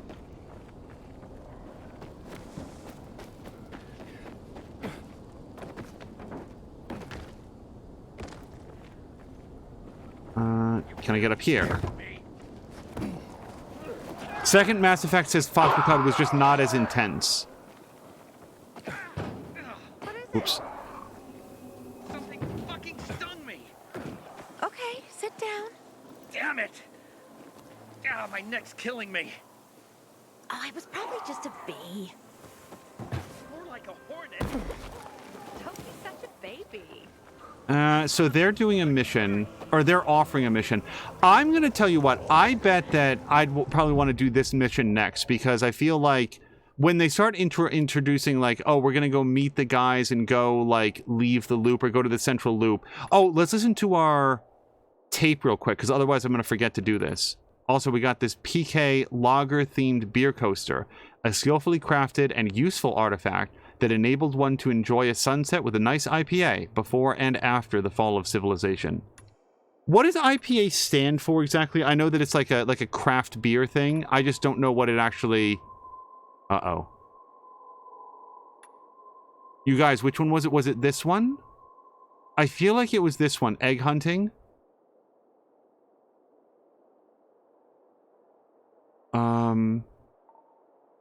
I don't know that I've heard some of these. Let's listen to this one. Dear listeners, you may find this strange, but to me, this is something very important. My daughter, Renata, is getting married in a week. She was supposed to get married over a year ago. She had invited over 200 guests. She was so happy. But then, you know, THV happened. We had to cancel everything. We were hoping that the GRE would get the situation under control, that the restrictions would be loosened over time. But as you can see, it's only gotten worse. Some of the overseas guests we invited, well, they're gone. In the end, we decided to hold the wedding with only those closest to us in attendance. It is very important to Renata and Waldeck that this happens. And for me, it's important to bake a cake for them. It has been a tradition in my family for generations. The mother bakes a wedding cake for her daughter. Unfortunately, a week ago, someone stole my hens. I realize that now most food, down to each small egg, is worth its weight in gold, but if some kind soul were to share some eggs with us, I would be eternally grateful. Stay healthy. Daria. Yeah, we definitely did not listen to that before. And this one, the tourism office, this does not sound familiar. We're not going to listen to all of these right now. An old man is looking for company on Christmas Eve. Have I been picking up a lot of tapes and not listening to them? Cheatkins for Villador. Oh, you know what? I do remember that one. Yeah, Bob Cheatkins. No More Lies. I do remember him. Is everything all right? Shit. I can hear you a mile away. None of your business! Sorry about her. Save your sorry for Theodore. You better find him right now or else. Monica, maybe this is for the better. You don't get to tell me what's better. But I'm telling you, you better get Theodore out of there. Come on. Do you really want that? You think life is hell on earth now? You wait and see how I make you feel if Theodore comes to any harm. Who's Theodore? Theodore is the most brutal motherfucker in the bazaar. Should be in a PK prison. Fuck you, Will. He's my boyfriend, not yours. So then, what happened that might be better this way? Yeah, tell him, Will. I couldn't watch. This brute hooking up with my sister and... Will Lord Theodore in a dark zone. And now he'll fucking go and get him out! Monica, wait. You're a pilgrim, right? That place is soaked with chemicals. Hell, Theodore's probably dead already. You want me dead too? Even if I manage to find him, the asshole will just kill me. Pilgrim, would you get that jerk out of there, please? Yeah, but you just said if he makes it out, he'll kill you. I have no choice. Look, there's more. I'm pregnant. I found out this morning. Theo doesn't know yet. Wow. Okay. Yeah, I'll see what I can do.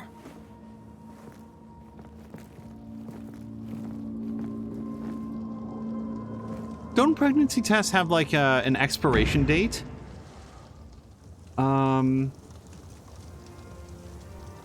Now, I thought that if we accepted the quest, it automatically fast-forwarded to night, or like it would tell us, but as long as it's in the journal...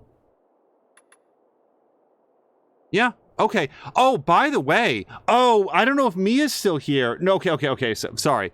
I asked a question. There's a couple things. First of all, it was called Mirror's Edge Catalyst. Secondly, apparently I said Mass Effect at one point, which, yeah, 2ME games, but yeah, it was Mirror's Edge Catalyst. So thank you to Fox McCloud.